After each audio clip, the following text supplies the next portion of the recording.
I'd like to call the Prince William County School Board meeting to order. We will start with the invocation for the January 18th, 2017 school board meeting. It will be led by Pastor Barry White of Park Valley Church in Haymarket at the request of Sean Brand of the Brentsville District. Pastor White. Let's pray. Heavenly Father, God, thank you so much for this evening. Thank you for all the people that are here and for the fact that they care about their county and the school system.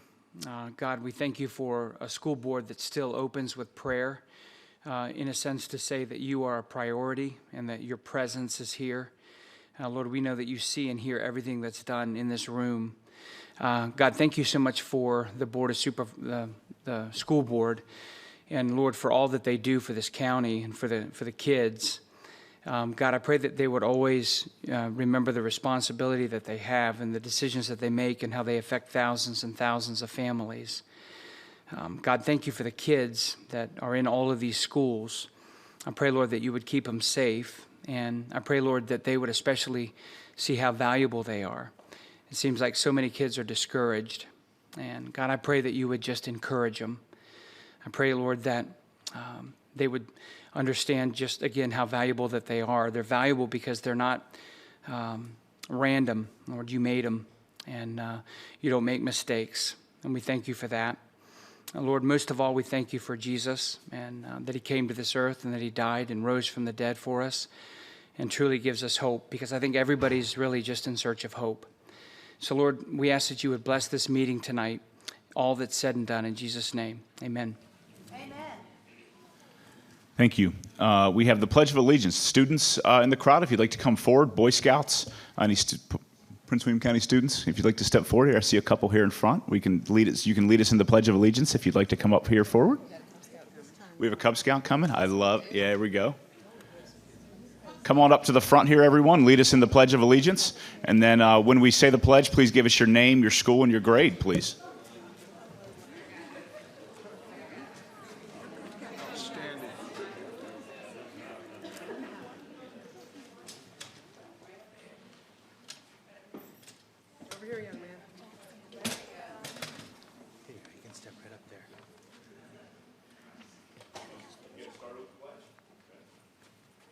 I pledge allegiance to the flag of the United States of America and to the republic for which it stands, one nation, under God, indivisible, with liberty and justice for all. You can give them your name and what school you go to. Two young men, can you give us your name, your grade, and what school you go to? I go to Henderson Elementary and I am first grader. What's your name? Watch your step down, okay? What's your name, young man? I'm Jackson Irvin.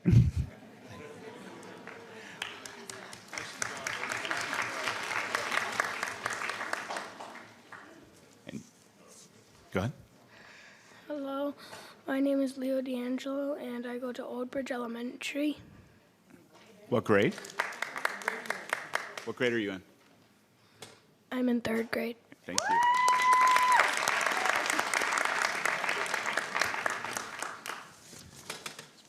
Right.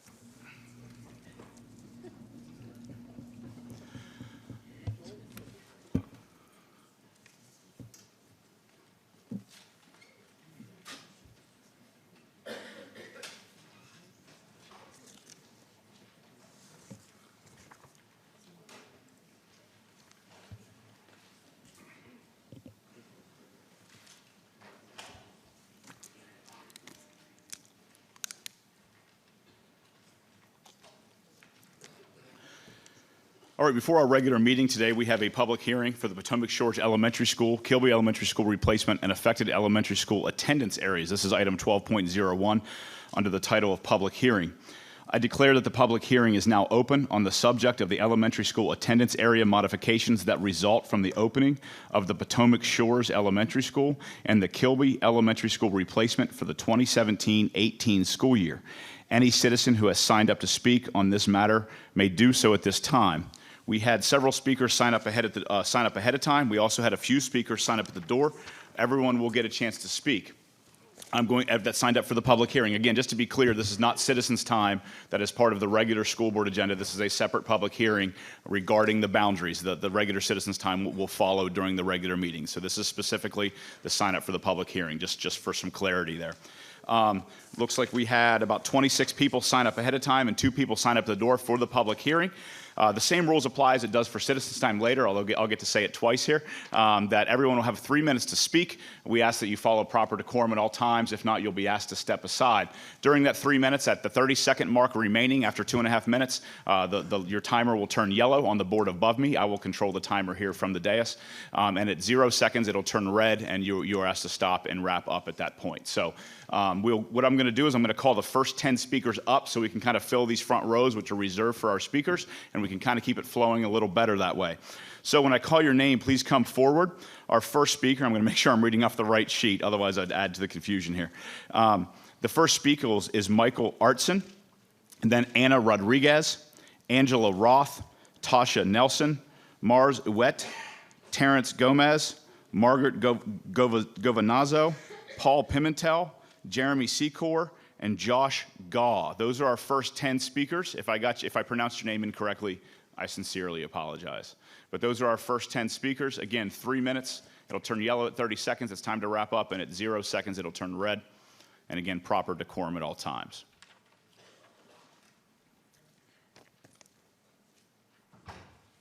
Our first speaker is Michael Artson. Mr. Artson?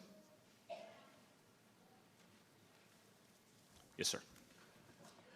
Hello, good evening, school board members. My name is Michael Artson, and I'm a longtime resident of Greenwich Hill. I'm here today to protest the proposed boundary changes for Occoquan Elementary School. The proposed boundary change will exclude Greenwich Hill, which is in walking distance to the school. I oppose this decision for 3 reasons. First is the issue of convenience. Occoquan Elementary School is in walking distance to Greenwich Hills. Many families living here are transit dependent or have 1 car. Parents walk to the school to attend parent-teacher meetings and after-school meetings. As a school district, Prince William County struggles to improve parent involvement, an important factor in closing the achievement gap. This decision would hurt any advances in that area. Second, the decision threatens our children's future by moving underserved kids from one of the highest performing schools in Virginia to one of the lowest performing schools in Virginia. Would you want that for your child? Treat us like you want to be treated. Normally, kids from underserved areas do not have access to the best performing schools. This current situation is rare. This proposal will contribute to widening the achievement gap. Finally, there's the issue of home values. As you know, home values are directly tied to the performance of schools. Many residents specifically moved to Greenwich Hills so that their child could attend Occoquan Elementary School. This decision could lower the home values of every homeowner in Greenwich Hills. This is unfair. Treat us like you want to be treated. As a taxpayer, voter, and longtime homeowner, I strongly oppose this decision and ask that you reconsider. Thank you. Thank you. Our next speaker is Anna Rodriguez. I am going to ask, I'm sorry, it's going to be a long meeting with that, so I am going to ask the applause be kept, no applause and no booing, no hissing, any of that. We do have a lot of speakers to get through, and it can really slow things down here. So, Ms. Anna Rodriguez, you are up. Good evening, members of the board. My name is Anna Rodriguez, and I'm a parent of 2 Occoquan Elementary School students. I'm here once again to express my concern about the proposed boundary change that will affect my community, Greenwich Hill. I strongly oppose to such change. It is unreasonable to send our kids to another school that is 2 miles away when we live 2 blocks away from Occoquan Elementary. There are other communities that can be served by Belmont Elementary School. Those are communities around the Route 1. Greenwich Hill is located at Occoquan Road, just like Occoquan Elementary. This is not about feelings and what make our kids happy. It's about what is best for them. And this boundary change if this boundary change takes place, our kids are going to be denied a quality education that Occoquan Elementary has given them. Occoquan Elementary has achieved so much. The principal and his staff are doing it's outstanding. They are winning awards, high scores in SOLs. It has been mentioned that Occoquan classrooms are overcrowded. Since my oldest son was in kindergarten, I never seen problems with classrooms. They are well equipped according to their needs. They have classes only in trailers only for music class once a week. Belmont Elementary is considered one of the poorest performing schools in Northern Virginia. 49% in reading, 53% in math. It's unfair the way this boundary change is planned. There is no options for us. Our little community is going to be carved out because of new developments being built and not looking after the best interest of our children. As a homeowner, I'm concerned with the value of my house. That is why I oppose to this ridiculous boundary change that will send our kids to a poor performing school and separate them school socially from neighbor friends living just blocks away. Thank you. Thank you. Our next speaker is Angela Roth. And speakers, if you do want to ask people to stand if they support your cause, that is allowed as part of your 3 minutes. But I just want to make sure that you can show support in that way during your time. Thank you. Okay. Hi, my name is Angela Roth. I am the PTA president for Swans Creek Elementary School. This is my 6th year holding that title. I also happen to serve on the board of Southbridge Homeowners Association, where Swans Creek is currently located. Today I'm here to express my support for proposed plan number 6 of the boundary change in regard to Swans Creek Elementary School and Southbridge. I would, however, ask that the plan be slightly amended to include the 5 streets in our community that were admitted. In doing this, it will allow all of Southbridge to remain at Swans Creek. 14 years ago, my husband and I purchased our home in Southbridge, and we did so our children, 4 sons, could attend Swans Creek for their elementary education. The outstanding administration and teaching staff led the way, and that is why we have remained in Southbridge and at Swans Creek and as active community members. Next year will be a bittersweet year for our family, as it is our last because we have ran out of children to send there. In all of those years at Swans Creek, our family has stepped up to the call and volunteered our time and effort into building this to be a true community school. We have helped to create a community fun run, a community swim team, and we have taught our students, both past and present, the value of giving back to the community we live in. Many students from the high school, middle school levels all come back to serve as volunteers at Swans Creek. The many community programs and outreach projects have all been launched from the Swans Creek front doors. While our community school has really brought us together, it also shows that different, diverse communities can actually come together as one. We have also been able to garner different partnerships to provide a range of opportunities for our students and their families, not only during the class time, but also when class time is over. Neighbors have come together to create a safe and supportive school climate for Swans Creek and that diverse student body. It is one that I do not wish to see changed. In closing, I do want to comment that, as I've told my other parents at Swans Creek and in Southbridge, no matter how these boundaries fall, I know and feel strongly Prince William County's education will continue. Potomac Shores Elementary School will have a wonderful guidance under their new principal, Mr. Ron Wooten. He was at one time our vice principal. You've chosen wisely and well to have him serve. I know that we will partner with this school and both schools will be successful. I want to take a moment to thank the Boundary Committee for their hard work. This was not an easy task. Thank you for allowing me to take a moment to speak today. Thank you.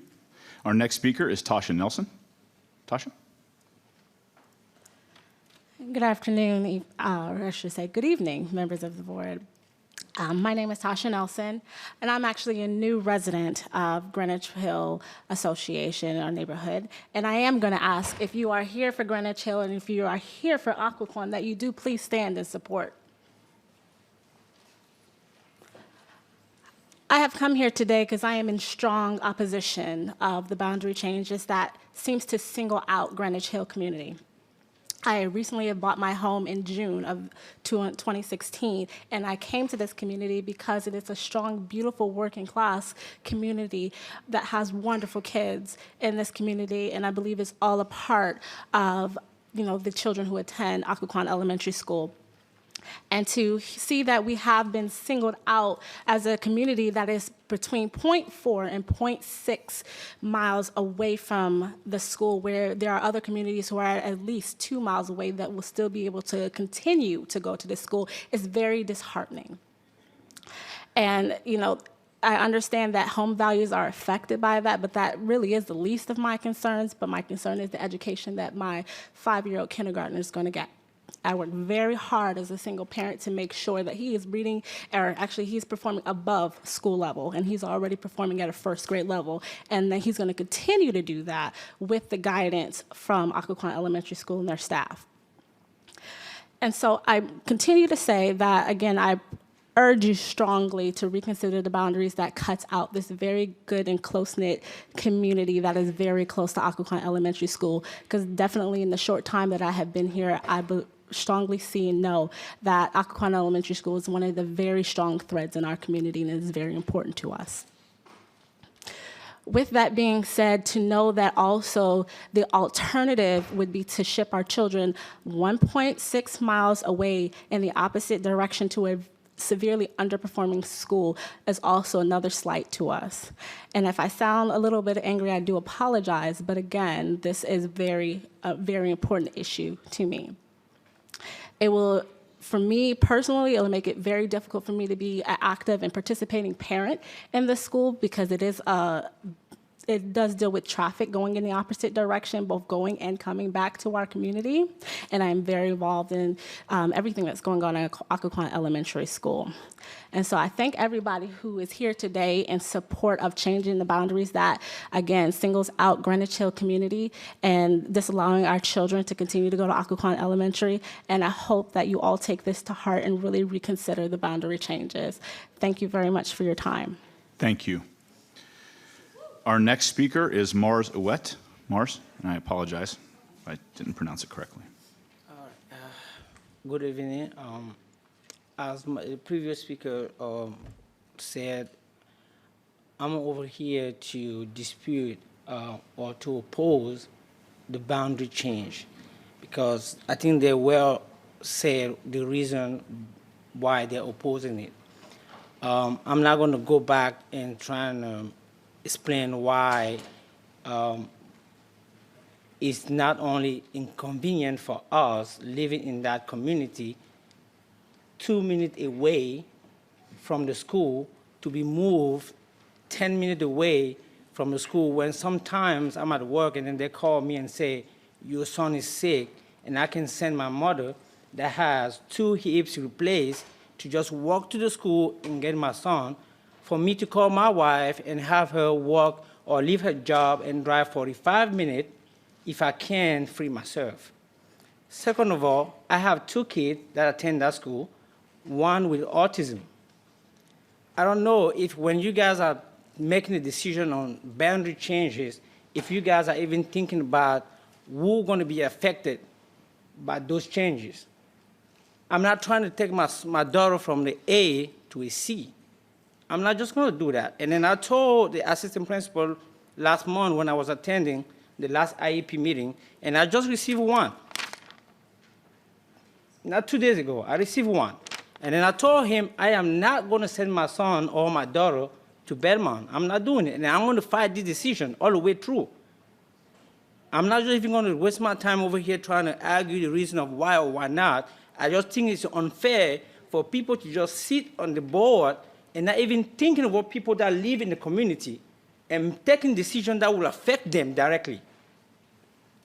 Not only is it not fair, and another thing, you guys giving a service to those kids with disability. For those who understand autism, it takes time for a kid to adjust from one school to another one. I came from Fairfax County, where my daughter used to go to school. It took her time to adjust when I bought the house over here in Woodbridge.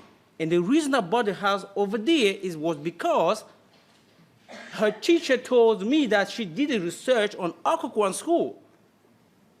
If I was renting, I would move and find another place, but that is my home. I bought that home. It's mine. I can't move. If there's anybody here that want to buy it, I will sell it.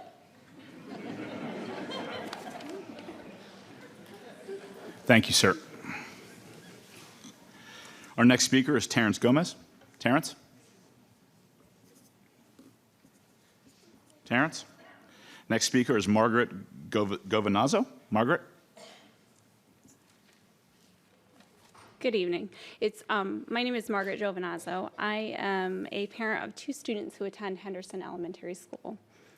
We currently live on Edgewood Drive. When we bought our house 10 years ago, we looked for a school community. We looked for a school with well-performing standards. As an educator, those are something that that are valued to me. We are currently, for next year, going to be rezoned over to Patty, which is another wonderful school. However, my children have both made friendships. They have built relationships in that building, and I am asking that we make an addendum so that that area can be placed back into the Henderson School District. Thank you. Thank you. Next speaker is Paul Pimentel. Paul?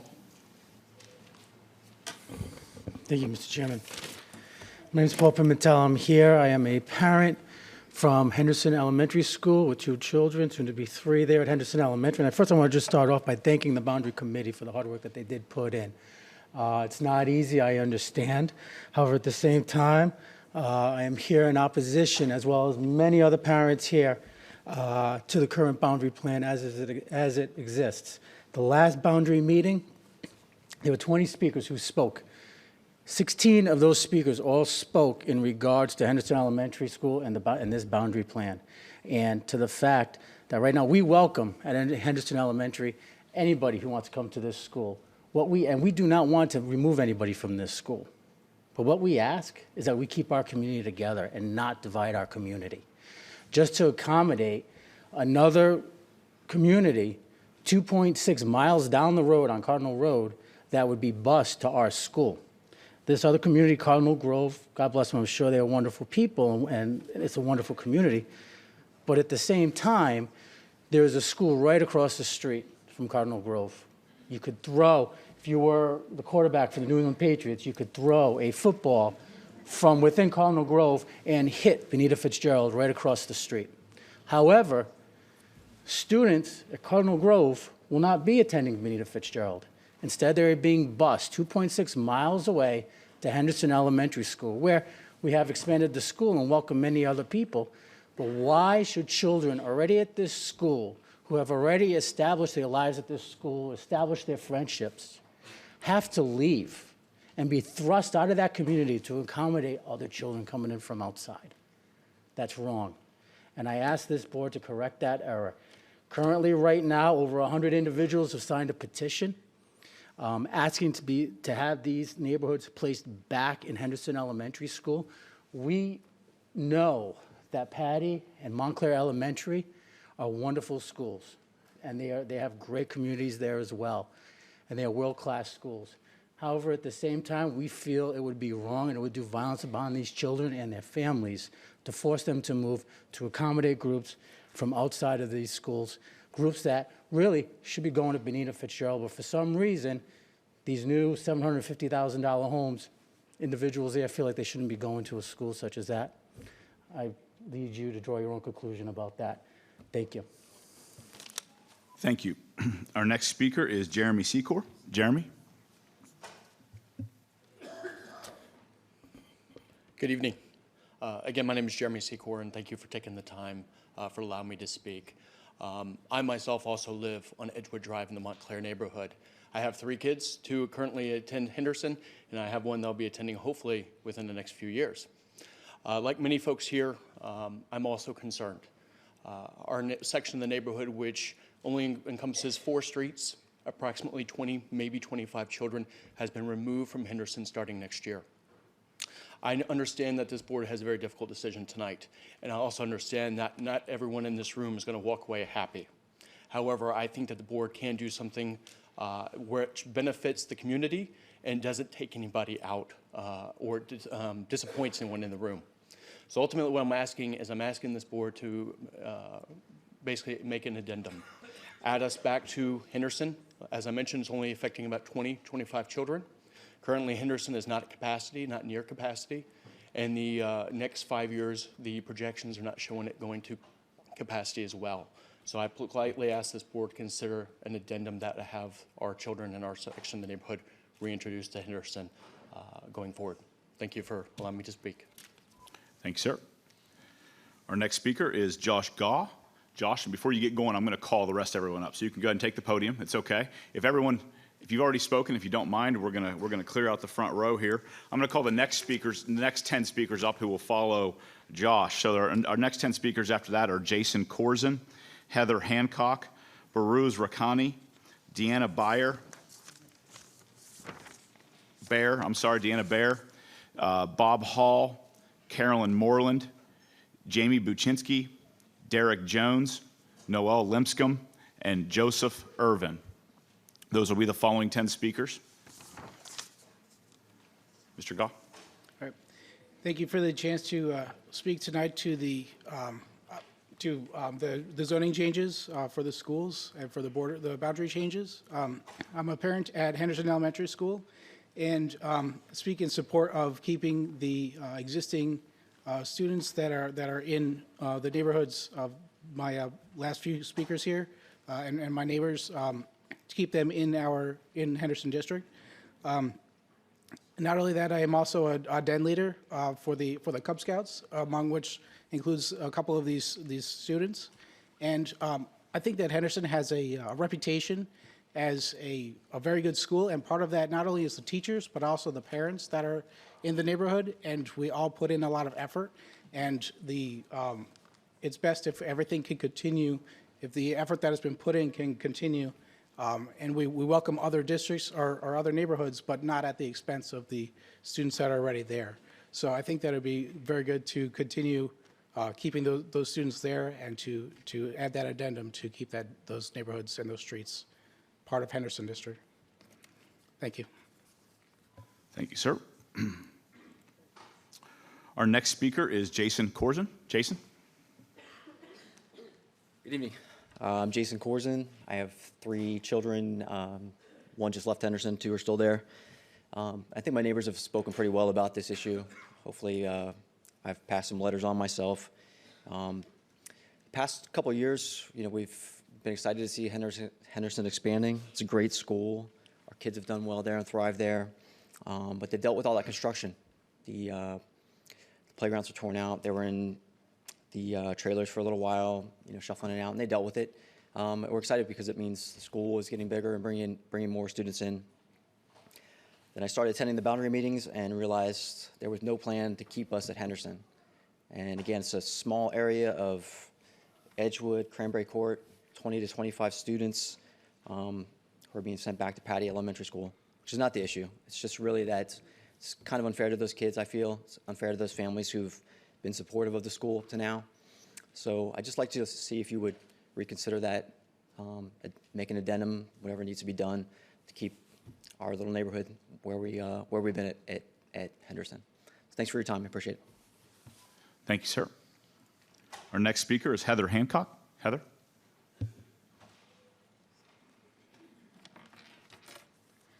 Hello. I'm an educator and a mother, and I have a child going to Henderson currently, and I have one that will be attending Henderson within the next 2 years. And choosing a school to me was just as important to me as choosing a home. And when we moved to Montclair, we were excited to put down our roots as our 5-year-old entered kindergarten at Henderson. The school was undergoing renovations, which we were readily willing to accept. We loved the school, and ultimately, we were looking to the future and the positive impact a newly renovated school would have. That is why we were shocked to learn of the proposed boundary changes and exceedingly upset by the community that would potentially displace our neighborhood. It feels like a slap in the face that my daughter has endured 3 years of dust, workers coming in and out, the noise of construction, temporary classrooms, lack of a playground, and we will never reap the benefits of the work that is when it is finally completed. I understand and empathize with the predicament that Prince William County is in. The developers are building new communities so quickly, and clearly the impact fees that they're paying are not high enough to build the schools that our county so desperately needs. However, it doesn't seem logical to me to split up an established community. Those children that have just moved into their new homes in the new development, they haven't built those same ties, grown the same friendships, or volunteered their time in service of their school. It is my hope that you will empathize with us, the children and the parents of Henderson, that have invested in our schools and our community, and not let the developers have the final say. Thank you. Thank you. Our next speaker is Baruz Rakani. Baruz.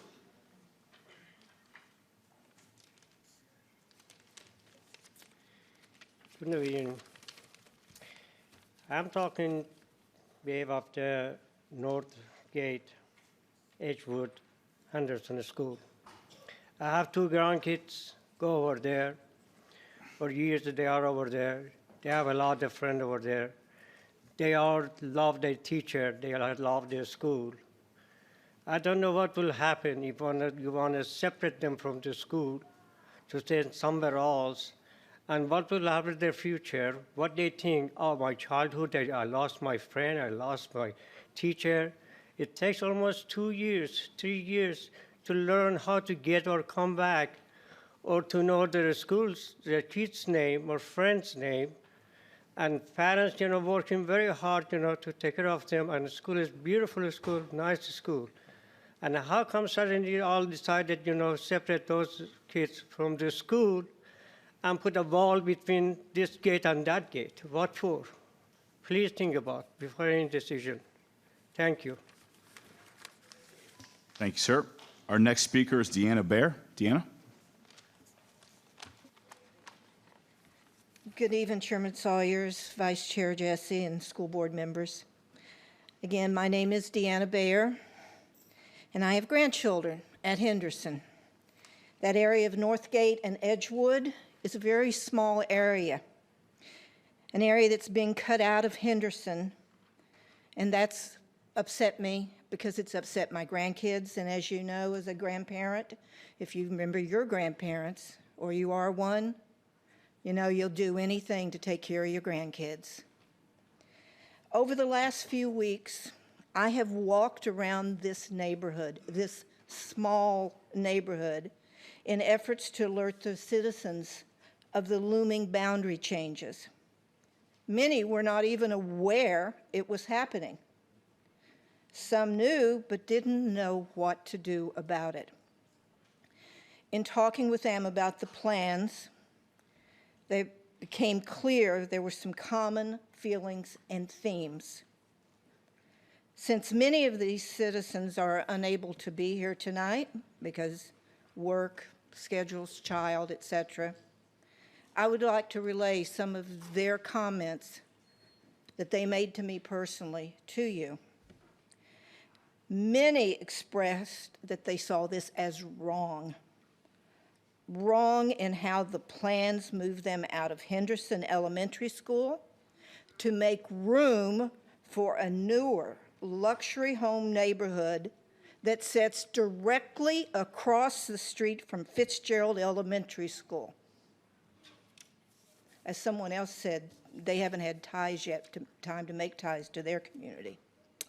Other citizens felt that it's good to welcome new neighborhoods, new kids to the school. That's always good. But not at the expense of their own children, students currently attending Henderson. Many citizens of all backgrounds and circumstances expressed their reasons for moving to this neighborhood was to attend Henderson Elementary School. Some of these families are military. Some lived in government-subsidized housing, which I guess you wouldn't find in those newer luxury home neighborhoods. All the families I heard from love Henderson. They're disappointed that both of the proposed plans, none of the plans ever talked about or considered keeping this small neighborhood in Henderson. Generally speaking, citizens weren't happy. You heard disappointment. You heard a community that feels they're being wronged. Thank you. You heard them. Thank you. Our next speaker is Bob Hall. Bob? Good evening, everyone, and thank you for the hard work that you're about to do tonight. So my name is Robert Hall, and I serve on the Southbridge Community Association Board of Directors, where currently 100% of our community goes to Swans Creek, and I dare say 100% of our community loves Swans Creek. When reviewing plans 1 through 5, they all divided our community nearly in half, sending half to Potomac Shores and half to Swans Creek. So at first I was actually somewhat intrigued because everyone loves a new school. However, from a community association perspective, putting 2 sets of school buses on our streets, many of which are completely bisected, is unfeasible from a traffic point of view. There's not enough room to drive down these streets as it is. Most of our streets have parking on both sides. So then, this week, we see in the Prince William edition of Inside Nova that the VRE station that was promised to alleviate traffic in our neighborhood is not going to be completed until at least 2018. No defined date. So there's more traffic. Plan 6 came out, and I was very excited because it has the vast majority of our community attending Swans Creek. So I urge you to accept Plan 6, with one exception. If you could, there are 5 small streets, Barley Drive and its offshoots, that for some reason is the only part of Southbridge community that has been assigned to go to Potomac Shores. It is the closest part. However, what it does to us as board members on the community association is for that small little section, it doubles our responsibility to reach out to the schools. Instead of having 1 elementary school, we now have 2. And in order to serve and provide equal service to all of our community members, we're going to have to equally reach out to both elementary schools. So we're talking about less than a few dozen homes, even fewer students. And for the residents on those streets that I've talked to, they are delighted with Swans Creek and really would support staying there. So I urge you to please, as far as Swans Creek is concerned, we support Plan 6, but please consider an amendment for those 5 streets, Barley Drive and its offshoots. Thank you. Thank you. Our next speaker is Carolyn Moreland. Carolyn? Good evening. Thank you for the opportunity to speak about this redistricting. I'm here to talk about it because I believe that strongly that it would make a drastic change in my community of Greenwich Hill. I believe that it would threaten two of the most important investments that we have, our children's education and our home values. We currently go to Occoquan Elementary School, which, as you know, is an excellent school. You talk to any family there, and they will tell you that. So I was disappointed to find that we would be leaving that school.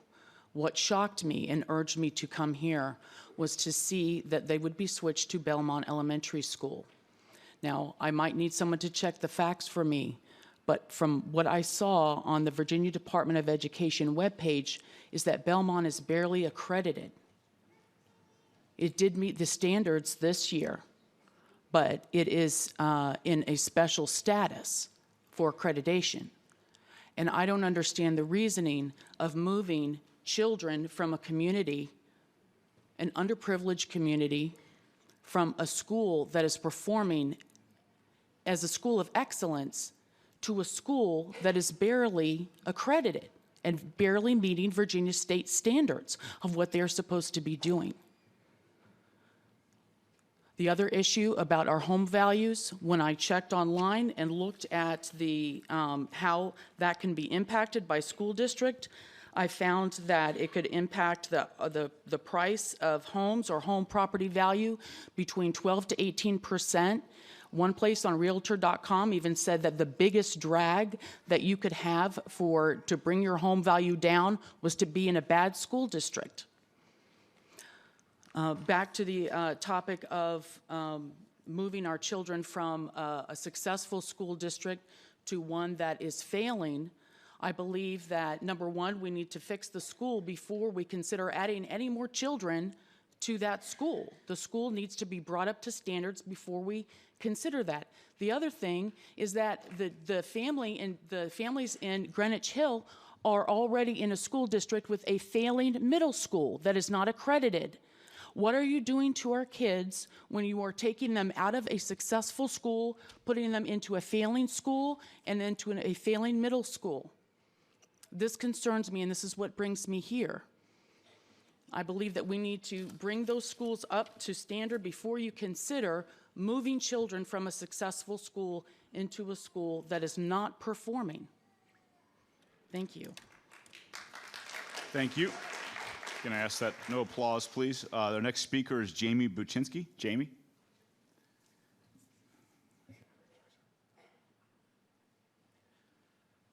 Good evening. Thank you for the opportunity to speak this evening. My name is Jamie Buczynski. I'm a resident of the Greenwich Hill development. I'm the parent of a child at Occoquan Elementary School. I don't know how much more I can add to what my neighbors have already spoke of this evening. I would just like to say that it just kind of feels like we've been going through a bad dream here. We've attended the planning committee meetings. We've spoken up. So many of us are here this evening. I would urge you guys to, I know it's a difficult decision. I know a lot has gone into this, but I would urge you guys to consider fairness for the children of the Greenwich Hill development.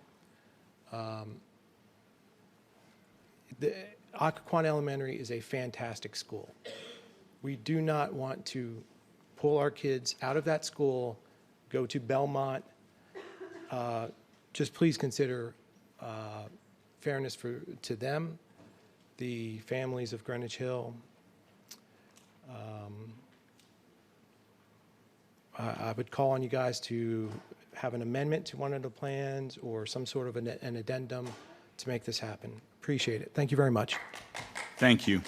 Our next speaker is Derek Jones. Derek? Good evening. Thank you all for having me the third time now. No difference. Just 7 pounds lighter. I can't say anything more than my fellow neighbors and parents have said about Greenwich Hills and wanting us to not be taken away. As stated before, I really don't have a dog in the fight yet because my kid is only going to be entering kindergarten next year, and I really hope it's at Occoquan Elementary. It seems, just hearing this, being at the other meetings, you really have two schools, Henderson and us, that are absolutely not fine with any of the changes yet. I don't have a dog in the fight in Henderson either, but it seems fairly simple to take a pencil and draw their community back in and draw Greenwich back in, and please just let us have our schools back. Like I said, I don't have anything for Henderson. I just feel like they should get it too if we're asking for it. I guess Southbridge now wants their last 5 streets. Why not? That's 5 streets, 12 homes. I implore you, y'all are here for the children. It's not safe. I used to walk to Belmont from Greenwich. All my friends were in Belmont when I lived in Belmont. I moved to Greenwich. I walked there. Simpler times, not as busy, not safe. Maybe it was bad parenting, who knows. So just please take my brevity humor into account, realize we're awesome, and let us have Occoquan Elementary School back. Thank you very much. Thank you, sir. Our next speaker is Noelle Lipscomb. Good evening. I reside in the Cardinal Point subdivision and have a student that currently attends Henderson, and we're being impacted by the 2 proposals recommended by the Boundary Planning Committee. Given that the first several proposals did not result in rezoning our community out of Henderson to Montclair, our family and several other now impacted families did not think the efforts were relevant to us. However, as the waterfall or domino effect that occurred through the process expanded the scope of the committee beyond the Route 1 corridor and down Cardinal Drive, I learned that indeed Henderson and our community would be impacted. So over the past several weeks, I've been giving myself a crash course into this process and trying to understand the facts that led to the current 2 proposals, and combing through the available documents, talking to members of the impacted communities, and asking questions. I realized that there was a lot of information for you all to consume and making this decision on whether or not to accept the proposed boundaries. So at the January 4th meeting, you heard emotional pleas from impacted families, mine included. But now I want to take the opportunity to highlight a few facts to support a request to amend the proposals and keep existing Henderson communities zoned to Henderson. Fact, there is no difference between the 2 proposals with respect to Henderson, leaving us with no option other than to request an amendment directly from their board. And in reviewing Virginia Code 22.1-79, redistricting boundaries impacting less than 15% of the impacted schools population does not require public comment.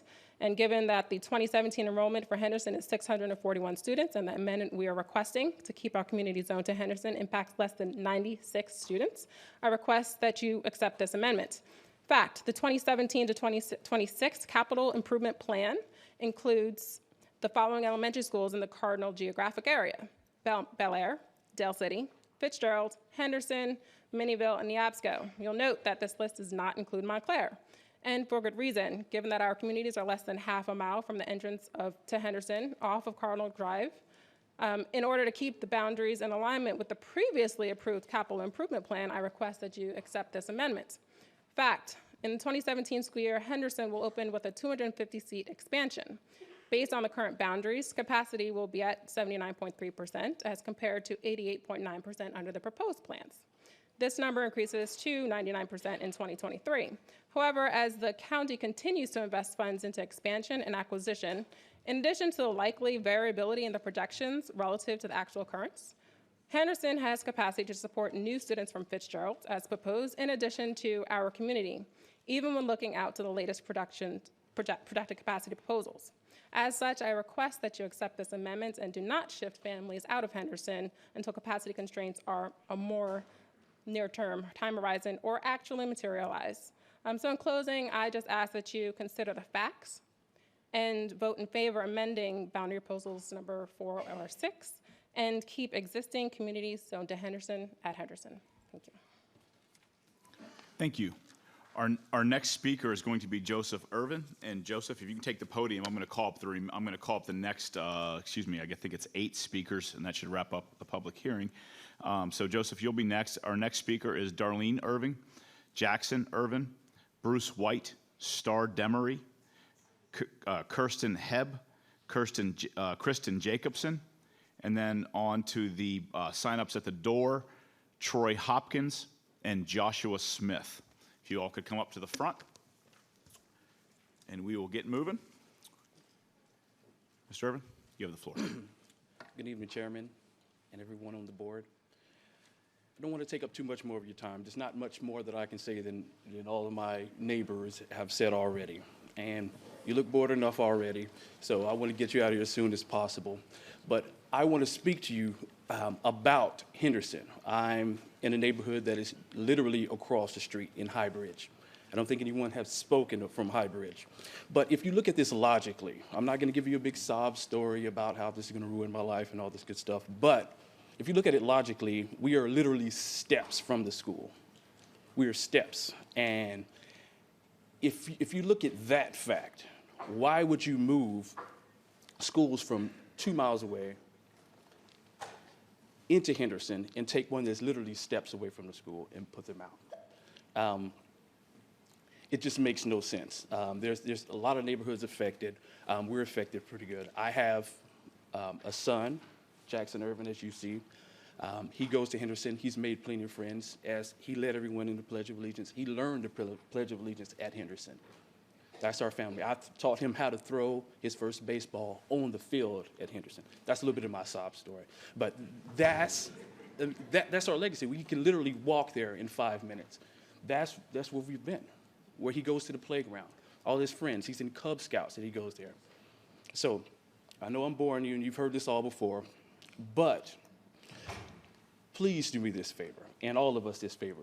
Consider an amendment or whatever you have to do to keep a neighborhood that's literally steps from Henderson in Henderson. Thank you. Thank you, sir. Next speaker is Darlene Irvin. Darlene. Good evening, school board members. I'm a parent of Henderson Elementary and a homeowner of High Bridge Community, and like many of the other families that are here today, we specifically bought our home in our neighborhood about 8 years ago when we were family planning because of the community reputation that Henderson had, backed by the test scores published at the Virginia Department of Education. Our community, High Bridge, has been a part of Henderson for the 26 years out of the 30 years Henderson has been operating.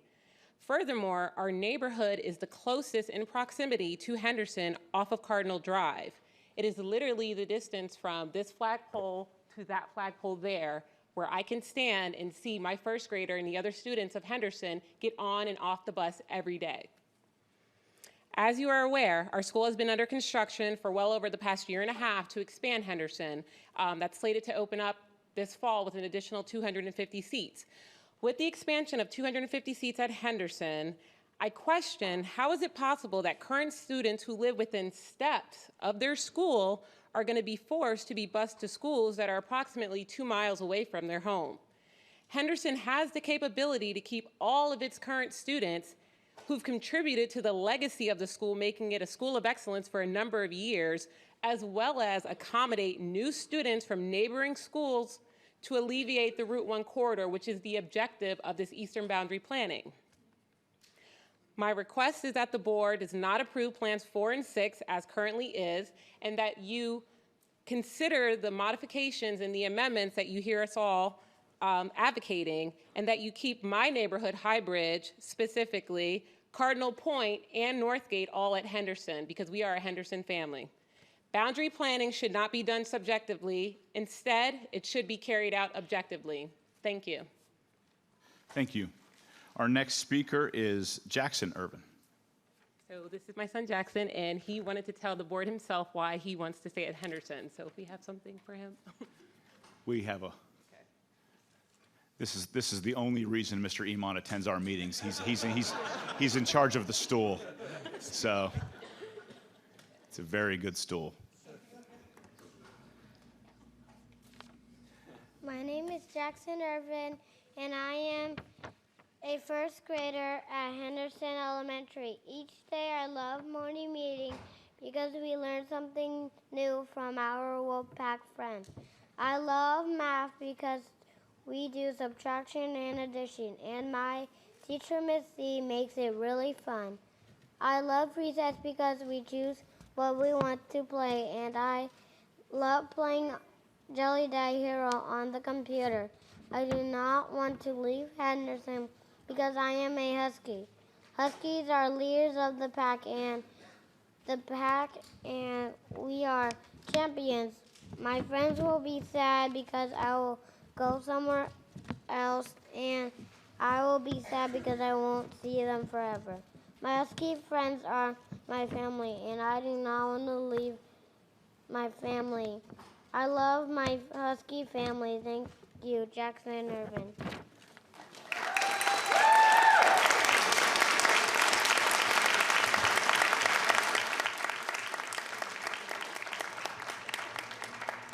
I will allow the applause for Jackson. That was awesome.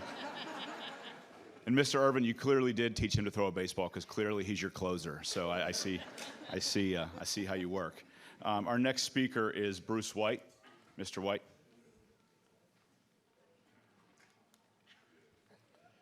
Thank you, members of the board, for allowing me to speak tonight. My name is Bruce White, and I am a concerned parent of a second grade student at Occoquan Elementary School. Our neighborhood of Greenwich Hills is potentially going to be removed from this elementary school. And I also served on the border committee this past couple months. And I found this experience very interesting and educational. Even though with all the information and data presented to us, I feel that removing our neighborhood from Occoquan would be detrimental to the continued progress of the students who live in our neighborhood. Occoquan students are sorted into tribes to build community. A practice that was recently cited at the Superintendent Advisory Council for Instruction, Best Practice Conference for Parents as a favorite among attendees. The students also benefit greatly from the amazing after-school STEM program and the commitment of the staff. I respectfully ask this board to reconsider moving our neighborhood to Belmont and keep them in Occoquan. And also like to mention that Occoquan has also been nationally recognized as a Title I school. Thank you. Thank you. Our next speaker is Star Demery. Star? Good evening. My name is Star Demery. I'm a hopeful Husky parent in the High Bridge neighborhood, and this is my second time speaking to the board about this issue. Last time I prepared a speech, I lost my place, so I figured I'd just wing it tonight, so hopefully I get my point across. Like everyone else that spoke tonight, I don't think that moving us out of the Henderson school zone is a fair assessment. And honestly, I really feel like I'm being discriminated against economically. The brand new neighborhood built 2.5 miles down the road that has the more expensive homes than my neighborhood does is going to be accommodated by their decision making to go for the house versus the school by being moved to one of the better schools in the district. I bought my house based on the school, not the house. So I didn't buy in the fanciest neighborhood, but I bought in the neighborhood that's less than half a mile across the street from the school that I wanted my children to attend.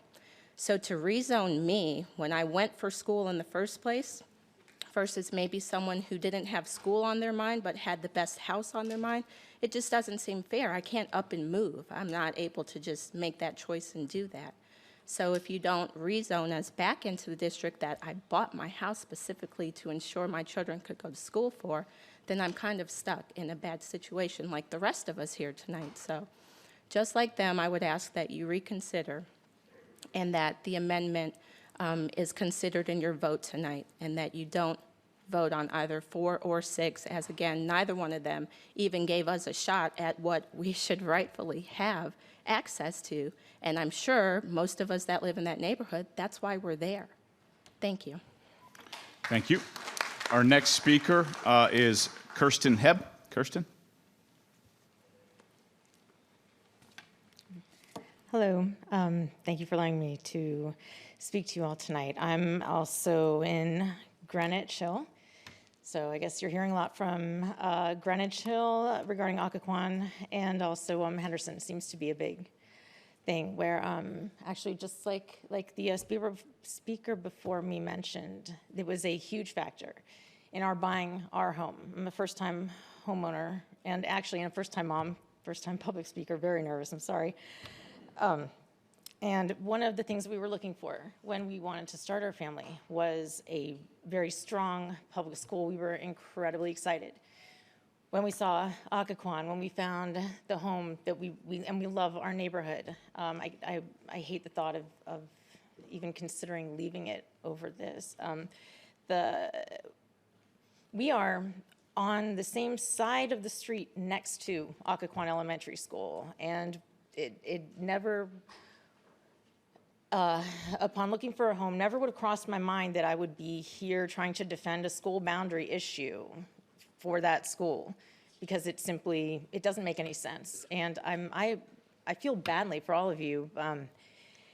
And I find it a little bit ironic that none of the proposals even allow for our neighborhood to stay in that school. So we're really asking a lot. I don't know what you can do, if it can be tabled for later for further review, if there's any way it can be voted against tonight. But it's just shocking to me that would be, that is on the table to move us all, especially, and the more I hear about it, the more tragic it seems like, because the school is amazing on paper.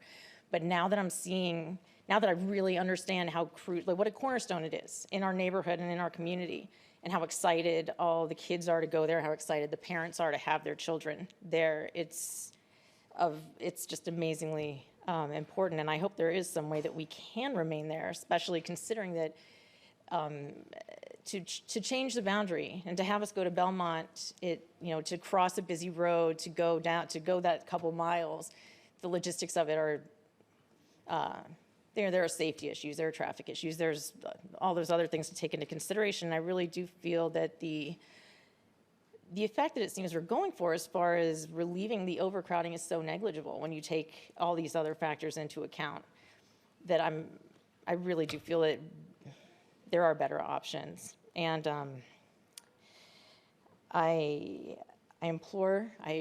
begging you to please reconsider that.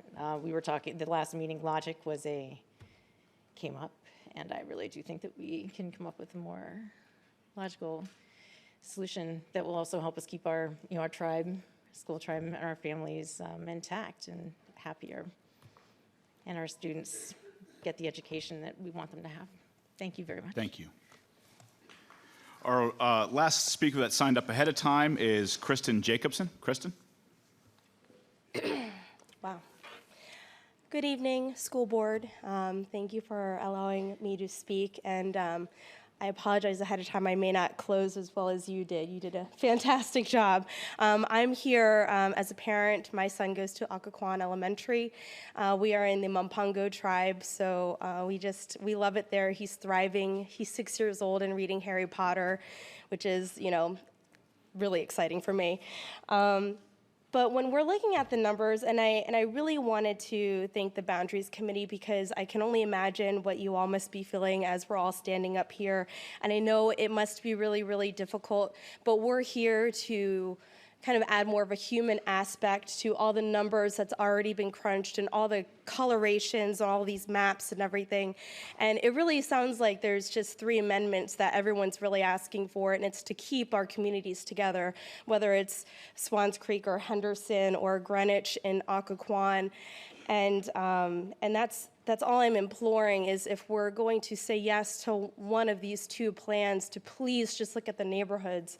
Because moving Greenwich out, as someone already mentioned, we're going from a school that is literally a football field away to a school where we're busing our children 1.7 miles away, which, as we all know, we all live in Northern Virginia. 1.7 miles, maybe in Arkansas is not a lot, but here it's like 20 minutes, and that's without accidents. So I just can't imagine my kid who having to be on a bus on Route 1 for God knows how long. And then I work in Fairfax, and I love being part of the Occoquan community, and I leave work early just so I can be part of it. And to be honest, having to go to Belmont without traffic again is an additional 20 minutes further to the east part of the community, and it's just, I want to be there for everything that he does. I want to chaperone. I want to go to the book fairs. I want to be present in active in his school, and I know a lot of our other neighbors want to be as well.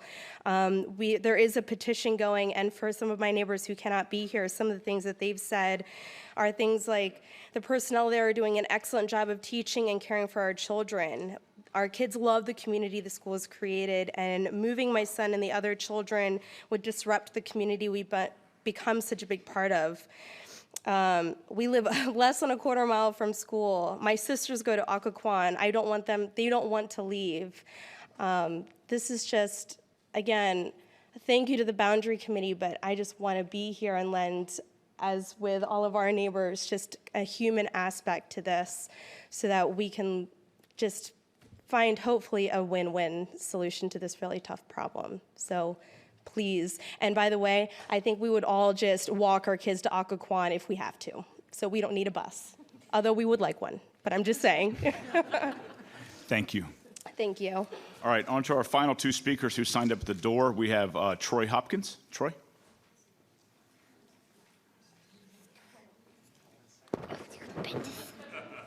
Mr. Iman? How'd you not see that coming? Thank you. You're welcome.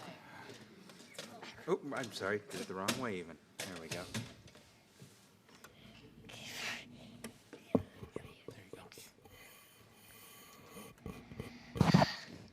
Hello, I am Troy Hopkins. Me and my brother go to Henderson Elementary School. We do not want to be split from our friends because this is our pack. Thank you. I'd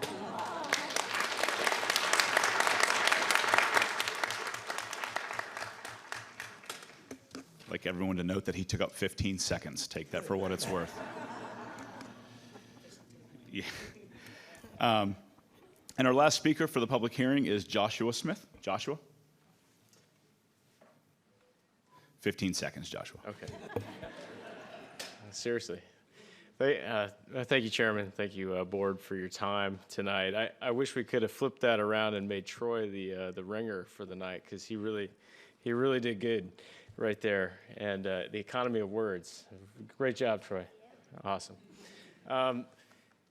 So I did get an opportunity to speak 2 weeks ago, and I just wanted to reiterate a few points and bring up a few other things, just some thoughts. We've heard from all kinds of folks from the Occoquan community, from Southbridge, and from my community that is affected by the Henderson boundaries.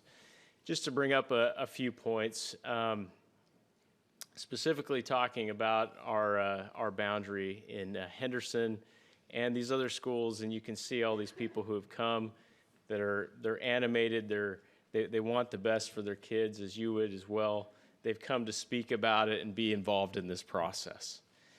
And that shows you why these schools are such good schools. And that is the point.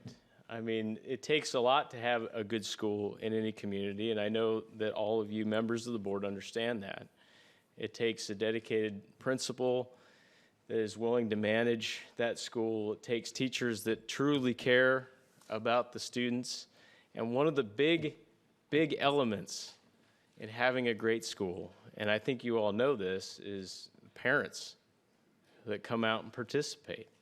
These parents that have come here tonight to talk, these students that have come here tonight, they care about their community. They care about those relationships, and they want to keep those relationships. And so I'm asking you that you look at these boundary changes and utilize that line item veto, if you will, to make some adjustments. And we're not talking about major adjustments. Understand it's a difficult task. The problem at hand is obvious. There's some overcrowded schools over east of Highway 1, and we need solutions for that, real solutions. This is probably not the long-term solution. I think we all know that. We need some more schools over there. We need more capacity. But we can also do the thing that is right for the communities. We can save some of those relationships, spare some of those kids the trauma of having to start over in a new school. In my case, same as many of these stories here, we bought a house for that school specifically. We're a military family, finally got some stability with our kid, and now he's got to move again. and go to another school. It's just not fair.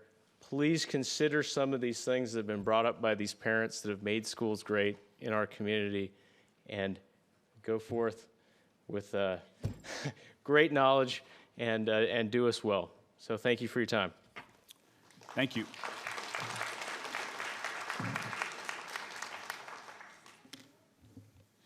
There being no other citizens who have signed up to speak on this matter, I declare the public hearing closed.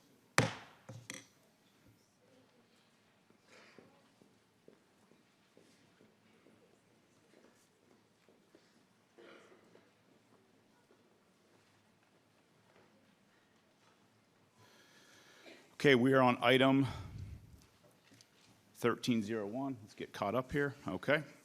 1301, approval of the public meeting agenda. A motion is in order. Mr. Chairman, Ms. Williams. I move that the Prince William County School Board approve the public meeting agenda as recommended. Thank you. Do we have a second? Mr. Chairman, Ms. Ralston. I second. Thank you. Discussion. Those in favor of the motion, please signify yes by raising your right hand.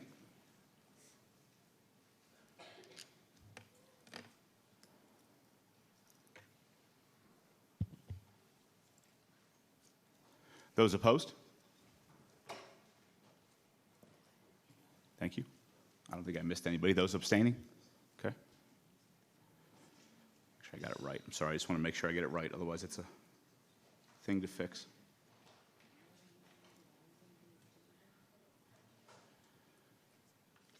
The vote is 6 yes, 1 no, Deutsch, 1 absent, Satterwhite. Motion passed. Thank you. We're moving on to the adoption of the consent agenda. Before we do that, Ms. Urban, I would like you to pull, as any board member can pull an individual item from the consent agenda. Ms. Urban, I'd like you to pull item 14.07, the approval of the school board meeting minutes for January 4th, 2017, please. If you could pull those from the agenda. Thank you. You can move them to board members, and as we have in the past, we'll handle it immediately after the consent agenda. There'll be a brief pause as she works with the computer system to pull this off.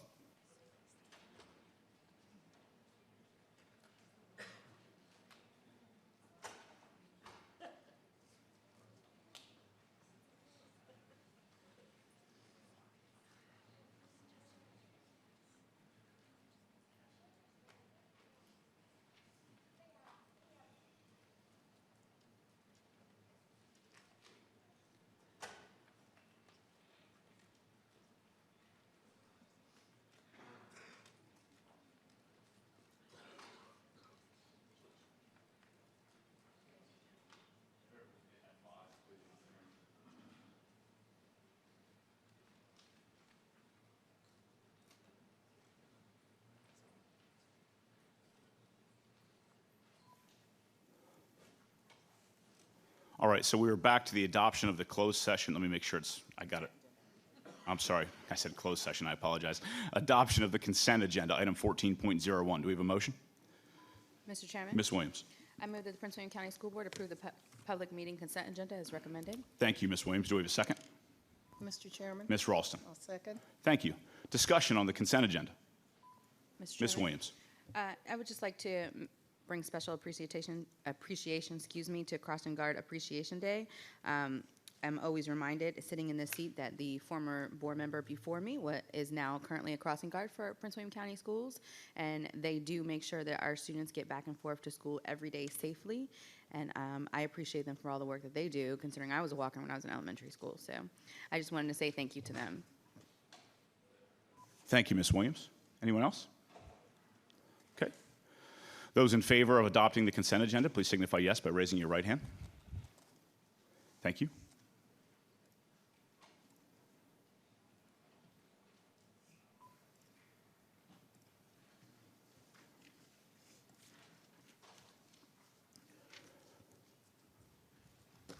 The vote is 7 yes, 1 absent, Satterwhite. Motion passed. Thank you. And we will jump ahead like we do when we pull items from the consent agenda. We'll handle that immediately. So we'll move on to just briefly to close up the consent agenda item that was pulled.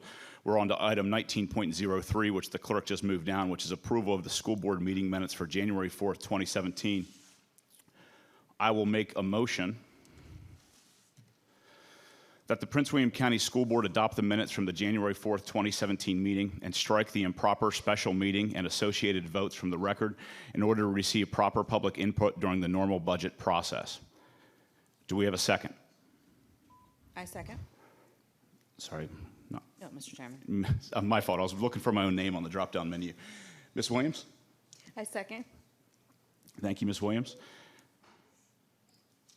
All right, discussion. I'll be brief. It's well known that I thought that the meeting, and made this very clear before the meeting and during the meeting as well, that the meeting was not called properly.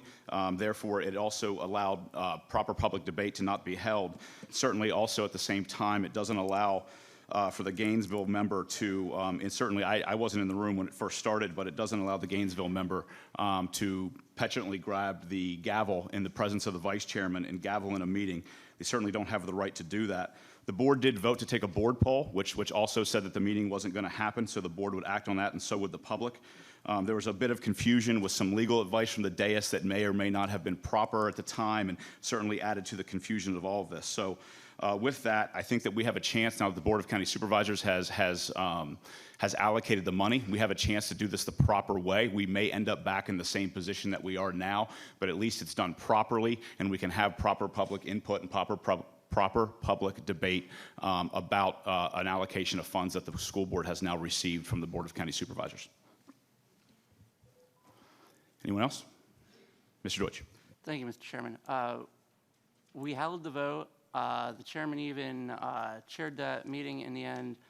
Striking the minutes wouldn't even invalidate a properly held vote. So we should stop trying to relitigate this and actually move forward. Thank you, Mr. Deutsch. Anyone else? Mr. Wolf. Yeah, I'm trying to wrap my head around this. So the idea here is,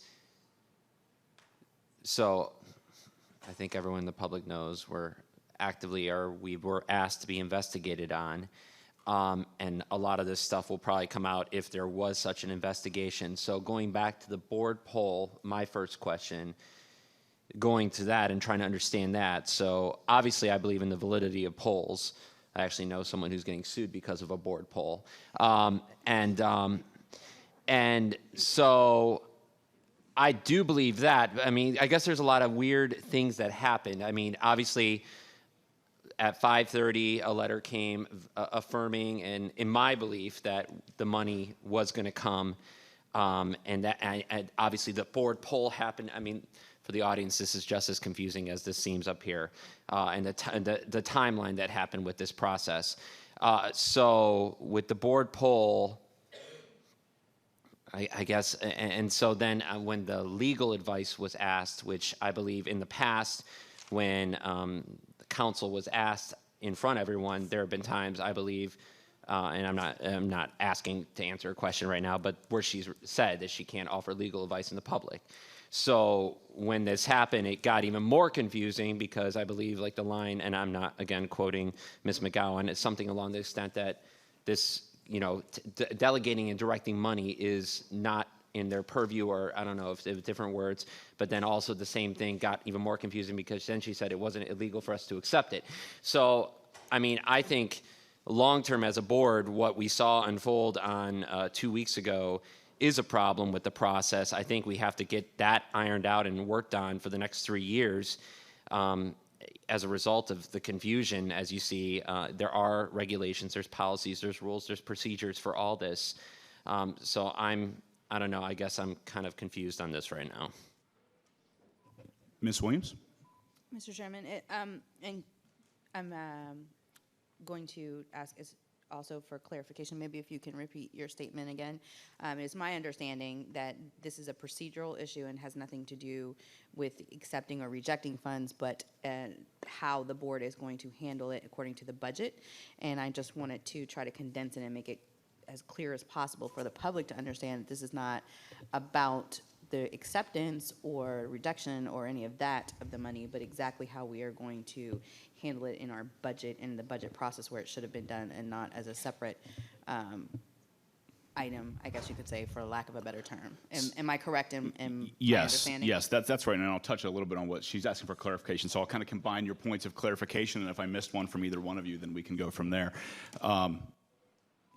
the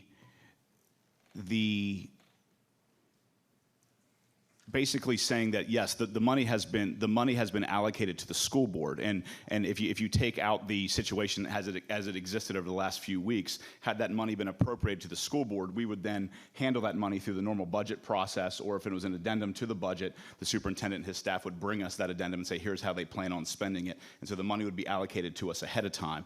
That process was circumvented, and ultimately, like I said in my original debate comments, we may end up back in the same spot after proper public hearing and debate and conversation and those types of things. But we've got to make sure we get the process right, not necessarily the end game, in order to make sure that it's done properly. And so we can basically factor in all of the decisions now that the money has been allocated to the school board.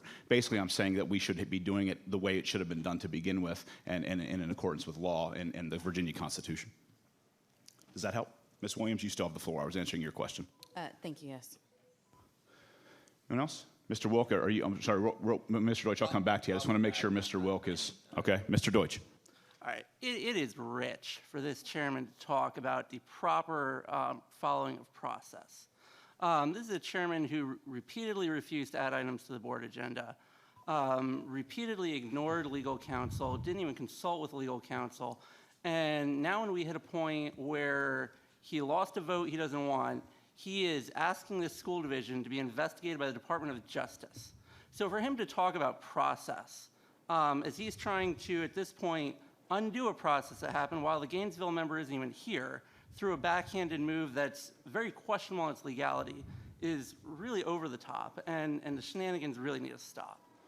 Thank you, Mr. Deutsch. Anyone else? All right. With that, I'm sorry, Mr. Brand. Since this high school is going to be in the Brentsville district, I do feel obligated to speak.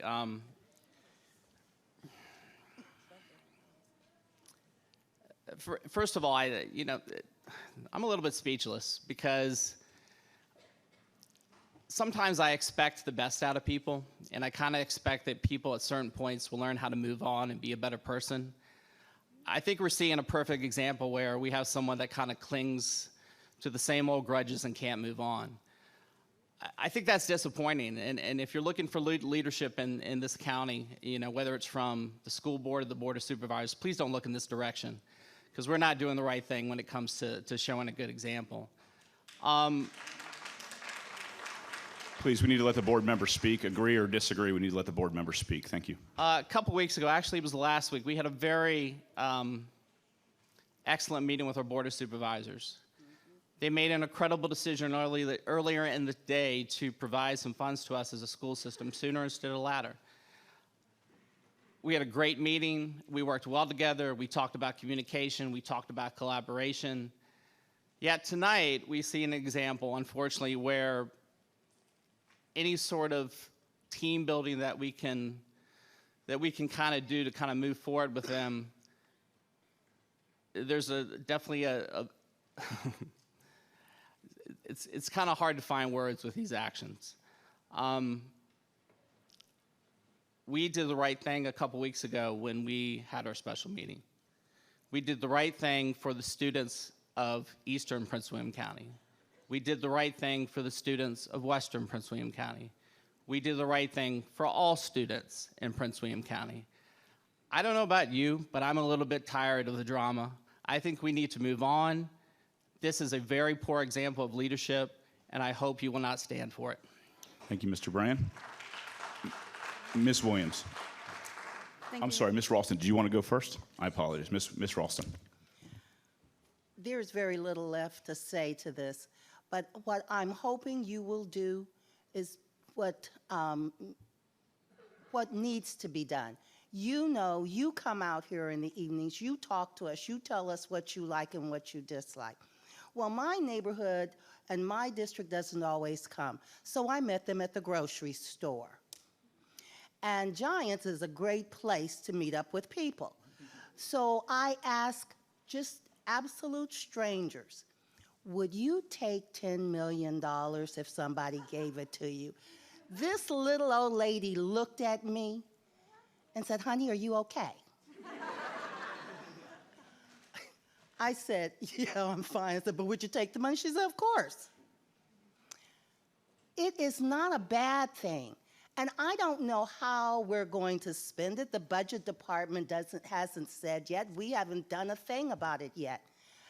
I just have a tough time trying to understand and get a grip on why people would turn down money because they love children so much. Thank you. Thank you, Ms. Ralston. Ms. Williams. Thank you, Mr. Chairman. I really wasn't going to say anything else, but I often, I guess I could say I've been sitting on this board long enough that I've had plenty of moments where I know that I'm speaking English, but I guess it doesn't come out the same way when the words are actually spoken. Because my understanding, this is not a motion about whether or not we take money or whether or not we like money, or it has zero to do with that. It also is not proper, in my opinion, to sit up here on the dais and attack one another when we are trying to do the business of the school system.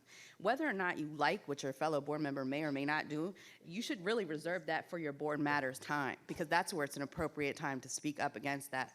This is not the time when we're trying to conduct business. To me, it makes no difference whether I like what the chairman is doing or Mr. Braun is doing to my left or my right. It's about the business and what we're doing. And I would encourage my board members to make sure that you understand what it is that you're getting ready to vote on, the motion, and not use your time to pick on each other, because that's not what we're here for. And you're absolutely right, Mr. Braun. That is completely irresponsible and not good leadership to pick on board members when we're supposed to be talking about a motion of procedure, not a motion of accepting or rejecting funds, number one. Number two, what other people don't understand is it's not a simple matter of just, since we're going down this road, let me go there. This is not a blank check for $10.6 million. No matter what my Republican or my other counterparts would like us to believe, because this is what it's coming down to all the time, is a party issue, which is completely irresponsible, because that's not what we're here for either. This is a money issue. $10.6 million for one side of a county versus 500 and some odd seats is what the discussion was for the Board of Supervisors. Number one. Number two, it was already held a vote 3 prior occasions on this high school, and nobody had any issue with it until the last dead minute, 12 o'clock midnight. Number three, this board adopted a code of ethics, which is right in front of us, and the very first one deals with this. So it's not about going back on word. It's about doing what we're supposed to be doing, acting like responsible adults, and making sure the public knows the entire story. It's not just about a resolution that came at the last minute. It's not about an email that comes at 5-something from a board of county supervisors that says it might be okay. This is a big deal. These are children's lives. $10.6 million for a half of a county versus 500 some odd seats versus on top of that layer, you're talking about code, Virginia State Code, who has authority to do what, whether or not this money is coming in or out of a budget cycle season, where it's going to be appropriated from the Board of Supervisors to us, how we are going to use it. It's a much bigger issue than should have been decided at an 11 o'clock hour. And clearly, from listening to our audience, we still don't, even the public doesn't understand the level and depth to this money and this issue. It's not a simple matter of sitting up here and calling names. These are children's lives. So as I've said time and time again, and I will continue to say, this is a matter that should be done and taken extremely seriously, not at the 11 o'clock hour, and we should be responsible and act like leaders and not be up here picking on each other, but thinking about the children and how this really affects them, because it's not just about us sitting up here on the board. So if I could, with my fellow board members, get back to our actual motion, which deals with procedure and not funding, budget appropriations, or anything else of that nature, I would like for us to be able to conduct some business without name calling or disparaging each other, just for one meeting. Thank you. Again, keep the applause down. I do ask the board members if you turn off your mics and ask for it, because it does ultimately get cut off if too many mics are on at one time. So just the board member who's going to speak. Miss Jessie hasn't gone one round yet, so then we'll go her and then Mr. Welk.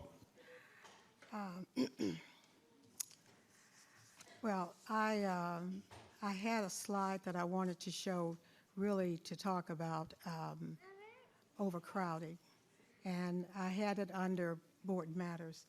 It was not under this discussion here. But I am going to ask if the gentleman in the room to put up the one slide. I want to tell you what it's really all about. And since it's not going to be a discussion about money necessarily, but I want to look at slide 2. Okay. Thank you. This is what it's really all about. I lost my vote. I am fairly a bright person. And I don't want this audience to walk away thinking that me or Ms. Williams thought it was fair or equitable what was done. Now, apparently we're going to talk about procedure, and everyone is saying, I know Ms. Rawson is saying, would you take $10 million? This is what it's all about. If you will look at this slide, the reason we're here tonight talking about boundaries on the eastern end is because we are the people who have suffered. We are the people who are overcrowded. And it didn't just start. So, if you'll see, in 2005, elementary schools, and I'm concerned about elementary schools because I don't like elementary kids in trailers, and they've been in trailers for years. If you will notice, in 2005, there were 123 trailers on the eastern end. And by the time we reached 2016, there are 118 trailers on the eastern end. In 2005, there were 62 trailers on the western end elementary schools. By 2016, they only have 10. So yes, I was very upset when you say to me, I will give you $10.5 or $6 million to take care of all of these overcrowding that's been taking place for 10 years on the east.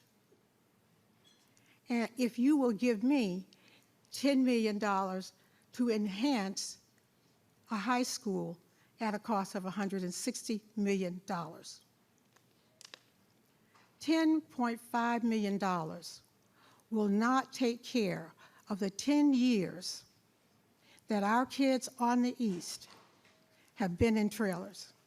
The reason you have all these boundary situations, because there's just overcrowding everywhere on our end.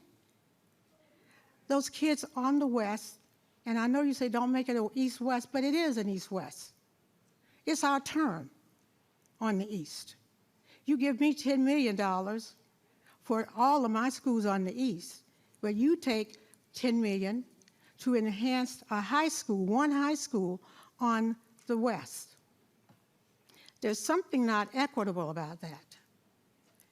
Last night, I spent some time with Lake Ridge because I was very happy to get I've been fighting about these trailers, the second graders out in trailers. I'm a principal.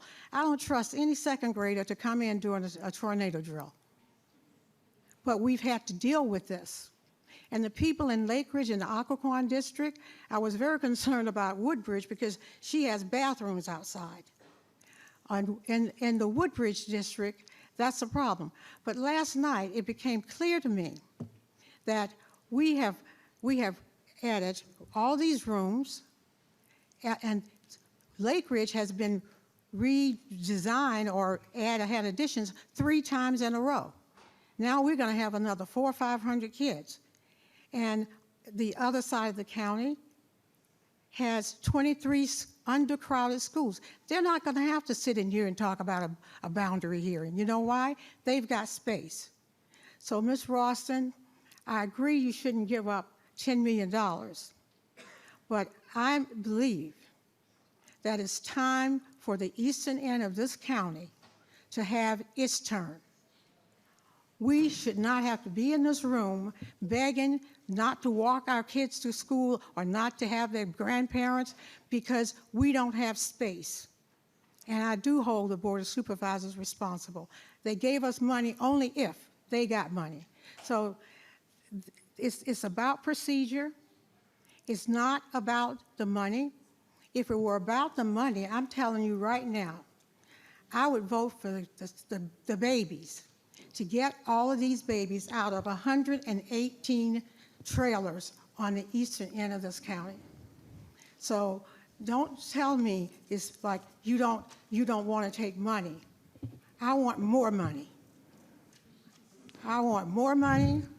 I want schools on the east where the principals don't have to. I've been a principal, and I didn't even have a cafeteria on the east. I had food coming from across the street. So for 10 years, we have just not moved. And that's why we have you here tonight.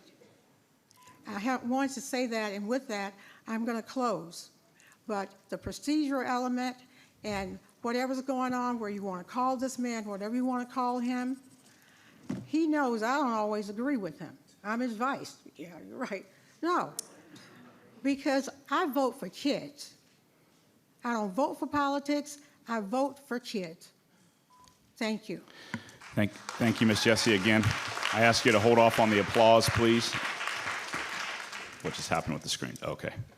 Mr. Wilk, and then, Mr. Wilk. Yeah, going back to procedure, I'll make this quick because I know there's a lot of families waiting for the boundary votes and stuff like that in this room right now. Procedurally, I think it was a mess, absolutely a mess. But if that's what we're talking about, procedure, and I think we need to lay a precedent for the future. As to the decision about the 13th high school, I stand by that vote twice.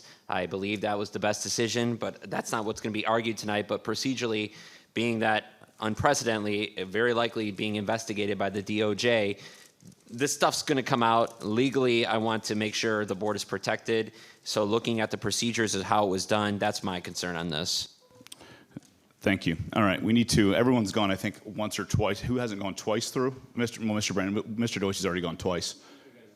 Okay, and then we'll call the vote after that. Mr. Deutsch. Just really quick. This vote, one way or the other, can't invalidate the vote we did before. This is simply on the minutes.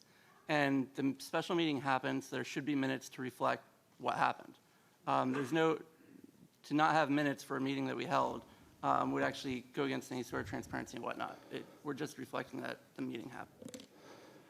With that, I'll call the vote. I'm going to go through this one by one. Mr. Wilk, how do you vote?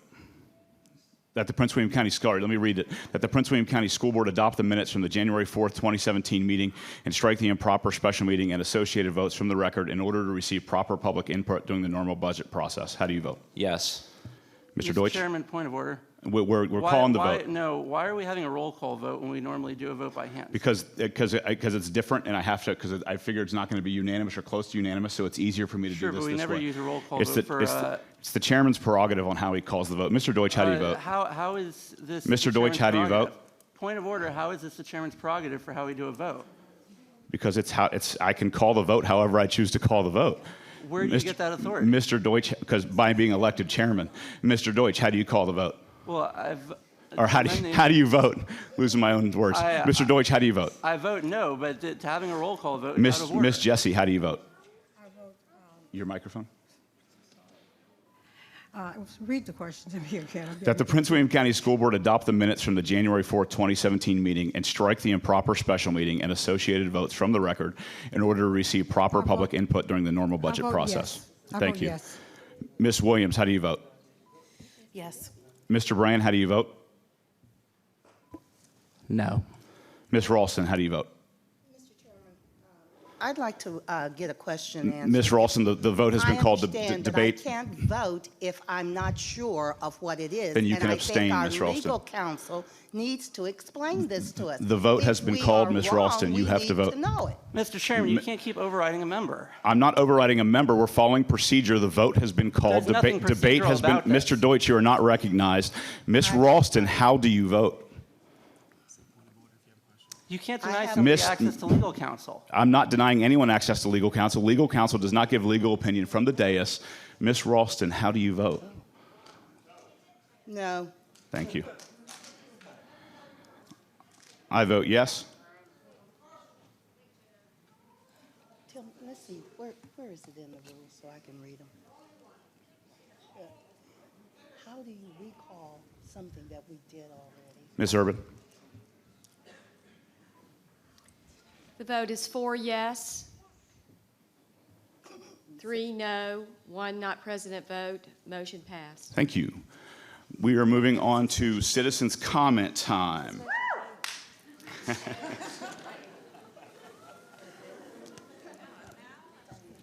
All right, we'll try to get to as many as we can. I know policy allows for 30 minutes. We'll try to get there. Again, if everyone sticks at 15 seconds, then that'll certainly help. But we're moving on to citizens' time. It looks like we have 35 people signed up at the door, 35 people signed up ahead of time, and 15 people signed up at the door. Everyone that signed up in advance will have a chance to speak. Like I said, we'll try to get as many in within the 30-minute window as we possibly can. The same rules currently apply as they applied to the public hearing. Everyone will have 3 minutes to speak. You'll have, at the 30-second mark, the thing will turn yellow. Excuse me, from the dais, please. I'm sorry, we're having a little trouble here. You have 30 seconds. At 30 seconds, it's time to wrap it up, and at 0 seconds, it'll turn red, and it's time to step aside. I'm going to call the first 10 speakers up. The first speakers are joint speakers, and as always, proper decorum at all times. The first speakers are joint speakers from Grand Park Middle School, which is Jessica Acer and Saul Gauna Lira. Our second is Leo D'Angelo, BJ Brown, Natalie Sposato, Michelle Carter, Robin Gahan, Barbara Larimore, David Larimore, Caleb and Mary O'Cray, and Kristen Dangum. Sorry if I said it incorrectly. Those are our first 10 speakers, and we'll see how much time we have for that. The time is now 9:15, according to the clock in front of me, and we'll try to get as many speakers in as we can. So our first joint speakers are Jessica Acer and Saul Gauna Lira.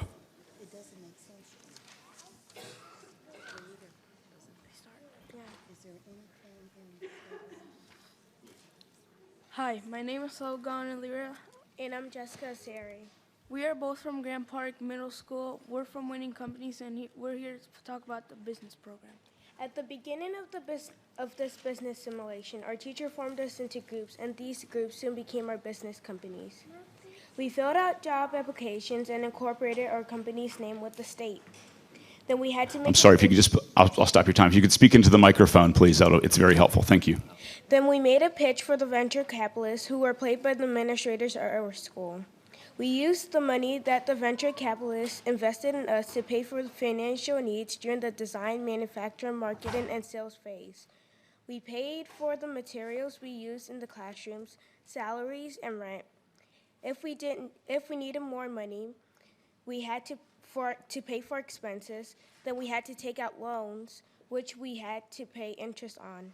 At the end of the sales phase, we paid off all our debts and calculated our profit or loss, and prepared income statements, balance sheets. Companies with the highest profit in each class won. We also made digital commercials to advertise our products to all the 7th grade students. I, as a student, really enjoyed filming each other and seeing ourselves in the commercials. This stage was really fun and encouraging because other students knew what we were doing and were really excited about it. It is a really nice feeling. Along with the digital program, we made posters, and on that poster we had a logo, slogan, and company name. We did this so we can catch the customer's attention. The company sold their products during 2 7th grade lunch periods. All of the 7th grade had BizBucks and were able to purchase items. We really liked that this program was a simulation and a competition.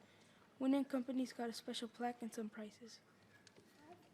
This program helped us interact with other people and learn each other's skills. We had some difficulties along the way, which made this program more realistic. The business skills that we learned will help us benefit in the real world. It might also help us get part-time jobs in high school or create a business in the future. Thank you for allowing us to speak about this incredible program, and we had some of our products for you. Thank you, and have a good night. Thank you. Oh, beautiful.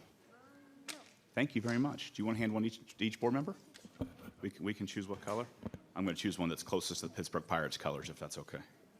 There you go. Thank you.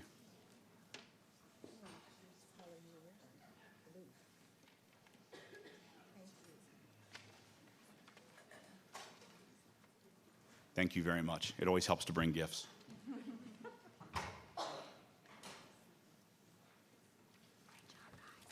Our next speaker is Leo D'Angelo. Leo?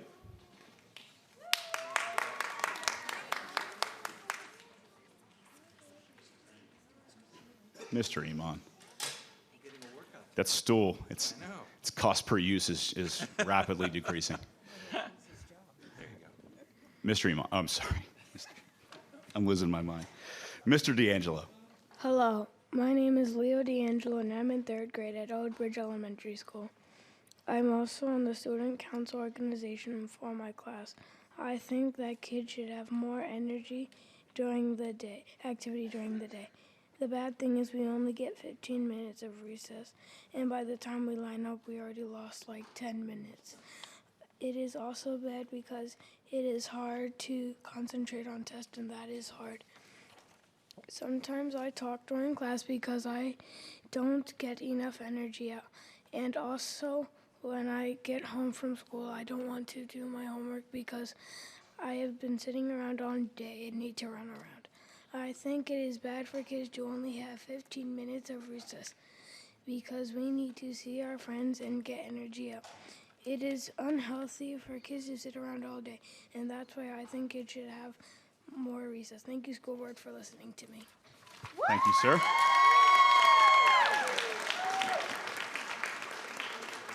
Again, I'll give a little freedom on the cheering for children, and that's about it. Our next speaker is BJ Brown. BJ?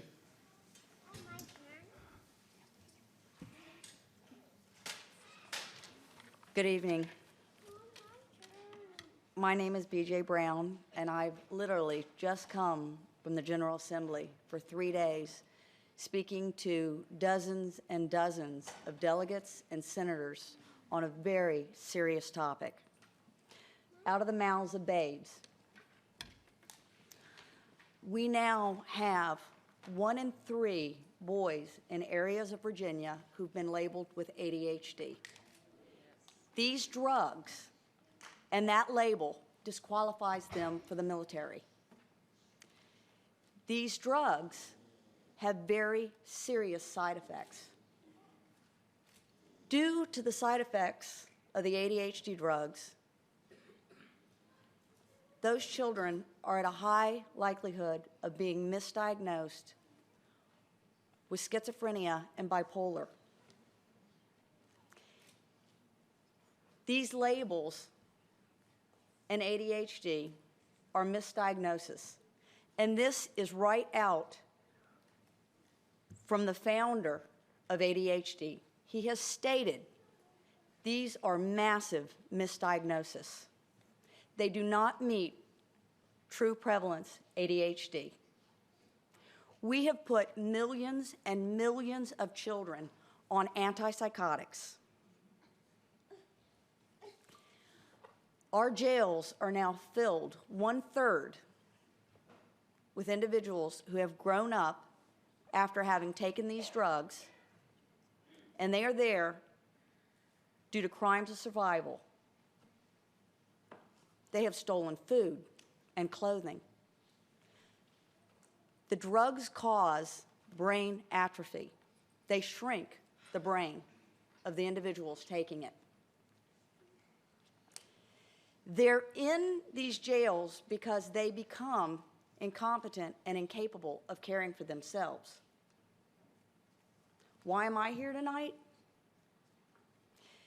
Due to No Child Left Behind, we took out recess, PE, and breaks for children. They now have longer schedules than adults. We have pharmacies, pharmaceutical companies who are making billions of dollars off of the drugs that they're pushing.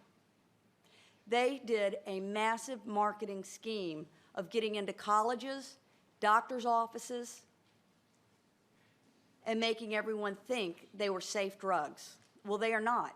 And the Department of Justice has done the 2 largest lawsuits in the history of this country in healthcare fraud against doctors who took millions of dollars to be key opinion leaders and to come out and have tainted research saying that these children had ADHD when they do not.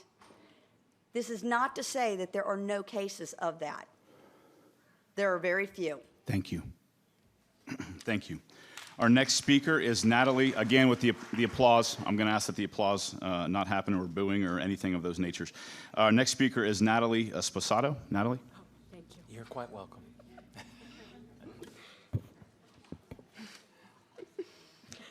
Good evening, members of the school board. My name is Natalie Sposato, and my address is on file. I am here with Barbara Larimore and part of this pep rally today and the group of parents that want to see and change affected in our county around movement in our schools.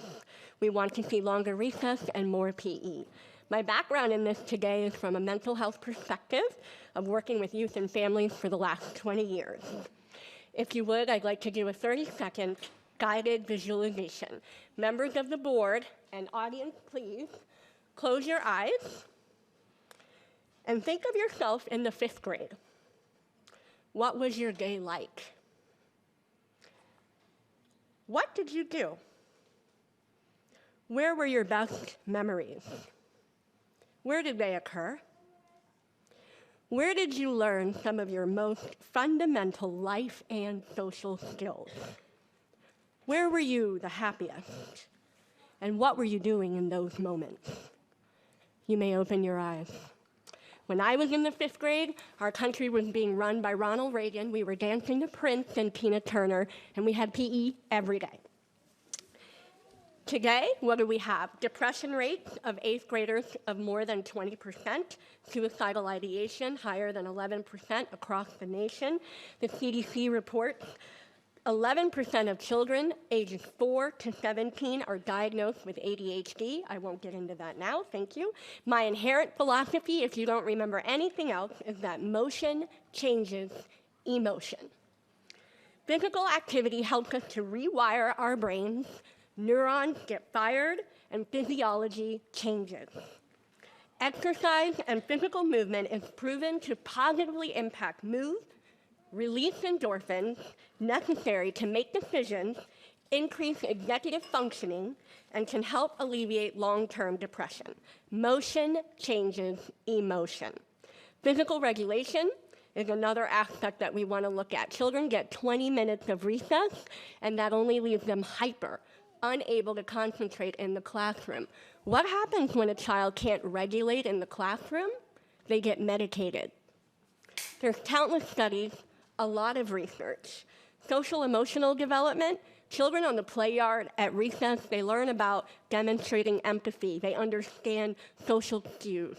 They can learn to problem solve. It's a problem our workforce is seeing now. Members of the board, we are not asking you to do the impossible. We are asking you to get back to our roots. Remember those memories that you had and created in the 5th grade? We want to do the same for our children, our community, our future deserves it. Thank you. Thank you. Quiet standing is accepted. Our next speaker is Michelle Carter. Michelle? Good evening. My name is Michelle Carter. I am a senior program manager for physical education at Shape America, which is a national professional association for health and PE teachers. So I'm here today on a professional level, but as well as a personal level. I am a proud Prince William County graduate. I went to Garfield, Go Indians, School of Champions. I also have a 1-year-old at home that will one day, God willing, be attending Prince William County Public Schools. So I'm here for a number of reasons. I'm here to advocate for recess and physical education. It's a national recommendation that K through 12 students, all students, high school and middle school, elementary, receive 20 minutes of daily physical activity in addition to physical education. I know as a former educator myself that the time that a student is in school. There's a lot to fill in within that day, but there's a lot of research that shows that squeezing in more physical activity will have so many benefits to children, especially as was mentioned before, social and emotional learning. There's social and skills development that you learn with being physically active in recess, in physical education class, sharing, negotiation, compromise, as well as improvement of concentration and off-task behaviors. I know that currently Prince William County has about 15 minutes of recess in the elementary school, so I'm asking for 5 minutes more. I think it could be worth it. You could see it on many different levels, test scores, behavior. It would be worth the 5 minutes. I'm not sure about the secondary level, middle school and high school, but I'm sure that there would be improvement there as well. As well as I'm asking for more recess as well as physical education. Those two go hand in hand in creating an active school environment, which is very important and just pushed on a national level. Recess is a time for students to decompress from the pressures of the school day. It's also a time for students to extend their learning in physical education. Physical education teaches students how to be active, ways that they can be active. Recess is a time for extension for physical education as well as those social behaviors. With childhood obesity and school testing scores, academic success, recess is an important part of the school day. I also have packets of information on the effects of physical activity on the brain and test scores, if I could present them to the board, as well as information on recess policy, and if you're interested, guidance on recess policy as well, and strategies in recess that could be used. These are all free at the Shape America website.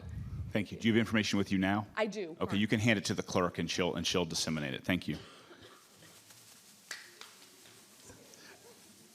Our next speaker is Robin Gahan. Robin?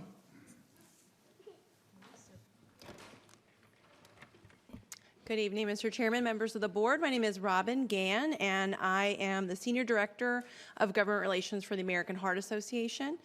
Thank you so much for having me here tonight. With the troubling trend of inactivity that we're seeing and the health issues that are facing our children, increasing time spent in PE is an important way to improve the health and wellness of every child, regardless of their zip code. Only 26% of children in Virginia, ages 6 to 17, participate in vigorous physical activity daily. Yet research shows that PE improves attendance, test scores, motivation to learn, and reduces discipline referrals. It reduces anxiety and depression. And I know that adding more time for physical education isn't easy, but it is not impossible either. School divisions in other parts of Virginia, as well as across the U.S., are meeting these recommended levels of physical activity, and in particular are emphasizing the importance of physical activity through qualified physical education programs.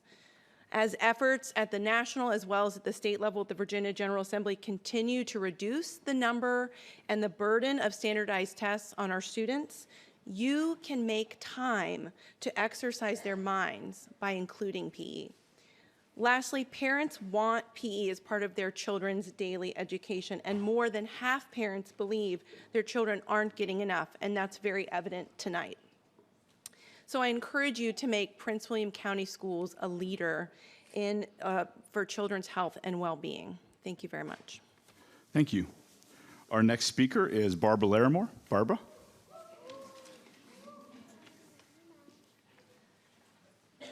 I was going to try a cartwheel, but I guess I decided against it. It's probably for the best. Hi, everyone. I'm Barbara Larimore, and I am here today to support more PE and recess in our schools. I think it's so important, and those professionals from Shape America, from the American Heart Association, social workers, they're here from the American Heart, from all pediatrics, where my kids go, are all here to say the same thing and agree with me. First of all, I want to thank the people who came here today. They think it's important to them, and they put their money where their mouth was, showed up here in the middle of winter on a Wednesday, so thank you guys so much. Okay, here it is. Don't embarrass me, guys. We practiced this. What do we want? Recess. When do we want it? Now. What do we want? PE. When do we want it? Now. Good job, ladies. Okay. I also want to thank my son's teacher who created a GoFundMe page to get her entire classroom outfitted with flexible seating, which my second grader now enjoys and is really turning the corner on thriving and not just surviving. It's been a great journey to try to get people on board with this, and it turns out it wasn't that hard. I'm already riding the tide of what's happening in the state of Virginia. What's happening across America is that parents and children really need this and want to see this change happen. I look to you today to find out what best practices are. There can't be 25 different ways to do the best thing. The definition of the best is the most excellent, I thought that was funny, effective and desirable type or quality. I look to you to establish a committee to find out what best practices look like in Prince William County, and I have a feeling you'll already find it if you look and get a committee and petition Dr. Waltz to do that for us. I appeal to your sense of adventure. It'll be fun. This is for the kids. It's all for the kids. I know you guys are here for the kids. I know you don't make enough money to be here any other reason. So I know that you truly care. To your legacy, I please reach across party lines, reach across to each other. In this way, I think you all can succeed, and nobody loses. Nobody loses, and we are all going to win. To better their lives physically, socially, and emotionally, we must give them back the time to be children. To play is to learn, and to learn is to grow. Give them back their childhoods, and I promise you all of us will win. Thank you. Thank you. All right, well, I got some time. Hold on. What do we want? When do we want it? Now. What do we want? When do we want it? Now.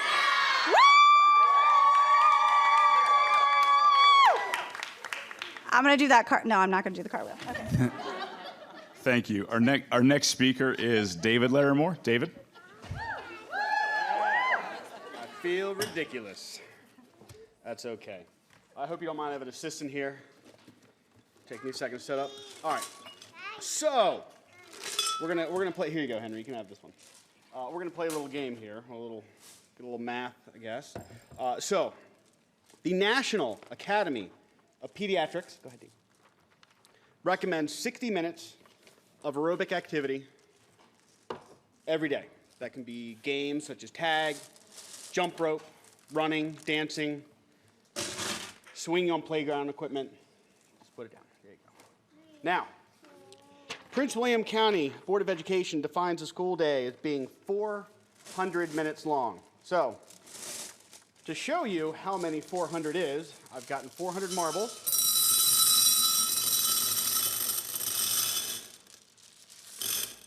There we go. That's 400 minutes. Now, including the busing back and forth, that accounts for 50% of our children's awake hours. 50% of their day are spent at school. Now, let's look at what our children actually receive when it comes to physical activity. On most days, students only receive 15 minutes.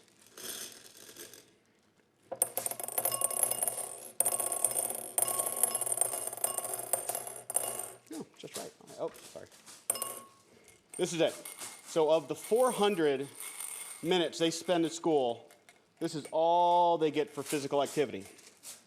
Now, for those of you who don't want to do the math, that is less than 4% of their school day. That also means for every 22 minutes of instructional time, they get 1 minute of actual physical activity, which, by the numbers, is 50% of what is recommended by the American Academy of Pediatrics. I'm here today to get us to that 30 minutes so our children can thrive. 15 minutes to enact change. That's what I'm here for. Thank you. Thank you. Our next speaker, I have it as a joint speaker, is Caleb and Mary O'Cray.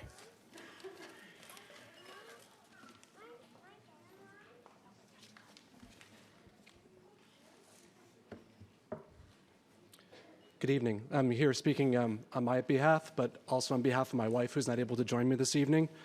I guess I'm the first person to be speaking about the task force according to agenda item 19.02. I'm a parent of 6 children and a taxpayer and a homeowner, and I live in the Coles district. Really, my comment is more procedural than anything else. This task force, it says, was being formed for the purpose of soliciting further community input relative to issues and concerns arising out of the proposed revision to policy 060, which was last debated, if I remember correctly, at a September school board meeting. I thought that's what the public comment section was for of these meetings. And so I don't understand why we need further task forces to solicit feedback from the community. Because truly, I mean, the last meeting that I was at was, I think, close to 7 hours long. There seemed to be quite a bit of community interaction, quite a bit of feedback. Perhaps the feedback wasn't everything that the board wanted to hear, but there was 7 hours of feedback. Having worked around the world with different governments, I see that there's a very dangerous trend when you try to separate accountability from representation. It's very easy to set up committees in such a way that the committee can take the blowback. They can do all the research. With all due respect to the committee members in this task force, they can do all the research, make a recommendation, and then the board simply says, oh, well, this is what the committee said, this is what the task force said, and then they adopt it wholesale without actually being accountable and being held responsible for the decision-making powers. And so I would ask all of you, again, from a procedural stance, not to use this task force to engage the community, but rather to let the community come to you in these board meetings so that we can hold you accountable, so that we can tell you how we feel about these very important issues, because we don't want this to be outsourced. If you don't want to hear us, then we can find other people to do this job. But we want to be heard. We don't want it to be going to some other task force. The gentleman has, please. So I thank you for this opportunity to speak. Again, this is an important issue. This isn't something that we want to have shelved or dealt with by any other task force. And if indeed there is a task force being set up, as it seems like it has been set up and there's going to be a report to you this evening, then I would ask that you stick very closely to the mission of the task force, which is to solicit feedback from the community and not to go off about, well, how would implementation be? What does this look like? That's not the point of the task force. It was to solicit feedback. And so stick to the mission of the task force if it indeed needs to exist. And I would ask all those in the community who are in favor of what I've spoken about this evening to please arise. Thank you, sir. Thank you. And our final speaker will probably be right on the button here. Our final speaker is Christine I'm sorry. I had it right. Christine? And how do I pronounce that, Christine? I'm sorry. Denagam. Denagam, thank you. Christine, you have the floor. Yeah. My point is further to Mr. O'Crea's. I concur with everything that he said. And I just want to present to the board some questions this evening. These are questions that members of this community deserve to have answered. Last September, we overwhelmingly asked you to reject or at least postpone a proposed change to policy 060. We were grateful that the board attended to this outpouring of concern and voted to postpone the decision until more clarity could be provided by the courts. But weeks later, you voted to create a steering committee commissioned with forming a task force whose stated purpose was to seek community input. Last week's public steering committee raised serious questions as to the true purpose of this committee and the task force that it has created. My questions are these. Where are the promised mechanisms for community input? What opportunities are being afforded to voice concerns to this task force about the safety of their daughters and their special needs students? The public, whose input you profess to desire, was allowed to attend the steering committee meetings, but not to speak. Will the public be permitted to speak at task force meetings? Will we even be permitted to attend? Why is the task force being structured as if it is presumed that they will be implementing policy changes, the substance of which will not even be voted on until this summer, if at all? Was the board's September vote a charade? Did the board give the steering committee a charter to engineer changes to county policy, or did the steering committee act outside its charter? And if the latter, then is not the school board exposed as an irrelevancy? And in that case, why have we all, so many of us, sacrificed our evening to come here and present our views to you? Are we wasting our time and our breath? If you cannot produce compelling answers to these questions, then perhaps they will be answered for you at the voting booth, because it would appear that you are attempting to railroad through a very unpopular policy change by designating a group of unelected, anonymous functionaries to overturn centuries of law and tradition, endangering the safety of our children in the process. This community, your constituents, and your employers made it overwhelmingly clear last September that its interests lie in the public school system maintaining neutrality on the question of gender identity, since this issue is rooted in a deep ideological divide that this school board has no business taking a stance on. The only feasible way to maintain this neutrality is to keep in place a policy on bathroom use that is based on observable scientific fact. A policy, by the way, that has been observed throughout all of human history by all of the human race up until the past 5 years or so. Therefore, I urge the board to listen to the citizens of Prince William County. You saw how many people stood up. I don't know if they're all going to get a chance to speak today, but you saw how many people here support this. Steering groups and task forces are not accountable to the public. The school board is. Please represent your constituents in good faith. Thank you. Thank you. All right. Having fulfilled the first 30 minutes of citizens' time, we're going to move on to item 16.01, which is the student housing elementary school attendance area recommendations for 2017-18 Potomac Shores Elementary School.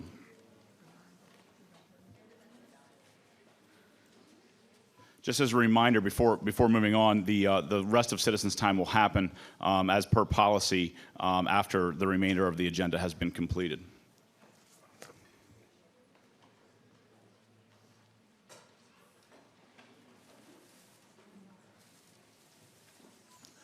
We are on the student housing, like I said, item 16.01. We're on the student housing, I'm sorry.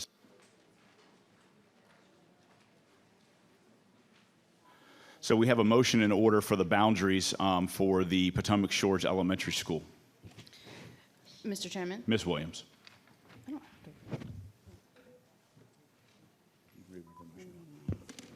Mr. Chairman, I move that the Prince William County School Board table the issue of the Potomac Shores Elementary School Boundary Planning Committee to meet in a work session to discuss what we have heard from public comment and time. It seems to me, let me stop before I enter into discussion. Let me make sure I get this right. Go ahead. That I have so far that the Prince William County School Board postponed the vote, and I'm not table. You mean to a later Yes. time, right? So it would be postponed. The vote until after the board has had time to discuss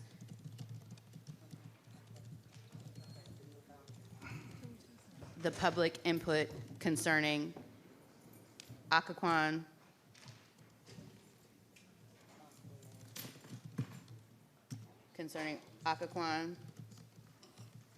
I'm watching them type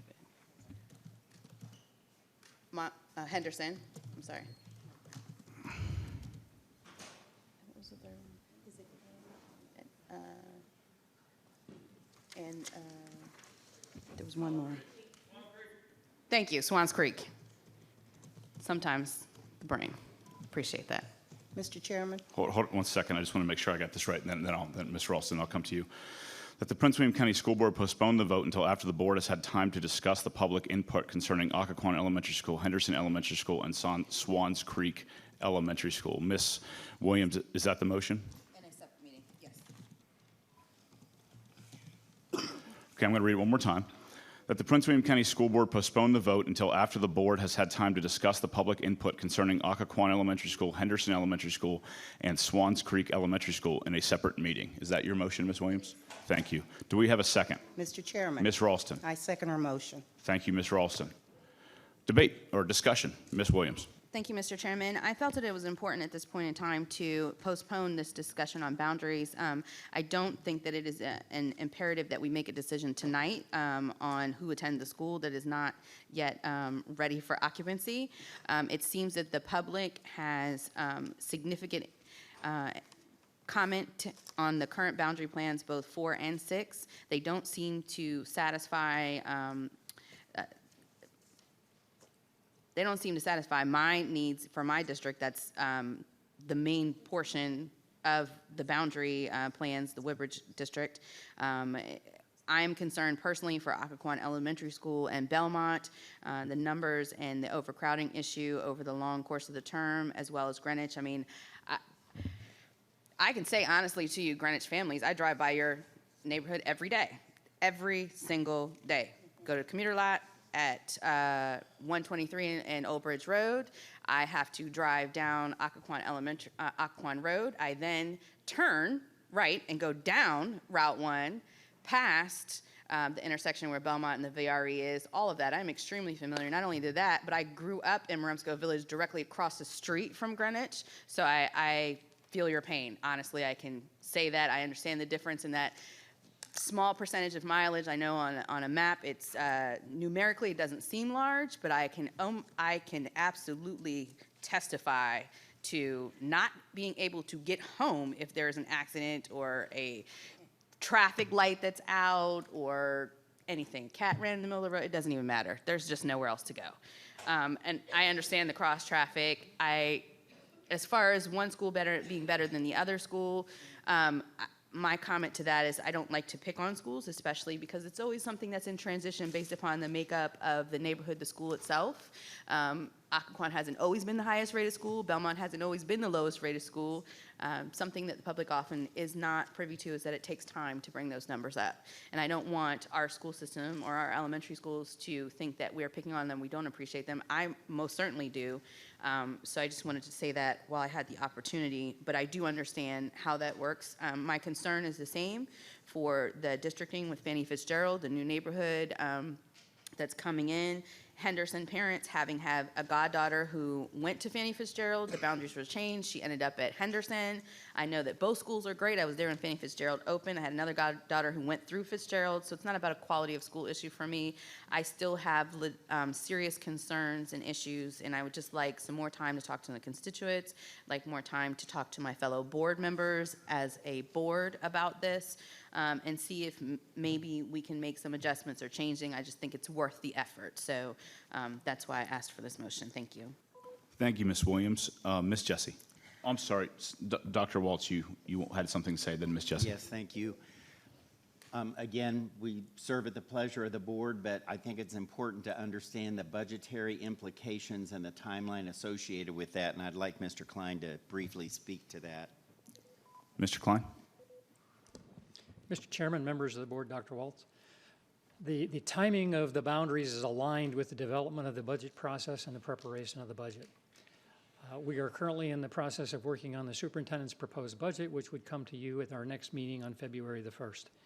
Our intention, in fact, is that tomorrow we would be revising all of the school allocations that are impacted by boundaries in order to align them with the budget process. If the vote is, essentially, if you're going to wait and delay it, what we would present as the budget, the preparation of the budget, the executive summary, the budget documents will all be incorrect. Relative to, at some point down line, we would have to stop the entire process and start over. That makes a mess of the budget process. The recommendation, in a sense, is you can certainly make modifications and amendments to what has been proposed on the boundaries this evening to make adjustments and amendments.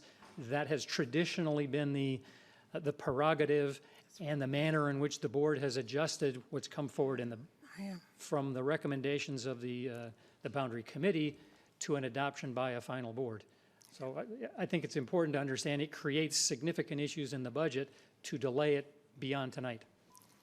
Ms. Williams, you have a question? Mr. Klein, if I understand you correctly, then if we still make amendments to the proposed budget, will we not still have to make, amendments to the plans, will we not still have to make the school system make changes to the budget based upon whatever amendments or changes we make? I'm confused because I know that in the past that we've done boundaries and then they've been changed later, and it's been sometimes during or after budget cycle. So I just want to have a better understanding of what it is that you're telling me. In the context of the normal cycle, and why we've lined it up this way is such that we would have essentially the boundary changes that were adopted tonight, whatever they may be. Staff would go back and basically make a change to all of the school enrollments tomorrow to align what that revised enrollment would be for the changes in the boundaries. Then we immediately turn around and prepare the budget documents for school budgets to align them with what the revised numbers would be. So one is, if we were dealing in one school or two schools, it would not have the significant impact that we have here of, 15 schools? It dramatically affects what that, the preparation and distribution of the budgets. Now, in one sense, potentially the total number of teachers is not affected in the context of where the enrollment is. The problem is that they're all in the wrong schools. And when the principals would then go work on developing and preparing their budgets will be wrong. Now, we have not typically changed boundaries at this stage in the process. There have been occasions in which we have done boundaries in the spring.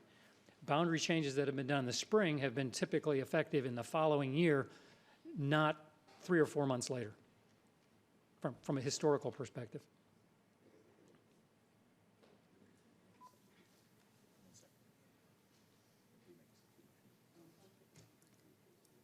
Could I make an amendment?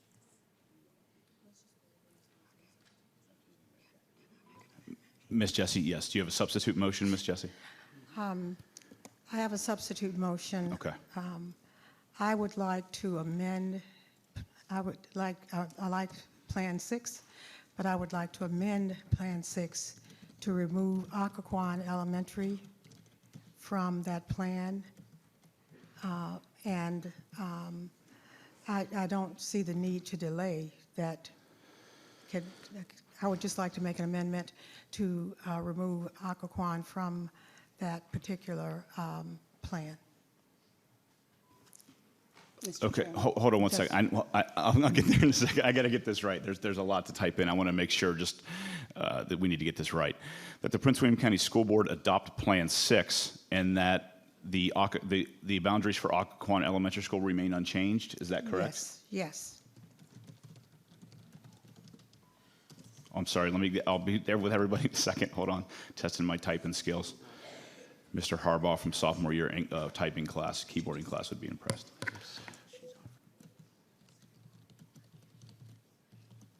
Ms. Jessie, I have your substitute motion. In fact, I'm going to make sure I put that in there just so everyone's clear from a historical perspective. Substitute motion that the Prince William County School Board adopt Plan 6 and that the boundaries for Occoquan Elementary School remain unchanged. Is that to your satisfaction, Ms. Jessie? It is, but I guess my question is, in my motion, for the purpose of time, and I'm not sure about the legality of this, can in that motion I include Henderson or? We can make, one second. We can make amended motions to this motion, this substitute motion. That might be a little cleaner. If we leave it like this right now and we want to make additional amended motions, we certainly can. But why don't we just keep it clean right now? So are you satisfied with that, Ms. Jessie? I'm going to have to ask for a second if you are. Yes. Do we have a second? Mr. Chairman. Ms. Ralston. Can I speak to it before? You can second first. You second it, and then Ms. Now I'll speak to it. Ms. Jessie, as the maker of the motion, gets the first crack at talking, and then you get the second shot. Talk next. Yeah, you'll be second, I promise. Ms. Jessie. The parents from Occoquan have spoken, and I've lived in that area. I moved in 1970. I lived in Occoquan. I know those townhouses. I know they're right next door. There's much been said about the high performance at Occoquan, and I don't want to compare schools, but I have to say this. The superintendent has an objective to close the achievement gap. Occoquan Elementary is not just a high-performing school. Occoquan Elementary is a model school for the nation because of performance and closing the achievement gap. And it can continue to be. If we had a ceremony at that school last week, and we're on the web, they're going to California, and this county will be recognized because we're one of 2 schools in the nation to close the achievement gap at such a level that we are recognized. That's not the only reason. Those students really shouldn't have to cross Route 1 when they could walk next door to a school. So that's my rationale for doing it. And they have some overcrowding issues that I think can be worked with down the road. But this is a school that is a model school that can help other schools in this county. And these kids should not be punished by removing them from a school. We wouldn't remove kids from a traditional school because they have achieved certain levels. So I would like for that to be an account. And I don't want to do the big comparison, but I don't want to neglect the fact that these people have worked really hard to make this achievement for these kids. Thank you. Thank you, Ms. Jessie. Ms. Ralston, I'm going to ask the board, I realize that there's a chance there may be multiple amendments here. I'm going to ask that if we can just do one amendment at a time. It's going to certainly make it easier. We can do as many as we want, obviously, but I'm just going to kind of, again, you can ultimately make any motion you want. I'm just recommending that it might be easier to do it kind of one at a time from a discussion sake. But Ms. Ralston, it's your turn.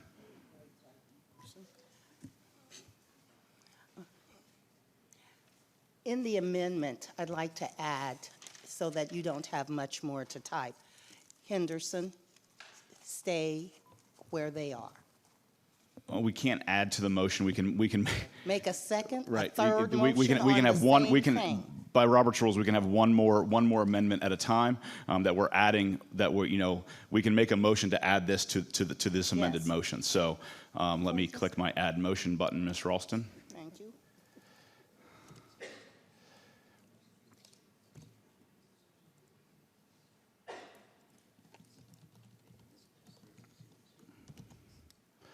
Ms. Ralston, I have amended motion typed in, and then that's it for now. What would you like me to add? That Henderson's boundaries do not change.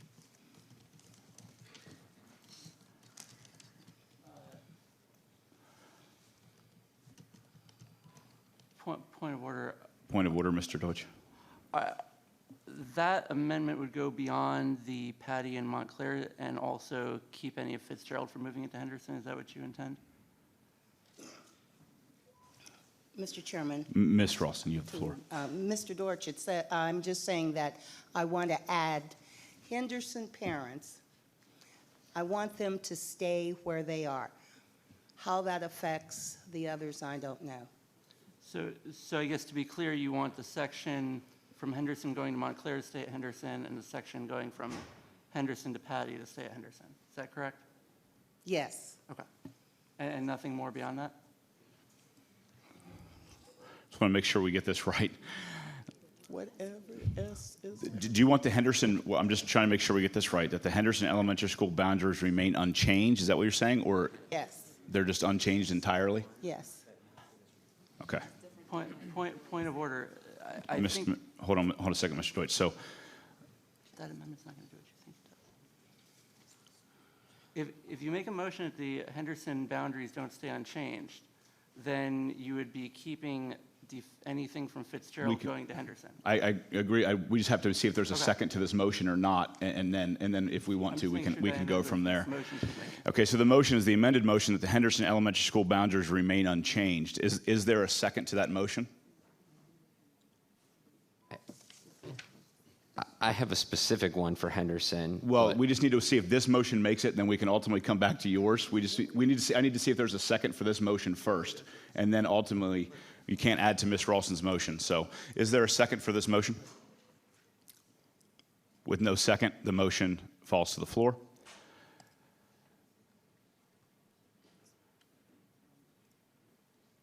All right. So we're back to the substitute motion. I've lost track of that's the floor. We're back to the substitute motion. Mr. Deutsch, would you like to speak? You have your microphone on. Thank you, Mr. Chairman. Yes. I would like to offer one large but very specific amendment. Okay, Mr. Deutsch, give me 1 second. Fair enough. Thank you. Is this going to be an amended motion, Mr. Deutsch? Well, it's an amendment to the current motion. It is amended to the substitute motion? Yeah. Thank you. I just want to make sure I'm on the right page here before I start typing. And just throw it out there, I'm going to make it's going to affect 4 sections. I go about 70 words a minute, so that's about how fast you can talk. Fair enough. Yeah. So the first part is that the sections of Neabsco being sent to Wilson and Montclair be left at Neabsco. Say that one more time, Mr. Deutsch. That the sections of Neabsco being sent to Wilson and Montclair be left at Neabsco. In the Neabsco Magisterial District? To Neabsco Or Elementary Neabsco School. Elementary School. Yep. I'm sorry, which one? To Neabsco Elementary School. Okay, that the sections in Neabsco Elementary School remain? That are being sent to Wilson and Montclair remain at Neabsco, yes.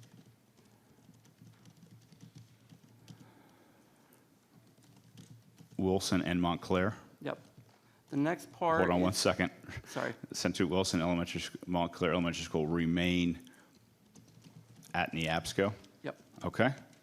Second part is that the portions of Henderson being sent to Montclair and Patty remain at Henderson.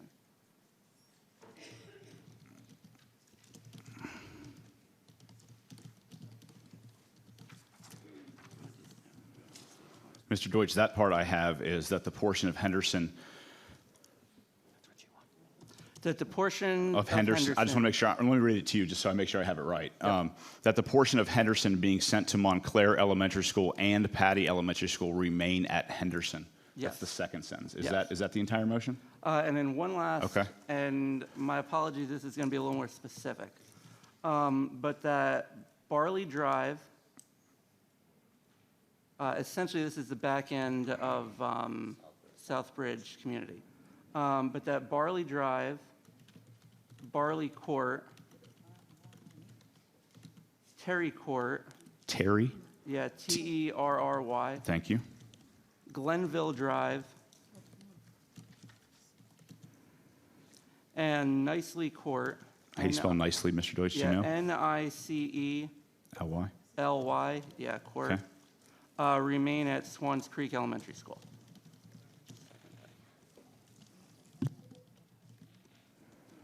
Mr. Deutsch, you know I have to read this back to you. The amended motion that the Prince William County School Board keep the sections in Neabsco Elementary School that are being sent to Wilson Elementary School and Montclair Elementary School remain at Neabsco, that the portion of Henderson being sent to Montclair Elementary School and Patty Elementary School remain at Henderson. Also that Barley Drive, Barley Court, Terry Court, Glenville Drive, and Nicely Court remain at Swans Creek Elementary School. Is that to your satisfaction? Yes. Into your microphone, please. I'm sorry, Mr. Deutsch. Yes. Thank you, Mr. Deutsch. Do I have a second? I second. Mr. Wilk, second. To your amended motion, Mr. Deutsch. I think there are a number of amendments that are responsive to the desires of the community and that we should pass them. Thank you, Mr. Deutsch. Mr. Wilk? Yeah, I agree specifically about Henderson and Swans Creek. Henderson, we've heard a lot from the Northgate community and those residents, and they would like to stay. We're talking 20-ish plus students we're looking at with that total group of students there from at least the particular one in the Potomac District. And then with Swans Creek and Southbridge, we're looking at, as one of the speakers earlier said, the head of the Homeowners Association, we're talking about a handful of students. Although Mr. Deutsch read off a couple streets there, we're literally talking about a handful of students to keep the rest of Southbridge and Swans Creek. That's the only part that was cut off. Thank you, Mr. Wilk. Ms. Williams? I was just wondering if staff had any input that they'd like to add before we vote.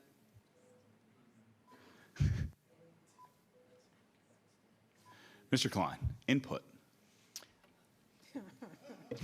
I can get the experts up here. I think the first comment is that the change on Neabsco would leave Neabsco Elementary at 129% of capacity based on those adjustments.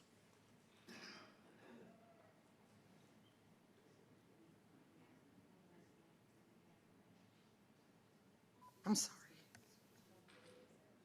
Could you repeat that? Mr. Klein, say it one more time. The proposed amendments would result in Neabsco Elementary having being at 129% of capacity next year.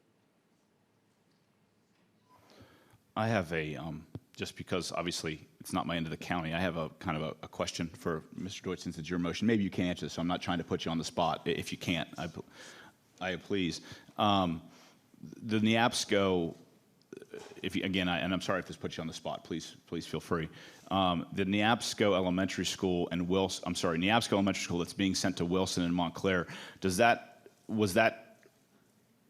how does that relate to maybe even some of the citizens' comment time we'd heard during the public hearing? What portion is that relating to? Was that brought up during I'm just trying to wrap my head around which areas we're talking about in the county. Lots of neighborhoods, obviously, and I don't have them all memorized. So. Sure. If you're looking at Plan 6, it's the yellow and blue section, and I guess light blue, whatever we're calling, next to NEAPSCO. While it doesn't relate to citizen comment time here, it relates to other comments we've had throughout the process and meetings that people have had, emails that have come, et cetera. So I mean, I've had numerous meetings recently. It's a result of community feedback. Mr. Wilk? Thank you, Mr. Deutsch. I have I'm sorry a question. for putting you on the spot. Mr. Wilk? Ever thinking of Montclair Elementary, what would that do to the capacity? Where would that leave Montclair Elementary at with capacity? 76.8%.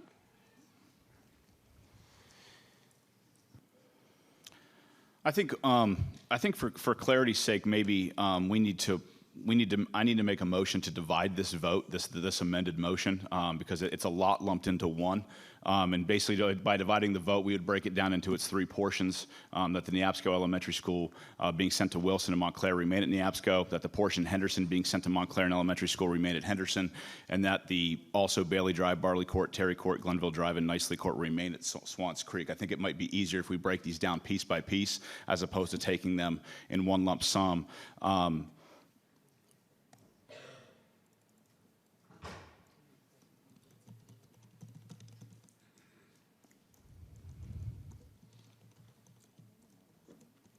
I'm making a motion to divide the vote into three separate pieces so we can vote on them all individually as opposed to that. So to divide Mr. Deutsch's amended motion.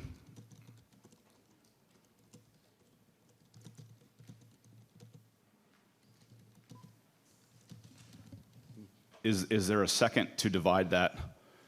Is there a second to divide that motion? Real quick, we just have a motion on the floor, then Dr. Waltz, I'll come to you. Is there a second to divide that, or would we prefer as a board? I'm just throwing the option out. Is there a second to divide it, or we want to vote on it in one lump sum? With no second, that motion falls to the floor. I'm going to make sure I don't lose everything. I'm so nervous I hit the wrong button here. All right, I think I've got it. So that falls to the floor, so we don't want to divide the vote. Dr. Waltz, you have some input. Mr. Klein, could you tell us where that leaves Wilson Elementary for next year? 68%.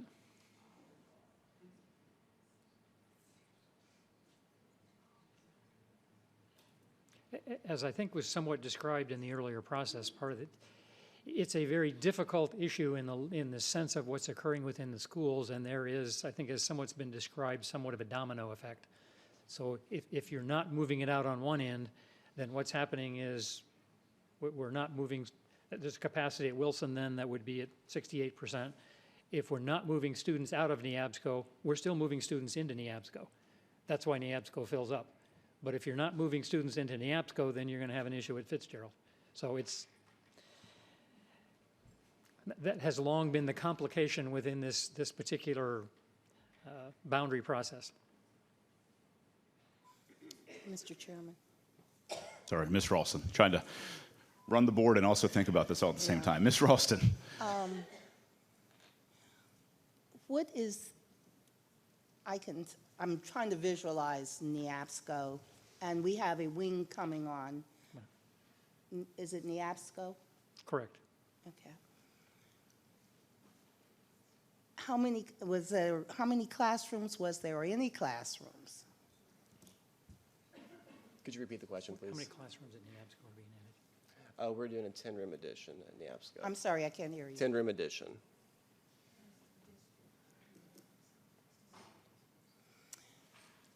Can you name for me the streets?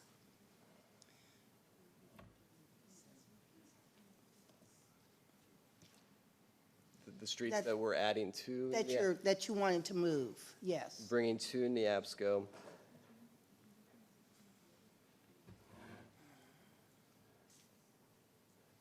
The residences access off of Cal's Muse. The residences access off of Katana Court.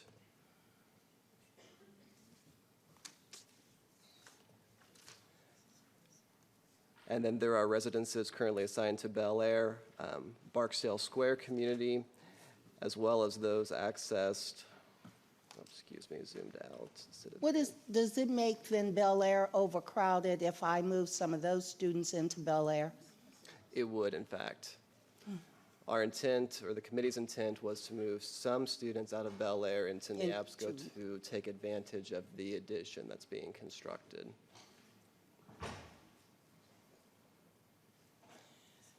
Which other direction can we go? Just give me another direction. Look at the... There are more minimal modifications that can be made to Plan 6 that would embrace some of the input that was given tonight and would, for the most part, balance our enrollment in an effective manner. I knew you could... I'd be glad to speak to those if that is a question posed to me. So ask. Okay.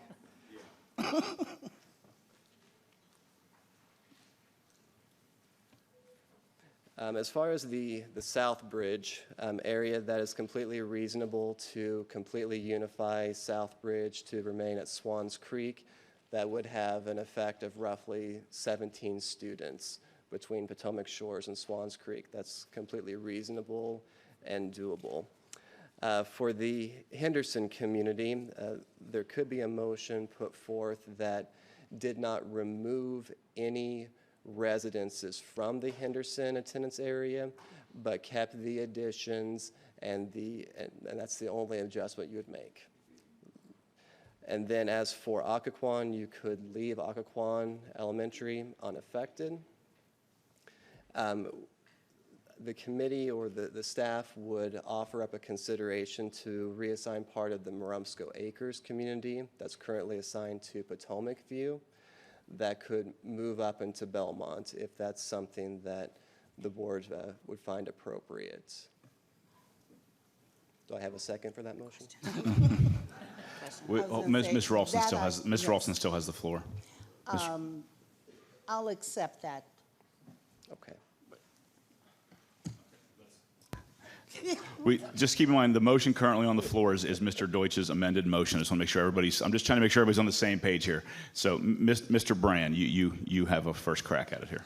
Thank you, Mr. Chairman. Dr. Cartledge, I think we're all confused of varying levels at this point. I've been trying to keep track. Well, Lori says she's not confused, so she's good to go. So that's good. So I'll get some input from her. But it kind of sounds like to me that you're suggesting potentially moving some folks that aren't here tonight that haven't had to say that they potentially could be moved. If so, I don't agree with that. You know, if we gave all these folks in this room tonight a voice, that's not fair to those folks that aren't here tonight to have their voice. So I definitely will not support that decision. So thank you. Okay, Ms. Williams. Dr. Cartledge? Can I follow up with that one part real quick? Yes. If Ms. Williams, yes, she has the floor. Yes, Dr. Cartledge. All right, thank you. Fair point. Just want to make sure that everyone is aware that that component is only true for the Potomac View aspect.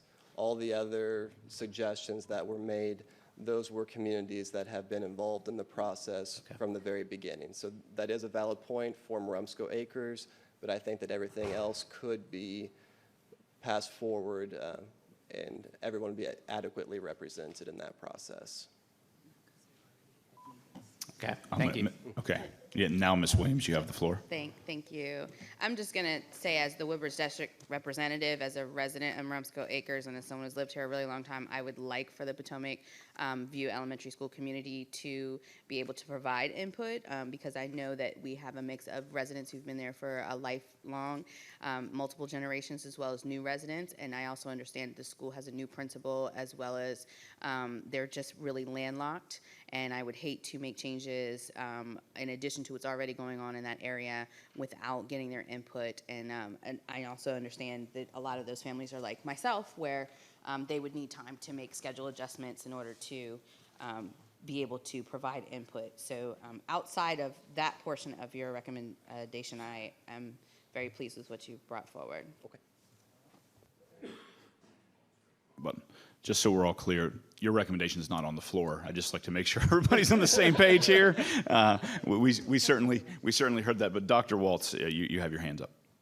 Thank you. So I want to just reiterate what you just said. The things that Dr. Cartledge is saying are not his recommendations. They are not the staff's recommendations. They're not the superintendent's recommendations. What he means by doable is, yes, you could leave one school at 150-some% over capacity. Yes, you could leave another school at 60-some% capacity. But I just want to make it absolutely clear that when he says it's doable, that doesn't mean it's the administrative recommendation. Understood. Thank you, Dr. Waltz, for the clarification. I don't know if I want to chime in yet. So we are. I just again, for the sake of clarity, let me, Mr. Brand. I think probably good for both of us at this point. Let me reread the current amended motion that's on the floor to the substitute motion, but not the main motion. That the amended motion currently on the floor is that the Prince William County School Board keep the sections in Neabsco Elementary School that are being sent to Wilson Elementary School and Montclair Elementary School that remain at Neabsco, that the portion of Henderson being sent to Montclair Elementary School and Patty Elementary School remain at Henderson, and also that Barley Drive, Barley Court, Terry Court, Glenville Drive, and Nicely Court remain at Swans Creek Elementary School. Just for clarity, that is the motion still on the floor that we're at right now with the amended motion. Does that help, Mr. Brank? Because it actually helped me to reread it a little bit, although, yes, thank you. I have a point of order. A point of order, Yeah, Mr. Will. I don't believe there were Henderson going to Montclair. Is that correct? Yeah. Oh. Point of order. With no further discussion, Mr. Deutsch, discussion on this amended motion? Can we get to calling the question? No, that's, well, you had your mic on. I was getting ready to do that. All right. Okay, we're going to call the vote on this amended motion. Mr. Wilk, how do you vote? Yes. Mr. Deutsch? Aye. Miss Jessie? Yes. Miss Williams? No. Mr. Brand? Yes. Miss Ralston? Yes. And I will also vote yes.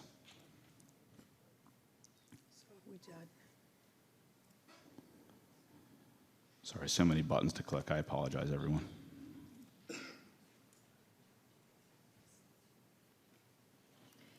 The vote is 6 yes, 1 no. Williams, 1 absent. Satterwhite. Motion passed. Okay.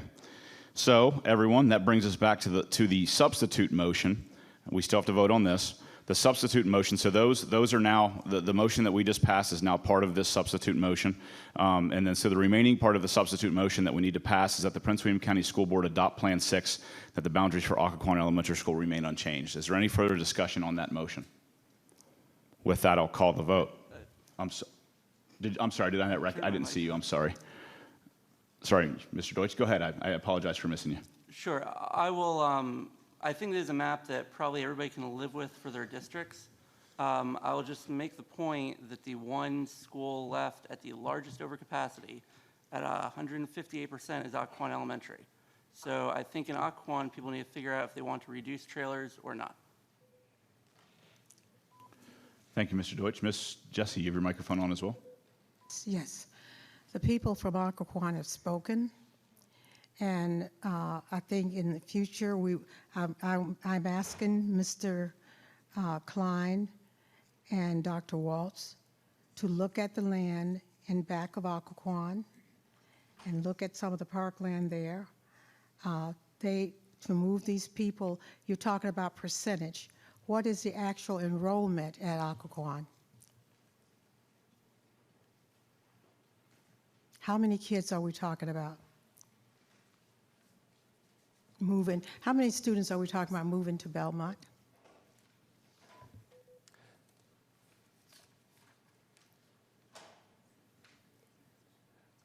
There'd be approximately 100 students being. How many? Approximately 100 students being reassigned from Occoquan to Belmont.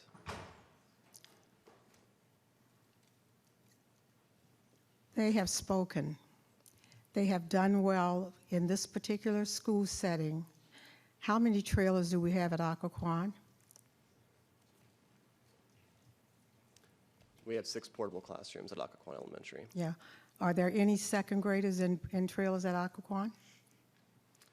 I'm unaware of how the principal brewer is using I the think space. one of the parents that was here asked that we consider the fact that they don't have that situation. I would like an alternative plan for Occoquan Elementary to allow these kids to remain in their school, at least for 1 year, until we develop another plan. That is the current motion as we have right now, that the Prince William County School Board adopt Plan 6 and the boundaries for Occoquan Elementary School remain unchanged. So as of right now, that's how that will be if this passes. Thank you. Any further discussion on this matter? Okay. With that, I'll call the vote on this as well. Mr. Klein, did you have something before? Before we get totally to the end, there is the issue of rising fifth graders that you might want to take up. Is that a matter of, thank you, we did that, I believe, last time as well, and it does have to be part of the motion for it to be guaranteed? Correct, it would be rising fifth graders. How about somebody amend the motion if that's what we want to do then? Why not? What are we amending? If someone wants to, I'm just saying, do we want to protect the Yes. fifth graders having, the rising fifth graders? Mr. Chairman? Ms. Ralston. I move that we include the rising fifth graders in this motion. And historically, that has been subject to providing their own transportation. Yes, The rising fifth graders from where? from their school. Anyone being moved has the right, what he's To saying is stay. anyone being moved has, any fifth grader being moved, current fourth grader this year would have the right to stick around stay. at their school as long as they provide their own transportation. So, Right. been a motion that, I would like to make another consideration. hold on one second, I have to get a second for this motion first. Let me get it typed in, please. The amended motion that rising fifth graders can remain at their current school, provided they provide, that makes sense, provided they provide their own transportation.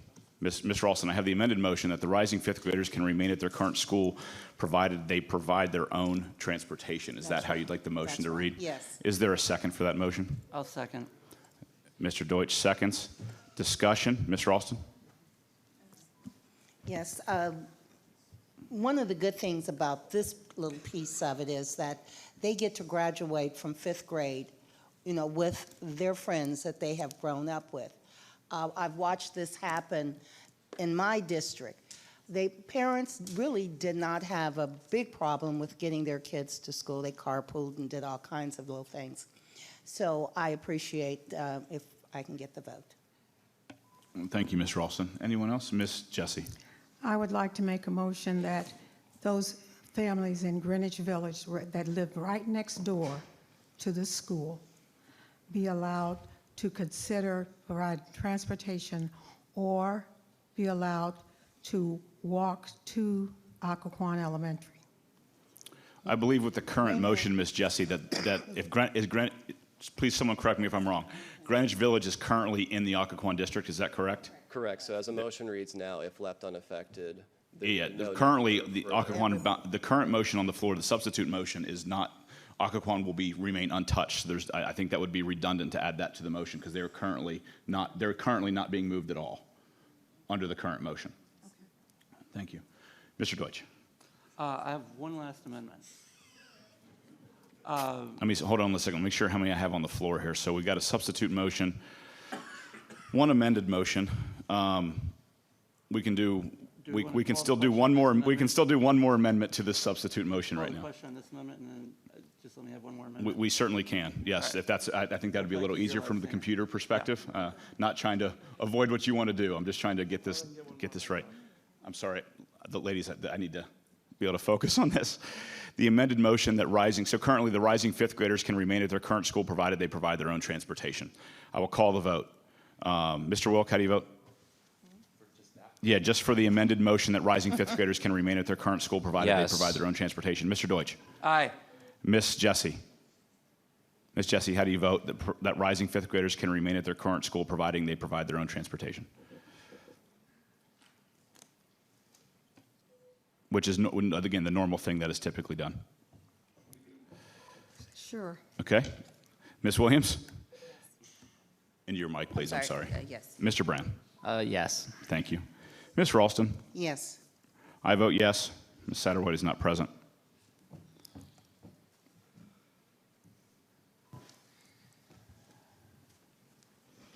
Vote is 7 yes, 1 absent, Satterwhite. Motion passed. Okay. Now we're back to the substitute motion. Mr. Deutsch? All right, one last amendment, and I think this hopefully addresses some of the other concerns we have. But this would direct staff that the next time that we boundary schools on the eastern end, that we do it, we reboundary everything planned for the next 4 years and phase it in at once.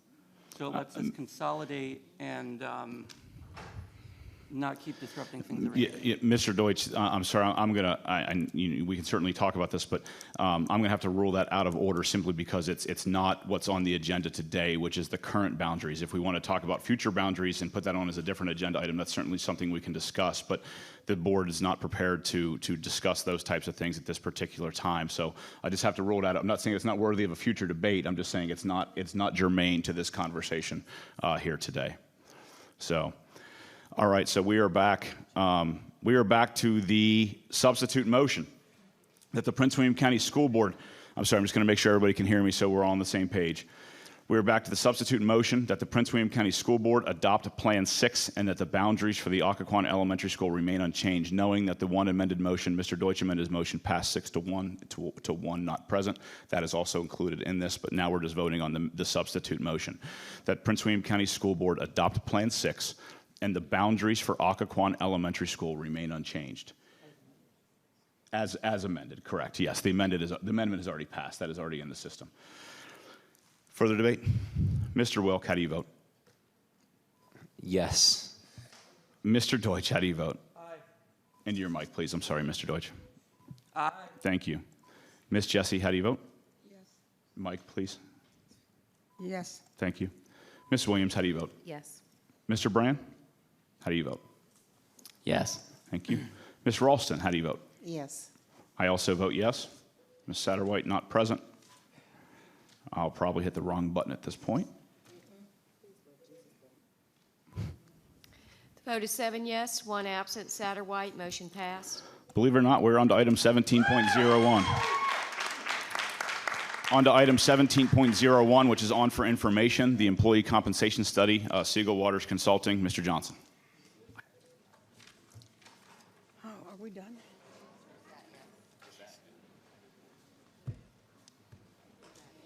Thank you. I'm just so confused. Thank you, sir.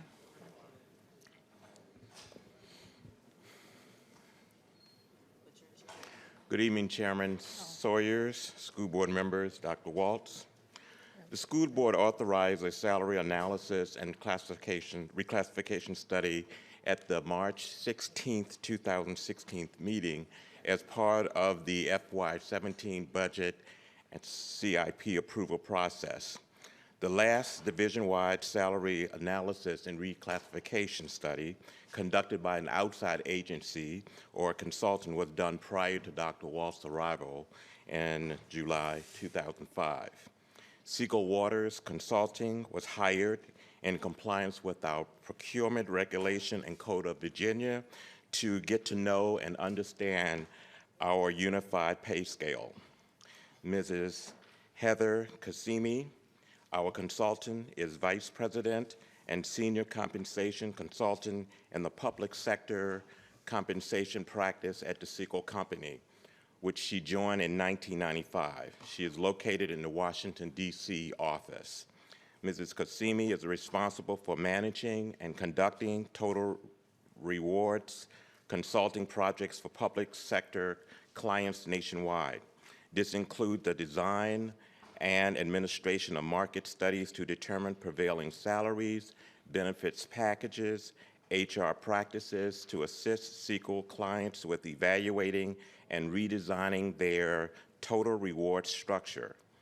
She also manages classification studies and responsible for conducting employee opinion surveys and engagement studies. Prior to hearing from our consultant, Deborah Sparks, Director of Benefits and Retirement Service, will have an opportunity to speak with you to give you a quick overview of our current situation in Prince William County Public Schools. And Mrs. Sparks has worked closely with the consultant and myself on this project. At this time, Debbie.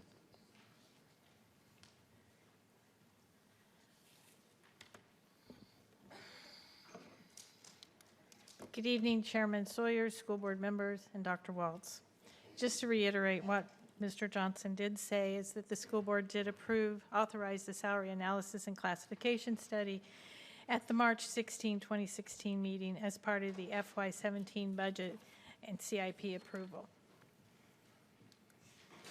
PWCS does compete with the largest school divisions in the Commonwealth of Virginia and also in the state of Maryland, as well as Washington, D.C. We are the second largest school division in the Commonwealth, with Fairfax being the largest. Fairfax is also considered the 10th largest school division within the United States. Montgomery County in Maryland is the 15th largest, and Prince George's County is the 21st. I say that because we are the 35th largest school division in the nation, which I think we all should think highly of that. Prince William County is the 12th largest employer in the Commonwealth of Virginia and the largest employer in Prince William County with 13,000 employees, including substitutes and temporaries. Our payroll each time, probably we cut approximately 15,000 different checks over a course on every payroll. This past year, we projected 1,000 new teacher hires for the 2016-17 school year, and we, to date, have filled 944 of those vacancies. We are still experiencing a large number of vacancies in the teaching area. For the month of January so far, we still have 70 vacancies. And that is the largest number of vacancies since 2005. PWCS does enjoy a teacher turnover rate of approximately 10%, which, as you can see, is much lower than the national average, which is 16% per the National Center of Education and Statistics. Our goal is to remain under 12% at any one time.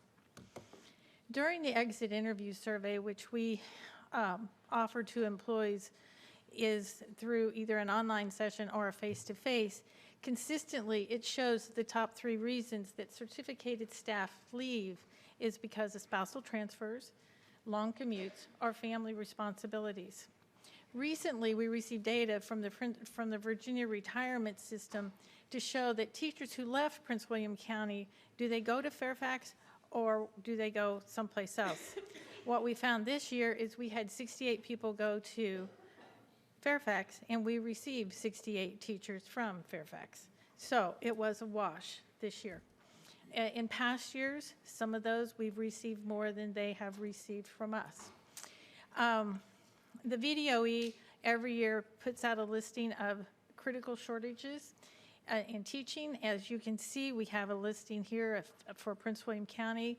There is mathematics, there is special education, there is career and technology, ESOL, sciences, and middle school, and for the first time, it is also elementary school. So we have a shortage of elementary school teachers. In non-teaching positions, we have the technology at all levels.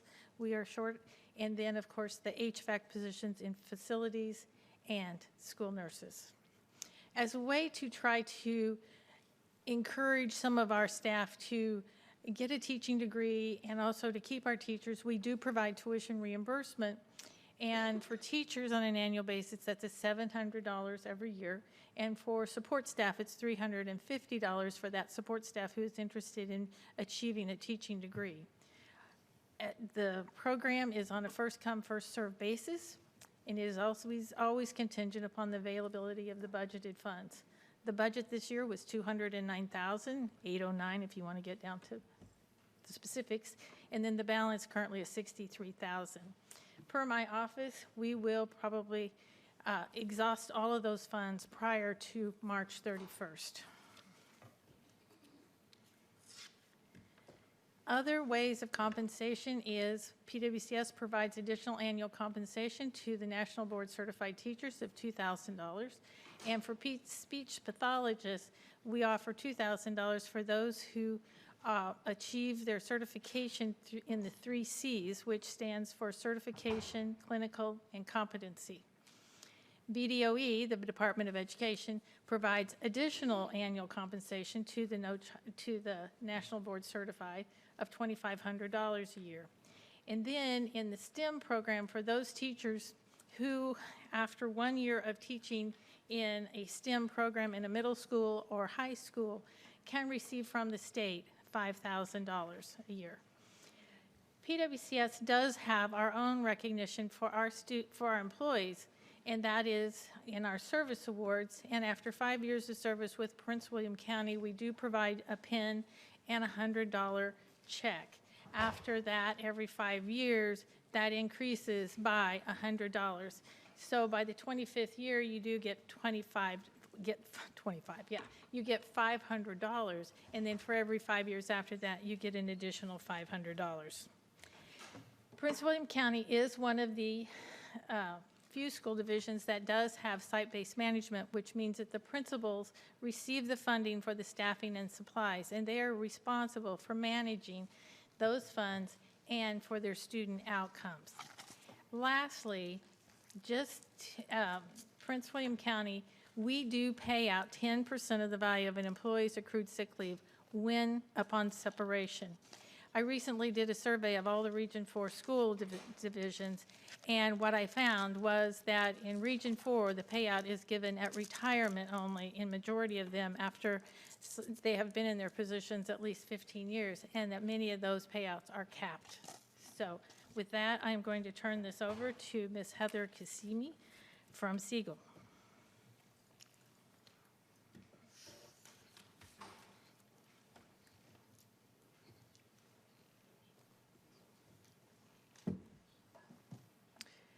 Hello. Thank you for inviting me here and for giving your attention to this information. I know we've all had a long day, so I will go through these slides as quickly as possible. I have about 30 pages of information to share with you tonight. As Mr. Johnson said, my name is Heather Kazemi. I'm a vice president with Siegel Waters Consulting. Just a short bit about the company. The Siegel Group, which was founded in 1939, is a nationwide human resources consulting firm with 24 offices and about 1,000 employees in North America. For the past 22 years, my colleagues and I have specialized in providing compensation analysis and advice to public sector organizations throughout the country, including public school districts. So this evening I'm going to share with you the results of the recent market analysis. These 30 slides or so that I'm going to show you summarize the findings, but we're also finalizing a written report that provides more detail. So the agenda for this evening. First, I'll talk briefly about the purpose and methodology of the study. Then I'll share the market study findings. First, the findings for teachers, and then findings for staff positions, classified, administrator, and managerial staff. Lastly, I will speak to some recommendations and next steps for you all to consider. So the goals of the study are twofold. First, to evaluate and quantify the school division's total compensation market position. And when I say total compensation, I mean salaries and the employer cost of benefits, of employee benefits, for all employee groups, including educators, administrators, and other staff. The second goal is to update, validate, and modernize the job classification structure and the job descriptions for administrators and staff. The primary objective of the analysis is to ensure that Prince William County Schools has policies and practices that enable you to successfully recruit, retain, and recognize qualified and committed educators and staff so that you can provide a world-class education. The next slide shares some information about the methodology. To measure our market position, we first needed to define what is the market. And you can see on the slide, this is, we've segmented the market into 4 areas. The first is the other 8 school divisions in the Washington Area Boards of Education, or the WABE school districts. The second segment include 2 other neighboring school divisions, that is Fauquier and Stafford. And for those positions that are not specific to school environments, we also looked at local area governmental employers as well as private sector employers. So in total, this study includes 17 public sector comparator organizations and 4 data sources representing the private sector.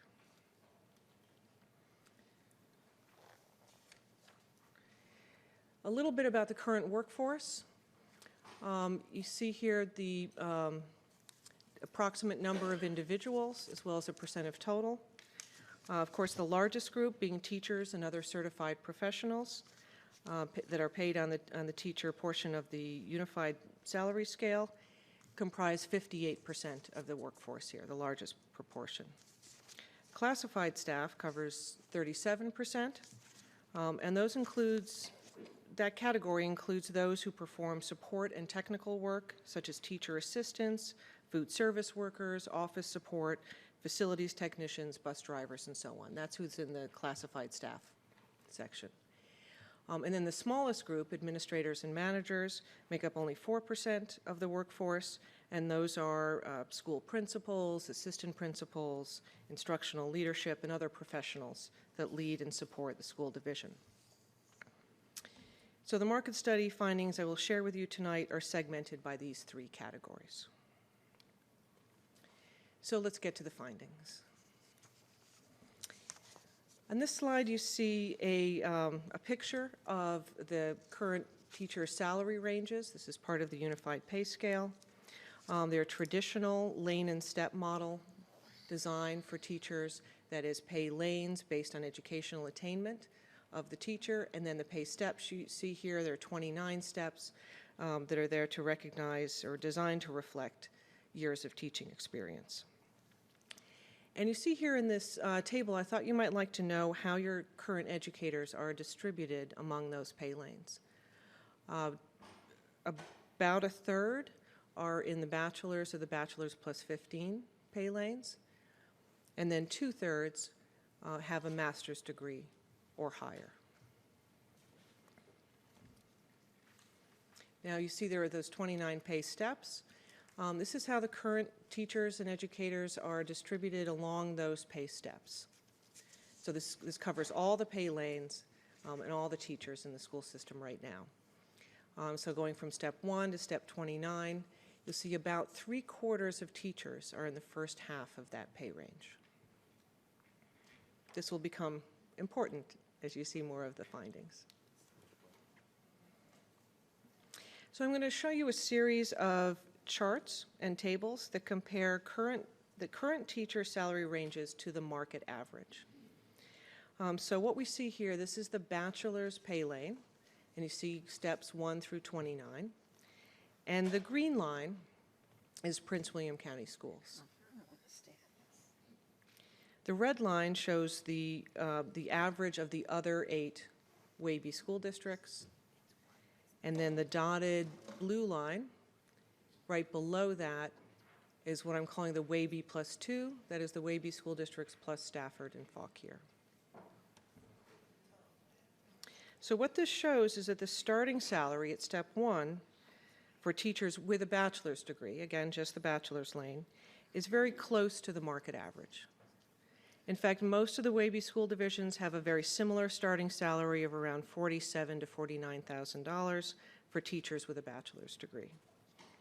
The similarity continues for about the first 3 steps of the salary range, with most school divisions paying about $50,000 at step 3. At this point, Prince William's salary scale falls below the WABE average and stays about $2,000 to $3,000 per year below the average until about step 13, where it begins to exceed the market average. So again, a little bit below the WABE average, about $2,000 to $3,000 a year until step 13. But the gap continues to grow throughout the steps after step 13, reaching its peak at the top of the scale, exceeding the WABE average by about $24,000 at step 29. In short, the current teacher pay scale is similar to others in the beginning, dips below the market for steps in those sort of middle career years, but then becomes highly market competitive as a teacher progresses through the range. So this was the bachelor's pay lane, and now here's the chart for the master's pay lane. Picture here is similar, but the scale remains below market for longer than in the bachelor's lane, with steps 4 through 22 below the WABE average by about $2,000 to $6,000, depending on which step you're on. Again, $2,000 to $6,000, and then above the market average starting at around step 23. So the findings for the other teacher ranges and lanes are similar to these, what I'm sharing with you tonight, the bachelor's and the master's lane. So the next page here shows the same information, but in a table form for those who like to see the numbers. This one shows the master's pay lane and selected steps along that pay lane, step 1 up to the top step. First row is the WABE average, then Prince William, a percentage difference, and a dollar difference. So again, the same story. Close to the market average at the beginning, dipping below the market until a step in the 20s, and then above market by the top step. So what this means is that Prince William is vulnerable to losing trained, experienced teachers during those highly productive middle years in their career. That's sort of step 5 to step 20 in there. Those are intended, sort of designed to reflect years of teaching experience. So in addition to looking at the pay scale, we looked at the weighted average salary. Let me explain what I mean by that. We looked at how Prince William's teachers are currently distributed along the pay lanes and the steps. And we took that same distribution and we overlaid it on top of the pay scales of the other school divisions. So we said, what if all teachers work 10 months? And what if the distribution that we have here in Prince William is the same in the other school divisions? And we use that to calculate a weighted average 10-month salary for each division. So out of these 12 school districts, you see Prince William is ranked 7th.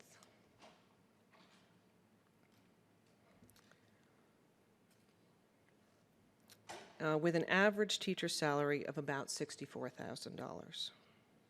It's almost $10,000 less than the average salary in Arlington, about $7,000 less than in Alexandria, and $2,000 less than in Fairfax.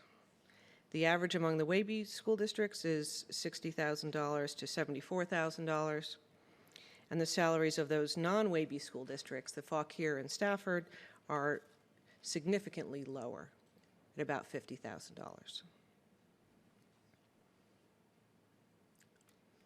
So this next page shows the same information, but in a graph form.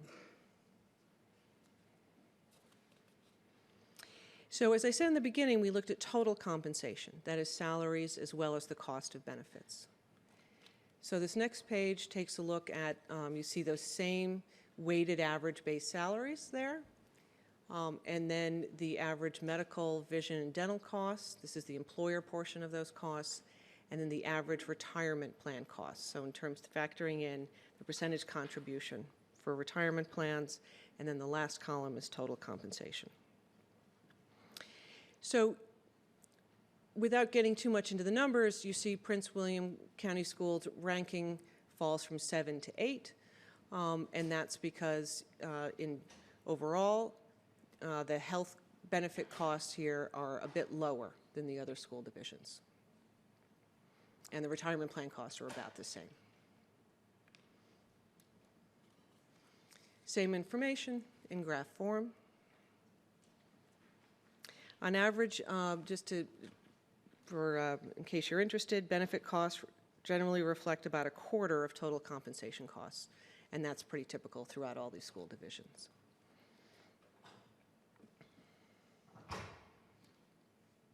So a little bit about the structure of the teacher pay scales and pay lanes.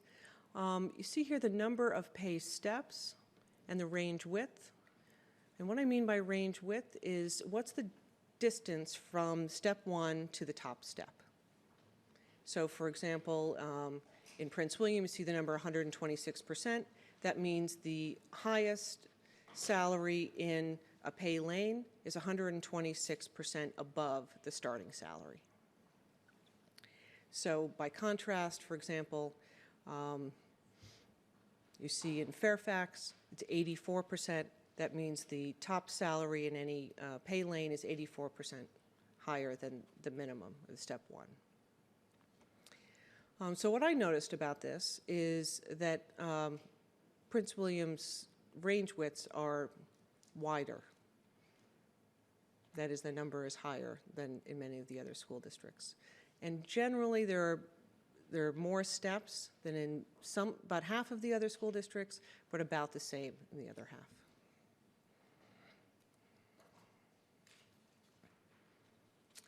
So let's move on to findings for staff. All staff are paid on the unified pay scale. Here is a picture of the portion of the scale that covers classified staff. Again, classified staff are those that perform support and technical work, such as teacher assistants, bus drivers, food service workers, office support, and so on. The salary ranges for classified staff include 11 pay grades with 29 pay steps, just like the teacher scales. Each pay range is 123% wide. That is, the top rate at step 29 is 123% above the starting rate at step 1. So this is the portion of the scale for classified staff. This picture shows the portion of the salary scale that covers administrators and managers. There are also 11 grades on this scale, grades 13 through 23, but the number of steps varies from 7 steps you see in those highest grades to 25 steps at the lower pay grades. The range widths for these grades range from 20% to 103% wide. So there are about 400 or so job titles that are paid on this portion of the unified scale, that is classified staff, administrators, and managerial staff. And to do the market study, we had to select some benchmark jobs, that is, some jobs that represent those. We can't collect market data on all 400 and some odd job titles. So for this study, we chose 108 benchmark jobs that represent about 2/3 of all staff in the school district, both classified and administrator and managerial staff. I'll give you a sense of what kind of jobs are covered in this study. It covers all departments and all employee groups, including instructional and student services jobs, as well as support functions such as facilities management, food service, IT, and so on.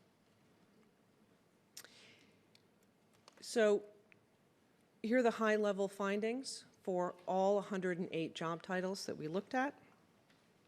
On average, across all benchmark jobs, we found that the current minimum pay rates, that is step 1 of the pay ranges, are slightly below market, about 4% below market for the classified staff, about 1% below market for the administrators and managerial staff.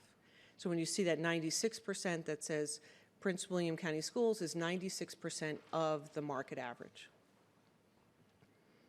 The midpoint and the maximum pay rates are on average above the market, as you can see in these numbers. About 26% at the top of the scale for non-exempt jobs and 11% for exempt jobs, non-exempt being the classified staff and exempt being the administrators and managerial staff. So I'm going to give you some examples, show you some selected job classifications. This chart shows Prince Prince William Schools pay ranges for selected classified jobs, it's not all of them, just a few, compared to the overall market average, including all of the data that we collected. So for example, you see on the far left, the food service associate, the starting rate of $11.36 is a bit below the market average, but that the maximum at $25.31 is above the market average. And that's a pretty typical pattern of what we saw among the different classified jobs. So you see here results for food service associate, custodian, teacher assistant, bus driver, school secretary, and school nurse. I'd like to spend a few minutes talking about two of these job titles in particular that have come up in recent conversations. One is a bus driver and the other is a school nurse. So starting with bus driver, I wanted to share with you the data we collected from all of the other school districts. So Prince William is blue here, and this data is sorted in descending order from highest to lowest with a starting pay rate. So these are hourly rates. So you see here Prince William ranks 10th out of the 12 school districts for starting pay for bus drivers. And that's step one. And it's the lowest among the WABE school divisions.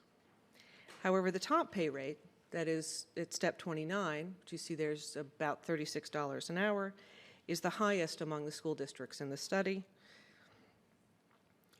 So you see, again, this is a bit lower in the starting salary, but a bit higher at the ending salary.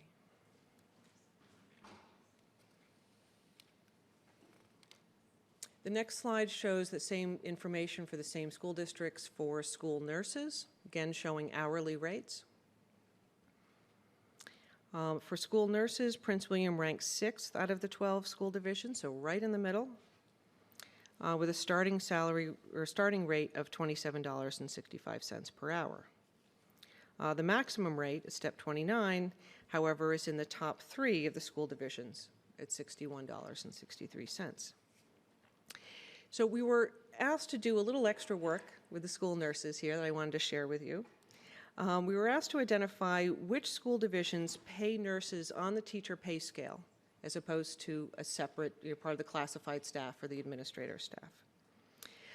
So you see here we've noted 3 school divisions with an asterisk, and those are the school districts that pay school nurses the same as they pay teachers. So they're paid on those teacher pay lanes based on education. That's Alexandria, Manassas, and Falls Church. Those are the 3 on the left. So by way of comparison, we've added the pay ranges for Prince William County teachers at a bachelor's degree and a master's degree to show you by way of comparison. So in other words, we're saying if school nurses were paid on the teacher pay scale, here's what the market position would be on an hourly basis. So those are the 2 blue ones on the left.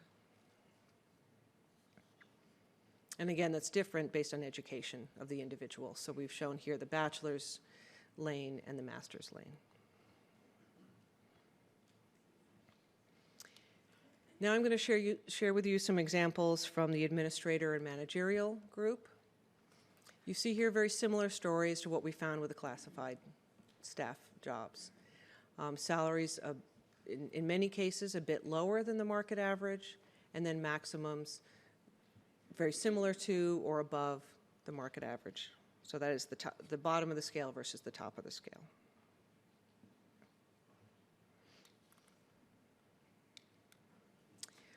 And one last slide on administrators. I thought you might like to know about school principals. And here we see the salary ranges for elementary, middle school, and high school principals, comparing Prince William to the WABE average and that WABE +2 average. Again, similar story with some of the other jobs. A bit below the market at the minimum and a bit above at the maximum.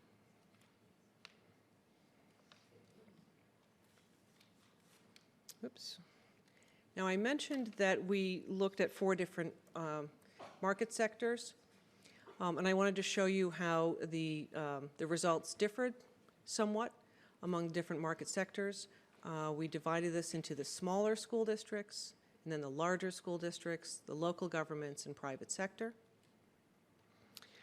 So across all jobs, this is showing all 108 benchmark jobs, we found that Prince William is generally competitive with all 4 market segments, but the starting rates are below the private sector average and the larger school division average.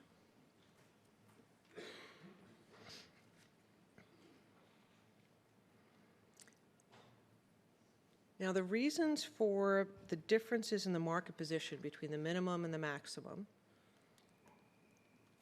has to do with the width of the pay range. So I mentioned this earlier with regard to teachers. And here showing this is the average distance between the minimum to the maximum pay rate for classified staff jobs. So that top bar there, of course, is PWCS at 123% wide, and you see this is average across all the different jobs that we looked at for the other school divisions.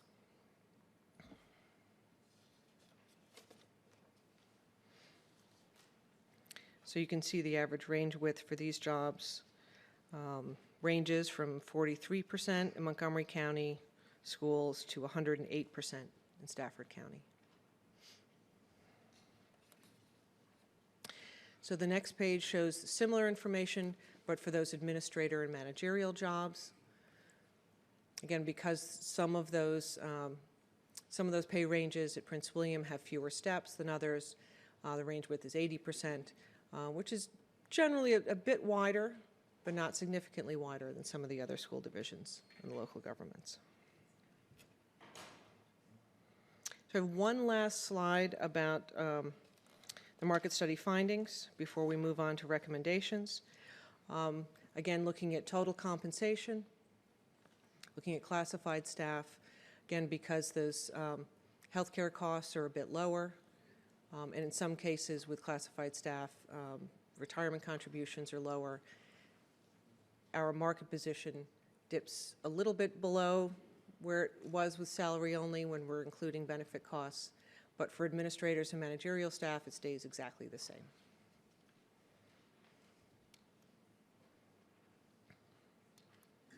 We're nearly there.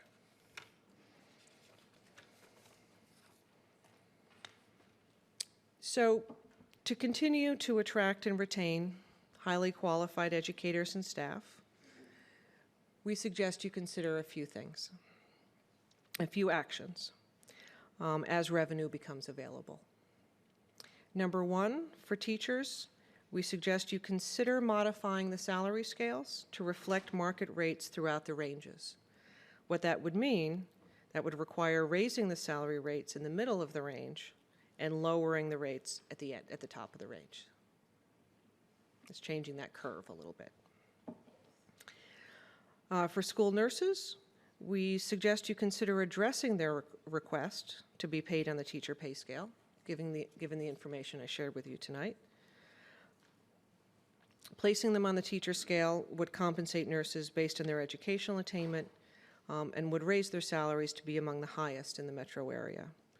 Keeping them on the unified scale or on the classified staff portion of the unified scale means that starting rates are ranked in the middle of the pack, that is 6 out of 12, with top salary rates among the highest in the area. Number three, given that we are expecting to experience a nationwide teacher shortage in coming years, we suggest that you consider enhancing the tuition reimbursement budget for teachers and support staff with a focus on encouraging staff to pursue a teaching degree. Last, for staff, we suggest you consider modifying the pay ranges to more closely reflect the market, that is with narrower pay ranges, but to recognize career path hierarchies by potentially expanding the number of pay grades. So now they're wide, make them a bit narrow, but perhaps have more of them based on a career path progression.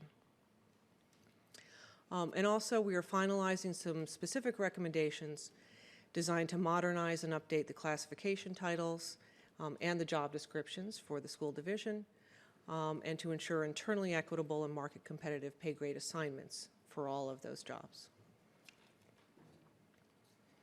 So I'm going to end where Mr. Johnson began, with repeating the board direction and what you requested. Thank you, ma'am. Thank you. Questions, comments? Ms. Jessie. First of all, it's a lot of information and a lot of work. And I just want to compliment the staff for the enormous amount of work that I see here. This is not my forte, but I still know work when I see work. What I see as a pattern is that you have another name for it, but I see that we have what I call a longevity pattern. If you live long enough, you can make more money than other people. But you have to live long, and then you're above everyone else. That's what I see as a pattern. I love the idea of school nurses being considered as professionals. I think that they really are professional people, and that we need to consider that. For the career path, you know, we've been comparing ourselves as a nation to various countries, and we're not doing well. And the number one research piece that says that these countries, the key is the teacher. The key is collaboration and collegiality, but it is treating the teachers like they are professionals. And one of the things that I have noticed is that there, and I've worked as a principal, and Amy White and I worked together, and I think she and Mary Page and all these people said, Ms. Jessie, I don't want to be a principal. I don't. Of course, they weren't telling the truth, and they later became principals, but they really did not want to become principals. They wanted to remain as good teachers. And I don't know how we can do this, but I think it's in one of the highest performing countries. They say one of the things that keep treating teachers as professionals, that you can become what they call, for lack of a better word, a master teacher. Mm-hmm. In other words, if a teacher demonstrates high levels of skills, but she doesn't necessarily want to become a principal. She doesn't want to become an administrator because she's watched us long enough and she knows she doesn't want to do that. I think that we need to begin to find these career ladders so teachers who are great teachers by some rubric can become master teachers and not necessarily administrators. I know we've got different administrators on assignment, but some people just want to be good teachers. And we need to keep those people if for example, we find there are teachers who really can close the achievement gap, and they have that gift, they have that skill set, that how do we keep them in the classroom and provide the support? I know as a principal, and Amy will tell you this, I was always trying to promote people up. But then when they left, I started thinking, what were you thinking? Because you got this great teacher, and you kick her up because you don't want to just keep her there to help, with work at the school level. I just think that there's something that needs to be said. The bus drivers, when I look at the bus drivers, it seems to me that we have the longevity pattern too. If you stay here long enough, you can make more money. When I look at Prince William County, it's not as transient as it was when I was at Vaughan, but we had people coming and going all the time. There's a military base here, so we get a lot of people coming and going. So I think the entry level, if somehow we could improve the pay scale at that entry level to keep people. And for bus drivers, I think the same thing. We've got issues with bus drivers, and I watched the retirements, and there's a drastic difference in even the physical appearance of the retirees. Some of the classified, in order to hit that higher scale, they are some of them are just physically barely getting across the stage. And I've been here long enough that I began to look for a pattern. And I think we need to think about compensating our bus drivers in a different manner. But again, I want to thank you. This is a very, very comprehensive report, and I appreciate your work. Thank you. Thank you, Ms. Jessie. Anyone else? Ms. Williams. Thank you, Mr. Chairman. Thank you for presenting a study this evening. Thank you. My question relates to pay in regards to the number of staff that we have doing a particular job. My concern when we talk about salary and things of that nature, especially at the upper levels for our administrators and most senior staff, I'm wondering if any consideration was given to how many, like say for example, we may have one administrator that does the job of 4 or 5 in another county. Was that any of that type of factoring done looking at this report? Because I think that's important when we talk about changing salaries or pay scales and of that nature. If we, as a county, have a smaller size staff that does the same amount of work, then I think they should be compensated equally, so it's not just quite as black and white as what's on paper.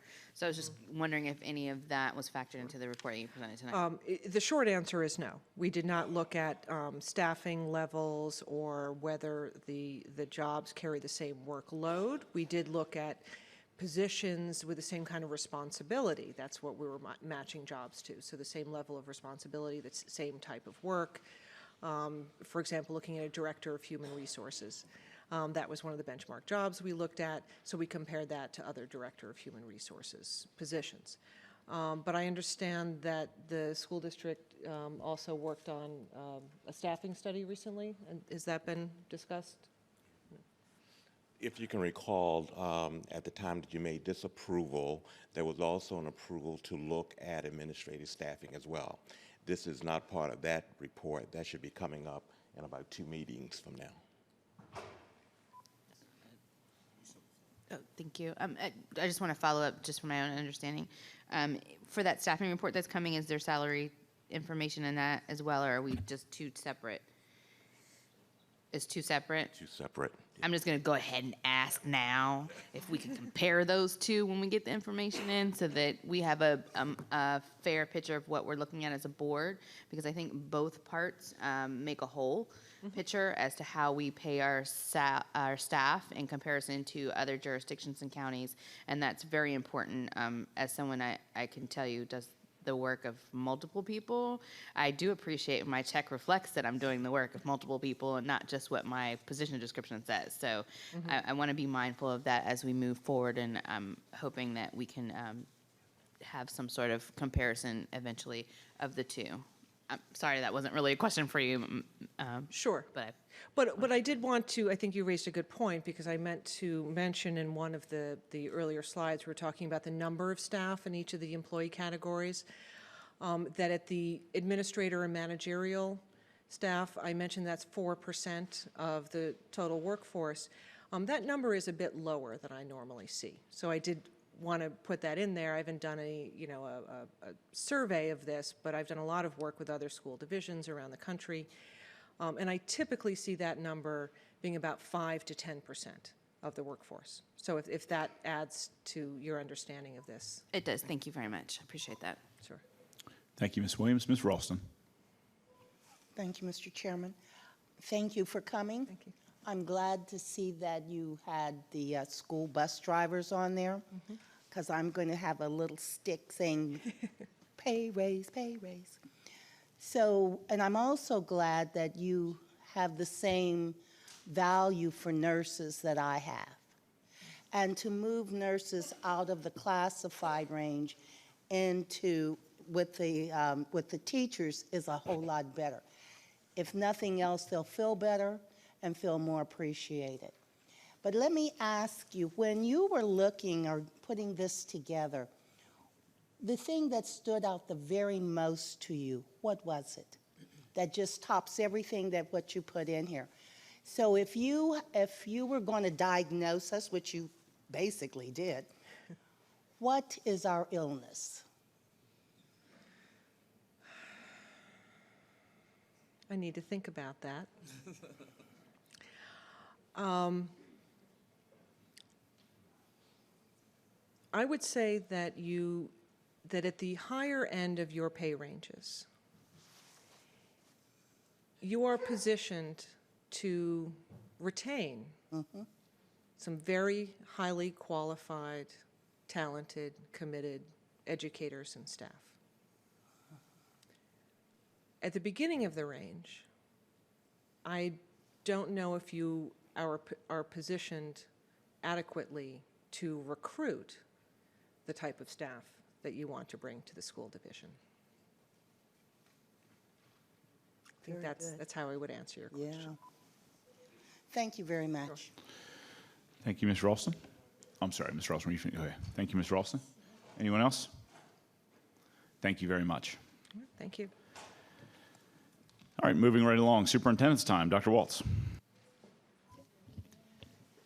Thank you, Chairman Sawyers, members of the board. Nearly 900 people attended the 4th Annual Parent Summit on January 7th. Several of the sessions were videotaped, so if you were not able to attend, you can see many of the sessions in our video archive along with the PowerPoint presentations. Check out those by following the link from the Parent tab on the school division's homepage. I was there myself, as we have a rising high schooler, and so was my wife, and it was really, really helpful and amazing. I thank School Board Member Lori Williams for being in attendance and supporting the Parent Summit. I congratulate all those who organized the summit and all of the volunteers who came to help. We sincerely appreciate their commitment and dedication to our students and their families. And many thanks to our very talented Hilton High School television production students who assisted in videotaping the presentations for those who were not able to attend. I had the privilege of attending the Martin Luther King Day oratorical competition on Monday along with our daughter Delaney. I saw and heard our students speak, and all I can say is they were awesome. All 6 finalists, 3 middle school, 3 high school, were just amazing. Congratulations to the student winners and to the Delta Sigma Theta sorority on another memorable event. And I just want to take a moment to recognize our Occoquan School Board member and Vice Chairman Lily Jesse, who is the founder and the first chairperson of the Youth Oratorical Contest 27 years ago. On behalf of the school division, I thank you for your foresight, Lily and Ms. Jesse, and your ongoing efforts. We're proud of the students who participated in the oratorical contest. We also had individual school winners, and each one of them, as well as the finalists, received some nice checks for their work and effort. All gave eloquent speeches. The recipients of the Best Before the Audience Awards were Abdullah Yousafzai from Ronald Reagan Middle School and Norman Jones from Stonewall Jackson High School. Best Before the Judges Awards went to Norman Jones and Janine Farouk at Stonewall Middle School. Winners of the Judges' Choice Award are Claire Lloyd, Marsteller Middle School, and Beverly Sackey, Brentsville District High School. First place in the 5th grade essay contest went to McKenna Howell from Porter Traditional School. Special thanks and congratulations also go to the coordinators, teachers, and coaches who encouraged these students. Congratulations to Woodbridge High School senior Fatima Dyfan on being selected as one of 3 finalists for the Harry F. Byrd Jr. Leadership Award. She will learn in the next few days if she was the winner for her congressional district. Fatima is class president at Woodbridge and has held numerous leadership roles in school and in her community. We wish her well and hope to hear more of her success. Congratulations to Mountain View Elementary School on being selected for a STEM Excellence Award. The award will be presented to Principal Adrian Harrison and Instructional Technology Coach Terry Jeffrey next week at the Future of Education Technology Conference. Congratulations to Battlefield High School's orchestra and director of orchestras, Zach Saunders, on their selection to perform on the Kennedy Center's Millennium Stage on Thursday, March 2nd. The orchestra is one of 4 musical groups to perform from 6 to 7 p.m. Garfield High School recently held a ceremony honoring the 2017 graduates from the International Baccalaureate Program. I want to thank Board Member Ralston for attending that with me. This program began at Garfield in 2001. 306 students took 924 exams, a significant number since most of these courses are two-year courses and are limited to just 11th and 12th graders. Next week, January 23rd through 27th, is Virginia Schools Principals Week. This is a time to honor and thank our principals who are among the greatest educational leaders in our Commonwealth. Each day, our principals and assistant principals are responsible for the safety as well as the education of almost 89,000 students. We applaud them for their leadership and dedication, and it's a privilege to work with these exceptional leaders. I'm pleased to note last year's division-wide survey showed that our teachers and teacher assistants had a 92% overall satisfaction rate for the teaching, learning, and working environment provided by the school division. Similarly, parents reported a high overall satisfaction level of 91% with our school division. Which brings me to this year's division survey, which is now underway. The survey has been distributed to parents. Your feedback is very important to us, and we ask that you respond to the survey by January 27th. And lastly, we cannot recognize too often the dedication and hard work of our school board members. I invite our schools to recognize and celebrate the work of their school board representative and our chairman, especially during the coming month of February, since it marks the annual observance of School Board Appreciation Month. Let them know you appreciate what they do for our students and our faculty. Thank you. Thank you, Dr. Waltz. Moving on to item 19.01, confirmation of the board poll. Mr. Chairman, point of order. Mr. Deutsch? Yeah, I just want to point out that on the boundary vote, we never actually approved the main motion, but only the substitute motion. The substitute motion replaced the main motion. It was a substitute motion. Yeah, a substitute motion still doesn't actually replace the main motion. You still have to approve the main motion. Item 19.01, the Prince William County School Board. I'll make the motion that the Prince William County School Board confirm the board poll dated January 3rd, 2017, regarding the request of 2 school board members to hold a special meeting on January 4th, 2017. 19.01, Ms. Jessie, 19.01. That's the motion. I'll make that motion. Is there a second?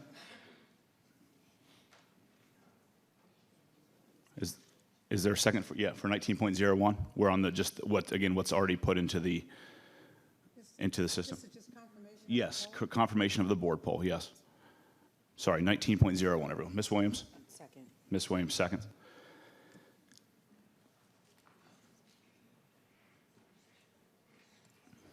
Okay, discussion? Mr. Deutsch? Thank you, Mr. Chairman. We passed a board poll policy last fall that specifically required the superintendent and division council to be notified about a board poll. We didn't have to get their approval, but they had to be notified before one was issued. They weren't notified. I understand the legal gymnastics that were explained at the last board meeting, but there was no notification about this specific board poll. So this board poll violates the code or the policies that we just amended last September. So at some point, the lawlessness has to end. Thank you, Mr. Deutsch. I'll explain. Again, the request in my interpretation of the policy is that when 2 board members request a special meeting, that essentially initiates the board poll. That is the warning. That is in order, basically, that is the heads up that the superintendent and legal counsel would get that it would be coming. Again, happened during the holiday season, and certainly I wish the timing would have been better. But that's ultimately the reason for it. So that's why we're moving forward with it and going from there. So anyone else have any discussions? All right, with that, I'll call the vote. Mr. Chairman. Mr. Deutsch? All right. But the division council and the superintendent still didn't know about this before it was issued. So you can come up with legal gymnastics. They literally physically did not know about this board poll. So it violated the exact wording that we approved. Thank you. With that, I'll call the vote. Mr. Wilk, how do you vote? Yes. Mr. Deutsch? No. Miss Jessie, Yes. Miss Williams, Yes. Mr. Brand,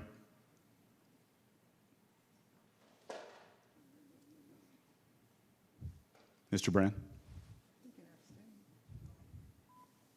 No. Thank you. Miss Ralston. I abstain. I vote yes.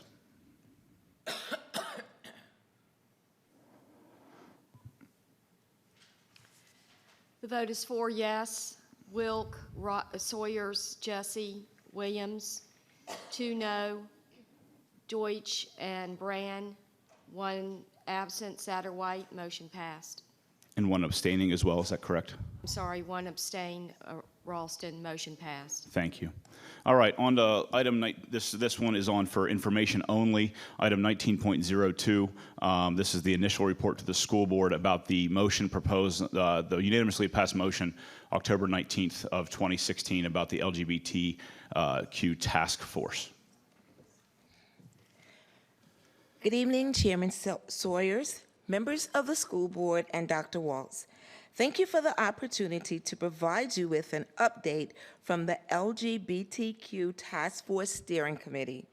The purpose of this presentation is to obtain further direction from the school board relative to the role of the task force and the composition of its membership. I would like to introduce the members of the steering committee and their current positions. I am Carolyn Custer, Director of Student Services, and am currently serving as the chair of the steering committee.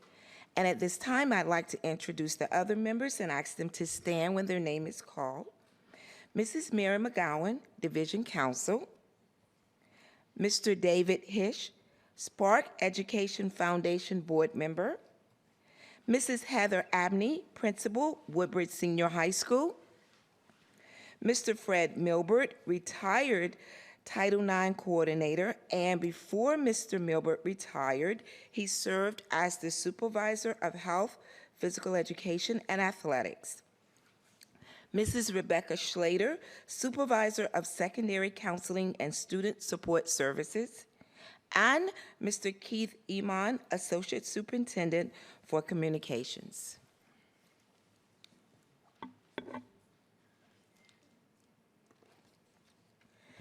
The school board directive to the superintendent, taken from its October 19th motion, was to provide a suggested framework for our LGBTQ task force and to report back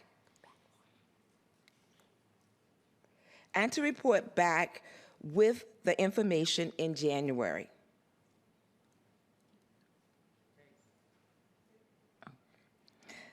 The purpose of this task force is to solicit further community input related to issues and concerns arising out of the proposed revision to Policy 060, Non-Discrimination and Commitment to Equity.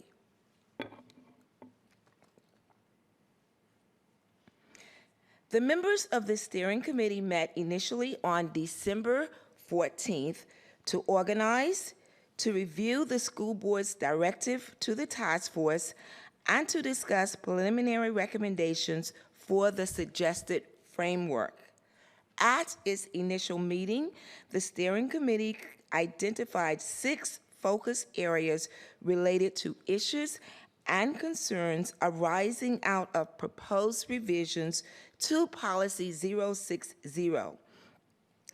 And those focus areas are community outreach to facilitate school board's directive to solicit community input, communications to assist the task force in soliciting community input, and then also school facilities, athletic programs in Title IX, professional development, and assessment of current level of support for LGBT students and programs.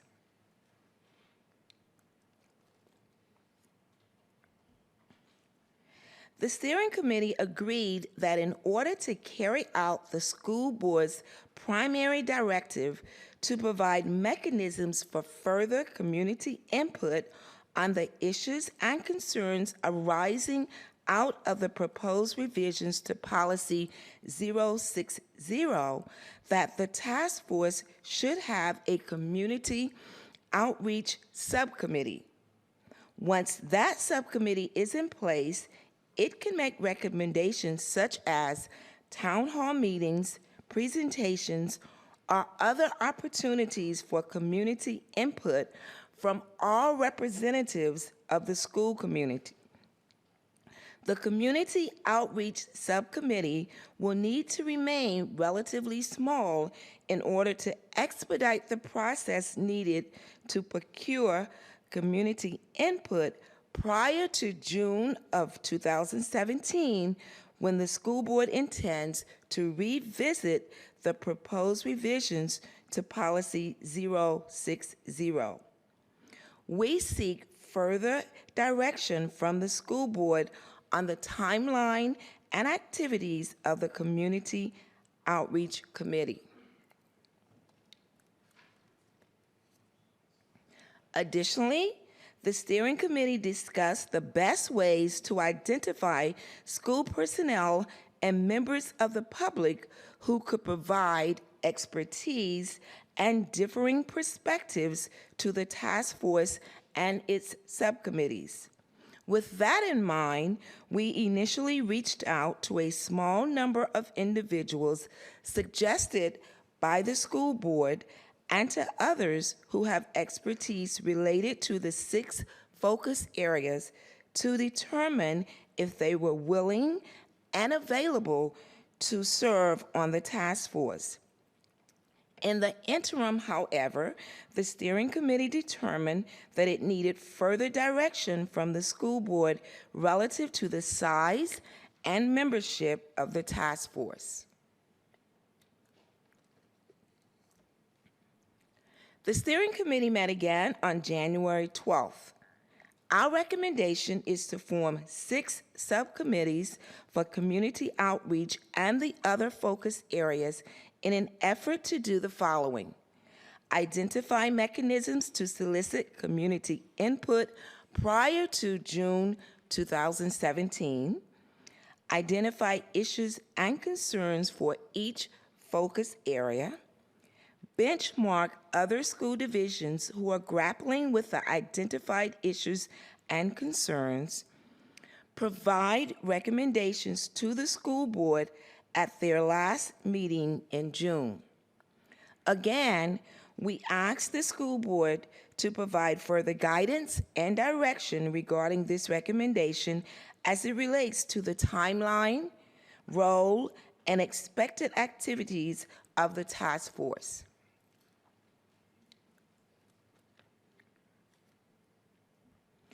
As it relates to membership of the task force, our recommendations include the following. The school board provides specific guidance regarding the composition and method of appointment of members of the task force. Members of the task force who bring differing perspectives and expertise to each subcommittee are selected. Task force and subcommittees be limited to a workable number.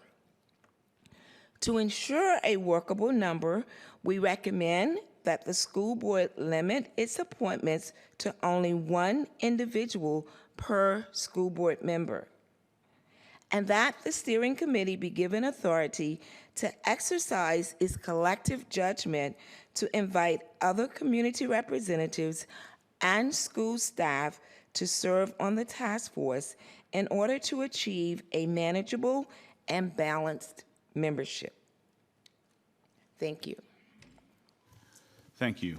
I just have a couple quick questions. So how many, and maybe you said this, and I apologize if this is redundant, how many people would be on the task force, not counting if we appointed, how many people would be on the task force now as it currently stands? I mean, roughly, if you're off by one or so, it won't.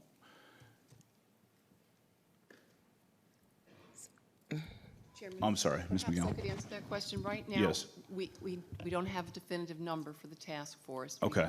We just have this skeletal steering committee bringing these initial recommendations. We were hoping we would get guidance from the board on And people on this. on the size and the membership. Okay, so people on the steering committee may or may not stick around to be on the task force, or do we expect that the steering committee will be on it as well as anybody We expect else? that most members, I will only serve as needed as a legal basis. As legal counsel or whatever. Okay, that makes sense. Okay. I mean, I'm fine, I guess, ultimately with the recommendations. If the board wants to appoint one spot per member, I mean, that's kind of typically how some of these things have gone in the past. I mean, I'll kind of leave that up to the straw poll here of the board for kind of guidance to form this committee. But, and then, like you said, I guess, that it would be up to you guys to kind of add as you see fit. So I'll leave other comments up to the board to see how they would like to see it formed. But as far, generally speaking, as far as the recommendation goes, I'm fine with it, because as long as it achieves the goal of the task force, which is to get community input on the situation to begin with. Anyone else? Mr. Deutsch. Mr. Deutsch, you're recognized. Okay, Miss Jessie. Sorry. When this initially came before the board, there was such a community outcry that there was not a lot of input from the community. And so the recommendation, regardless of what happens in the Supreme Court, Prince William County Schools is going to have to deal with this situation and have some type of framework of how we're going to deal with the issues that are going to take place. I like the one person per school board member, but I think the variety of people on this committee is important. For example, there are people who have opposing views. I think it's always good to have someone that does not always agree with everyone. And I think there are students that need to be considered, and I don't know how we work that out as a board, but they are, when I was a principal, I often remember thinking, but what about the people affected? The adults can get in and talk about a lot of things, but there are kids who need to be a part, and that can bring insight to this committee. Then there are the parents of students who grapple with this, the teachers. One of the teachers that talked to us talked about suicide and how some of these students are considering suicide. So I think just the one person per board member is important, but I also think the composition of that task force is important, and particularly this particular issue, to me, there are different points of views from the religious community.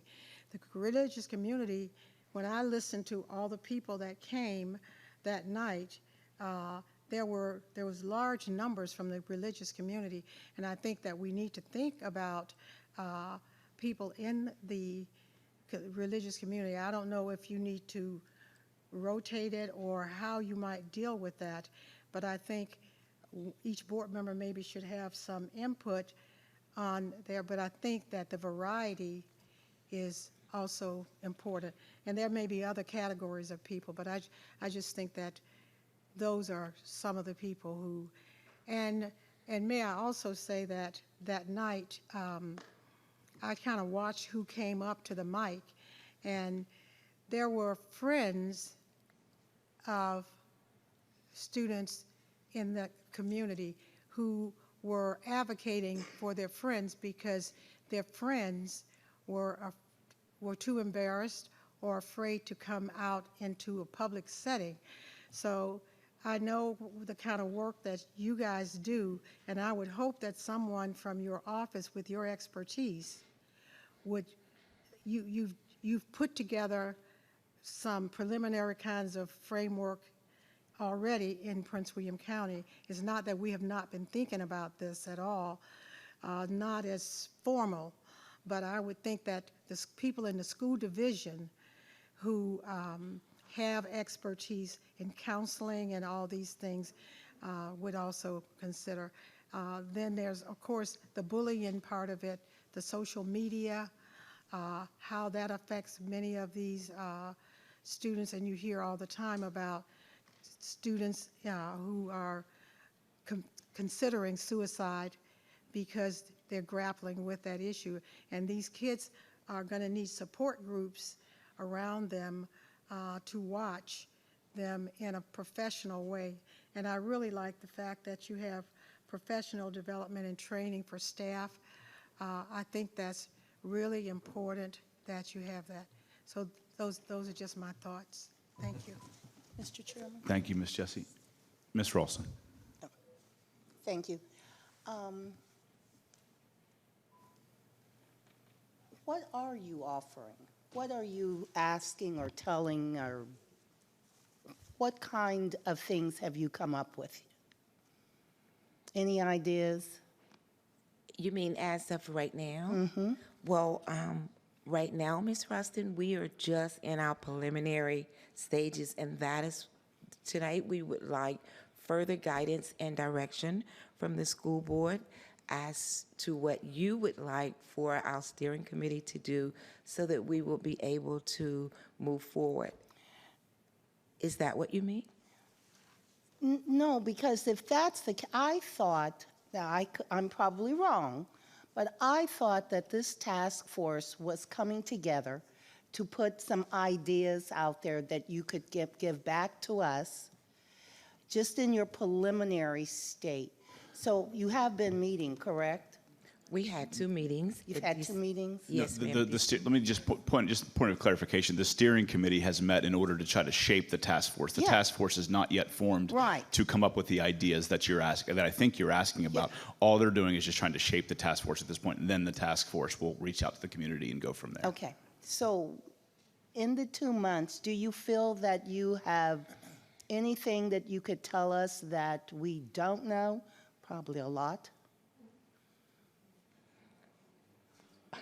With Okay, so what have you guys been talking about? So, and please jump in. And Mary, please jump in.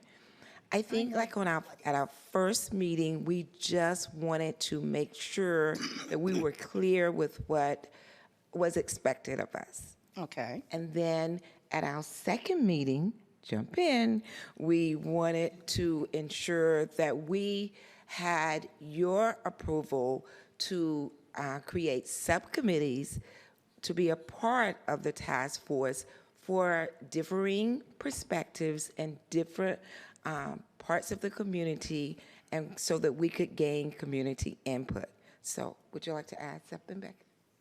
Hi, I'm Rebecca Schlater. When my boss tells me to jump in, I jump in.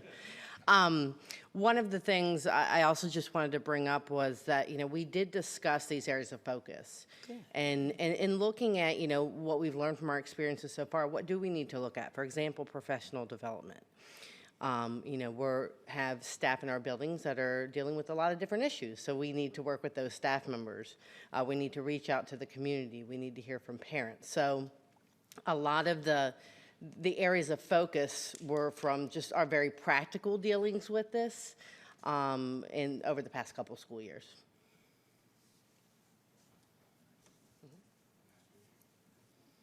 As the person who was sort of put in charge of the community outreach subcommittee, talking about it, we discussed all of the groups you talked about, specifically focusing on having members of the religious community.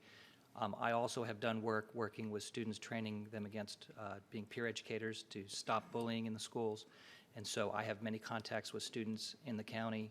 And so we were talking about bringing students involved. I also know many parents, and we were going to look to have a mechanism to make sure that we had the community input. But we were not in any way working on recommendations at this stage. Okay, the reason I ask is because how many people are here to speak on the transgender? That's a lot of people. And to ease some of their concerns is what I'm really trying to get at. That if you are just in the process and have just started, This is really a big thing that we're asking you to do and have given you no direction on how to do it. So what I'm trying to tell you is that there's people that are very, very concerned about their children, both on the parents whose child is transgendering and those who are not. These people are saying, is my child safe? Is my child safe? So as you proceed on, I would appreciate it. Yes, I'd like to present somebody, if that's the case, superintendent and chairman, to be on that task force. And I'm sure there are people sitting out here that would also like to be on the task force. So don't raise your hand because I can't appoint you. So if we give you time so that you can really get your thoughts and get it all in place before we keep putting it out here on the agenda, I think we'll be a lot better off, because we're kind of making people a little bit nervous. That's it. Thank you, Ms. Ralston. Dr. Waltz, you had your hand up. Thank you, Chairman Sawyers. So just to give a little bit of a recap, the purpose of coming to you tonight was you gave this to me and members of our staff to explore, and as part of doing that, we needed to create some type of framework. What we were charged with doing was coming back in January to present a framework to you to say, is this how you'd like us to proceed? Are we doing the things that you would like us to do, a majority of the board? Are we looking at the things that you want us to look at? Are we including the people you'd like us to hear from? Are you comfortable with the fact that we're going to try to have a series of ways to get the community involved? Because this has such emotion attached to it, which you spoke to, I felt it was very important to not get too far out in front of this until we came back, as you directed me to do, in January and say, this is what we're looking at. Tell us if you think this is the way we should proceed. We've really done nothing at this point beyond what you've seen. So we would need the board to basically give us direction to move forward from this. And that's what we're trying to see how you feel about what we've done today. Thank you, Dr. Waltz. Thank you, Dr. Waltz. Mr. Deutsch, you're up next. Thank you, Mr. Chairman. First, I would like to thank the members of the steering committee for this task force for the work that you've put in so far. In a lot of ways, it's a thankless job, and you're put in a very hard place. The board's kind of punted a lot of decision-making things to y'all and put you guys in a very sticky position.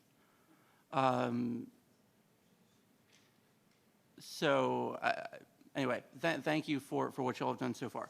I want to make, I guess the first, I have a number of concerns with kind of what I've been seeing so far, and none of this is a reflection on the steering committee, but I think it just, the way that I think we're going about this process, I think is kind of leading to some of those things, in just kind of the lack of specificity that we've given to y'all so far. So this isn't directed towards y'all in any respect.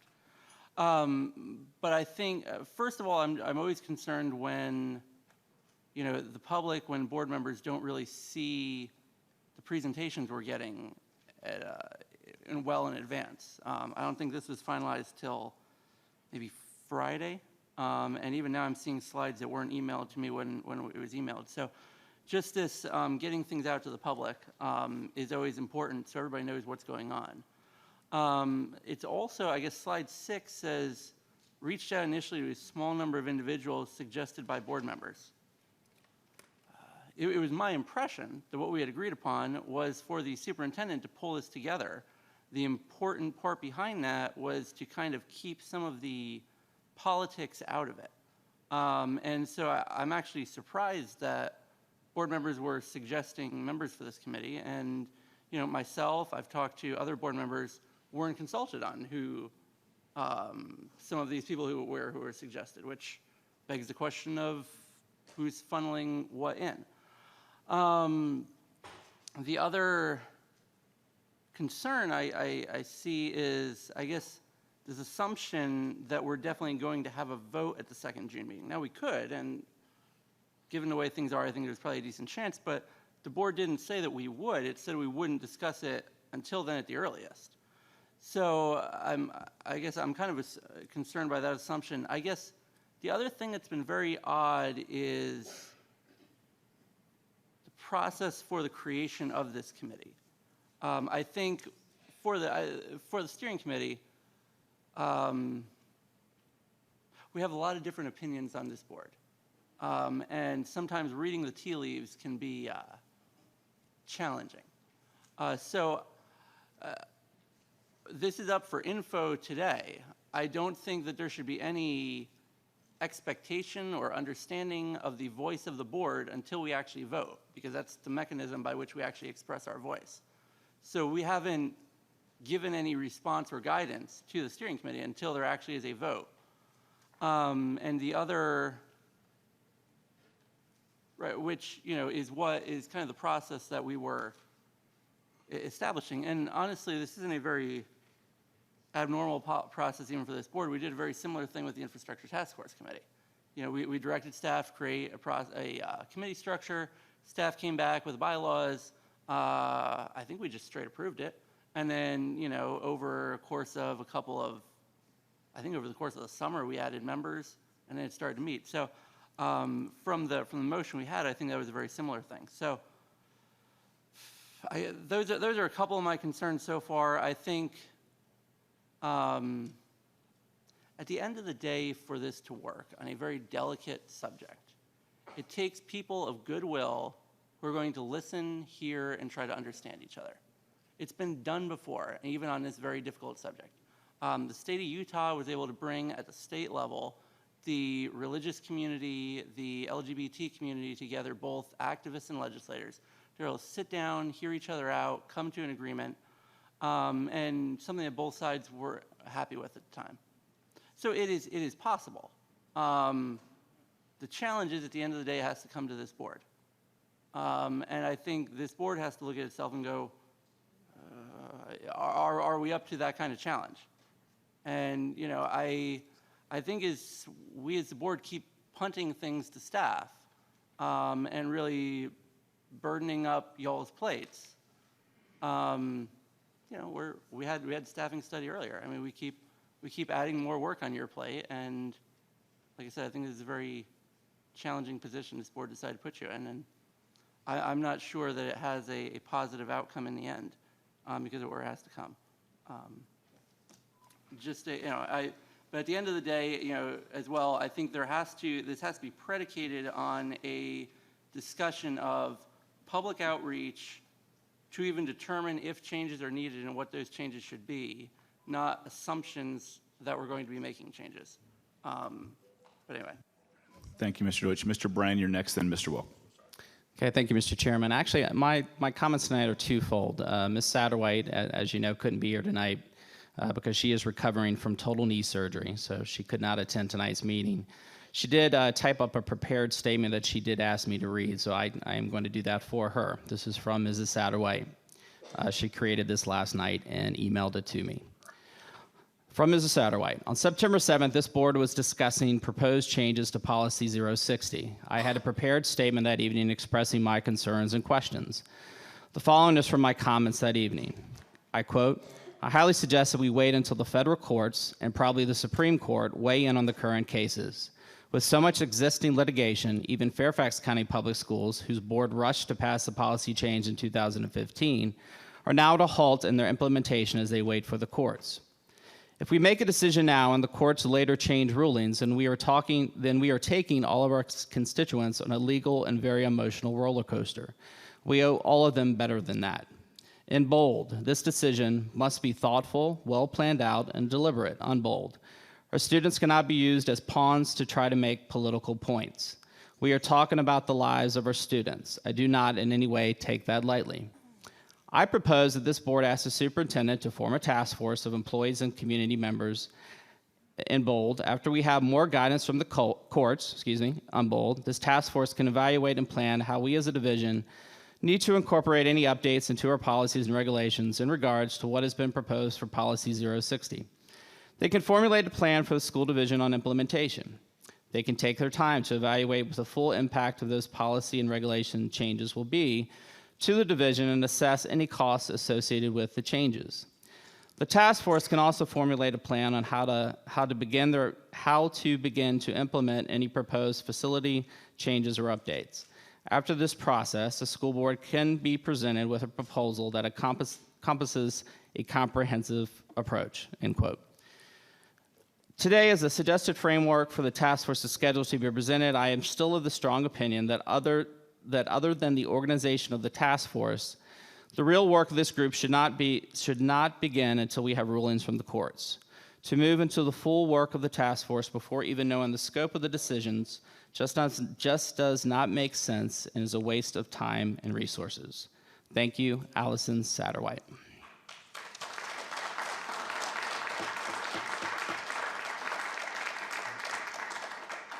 In terms of my own opinions, Allison said it quite eloquently. I'm not sure if I can duplicate her efforts.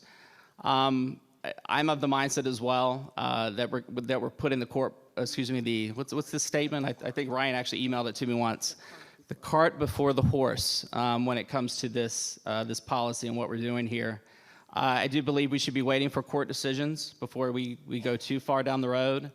I think our communities deserve a voice on this topic. I know the emails that I've been receiving over the last couple days have been overwhelmingly opposed to any changes to the policy, any formation of a task force, and any going too far down the road on this before the courts really make a decision. I thank the steering committee for the work you've done so far. Definitely, you do not have an easy job. So I thank you for the time you've put in so far. But I think when it comes to your steering committee and future subcommittees, I think it's a waste of your time and a waste of the superintendent's time for us to be putting too much effort in this, too much time into this, if things change later that affect the work that you put into this. And following up on what Mr. Deutsch said, I kind of wish this topic could have a moderate middle ground. I unfortunately think that because this topic is so hyper-partisan, there may not be one. I think people are going to have strong opinions to one side or the other. Perhaps I'm wrong, but I believe we're rushing things and we need to slow it down. Thank you. Thank you, Mr. Brand. Mr. Wilk, again. I'm sorry, Dr. Waltz. Thank you, Chairman Sawyer. So I would just like to respond to a few of the concerns that I've heard. First of all, to go back and talk a little bit about how people get appointed or how people got appointed. So essentially, the individuals that you see sitting in front of you on this steering committee were people who I approved as the result of a meeting that involved the deputy superintendent, who has worked very closely with these issues as they arise in the school, and legal counsel McGowan, because again, she has been involved with many of these issues. So the three of us handpicked the people who are sitting in front of you. We have selected no one else to serve on anything. As happens often when we have issues before the board members may call me and say, hey, if this thing moves forward, I'd like you to consider this person in the religious community or this person who came and spoke before the board. So we have a few names from some board members. They have not been, they're not committed to doing anything at this point. Again, we wanted to come and get direction from the board tonight. We wanted to make you aware that some board members have had specific people they're interested in, so that all board members know what some board members have put forth, so that you too would have that same exact opportunity, if in fact that's what the majority of the board chooses to have us do. just in response, Mr. Deutsch, to the assumptions piece, you know, as basically the head person that ultimately has the responsibility for this, even though I thankfully have a lot of help, I'm not assuming anything. This has been put on for information.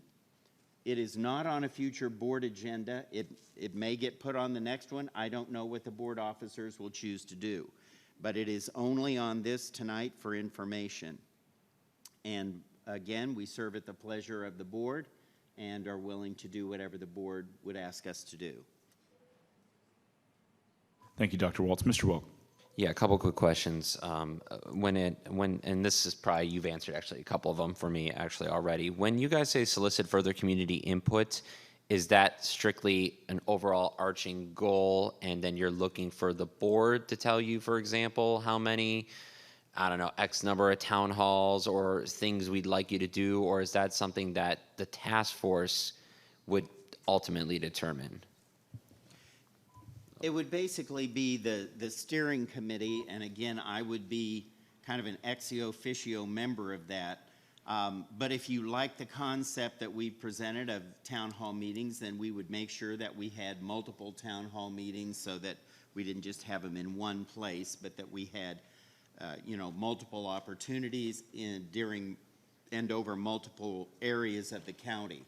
So we wouldn't ask you for that specificity of exactly how many, just knowing that just like we do for boundaries or anything else, when we get community input, we try to have multiple opportunities and try to look for different times and dates. Okay, thank you, Dr. Waltz. In the 6 focus areas, was there any discussion with the steering committee about forming a committee or a subcommittee that looked at existing data and issues that have arisen in the school system as a result of discrimination or LGBTQ bullying?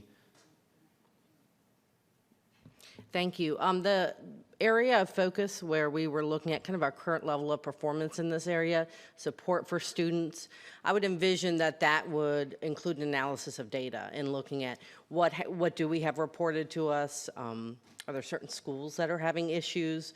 So I would see that if the board approved these areas of focus, I would see that being a task that the chair of that committee would take on, that subcommittee. Okay, thank you. I think this was touched on by another one about how the original motion, when we voted on it in October, said with the directive to report back to the school board at the end of June. And my only concern is, again, as we're approaching, we're in mid-January, probably going to be February by the time if this was even put forward for action or approval.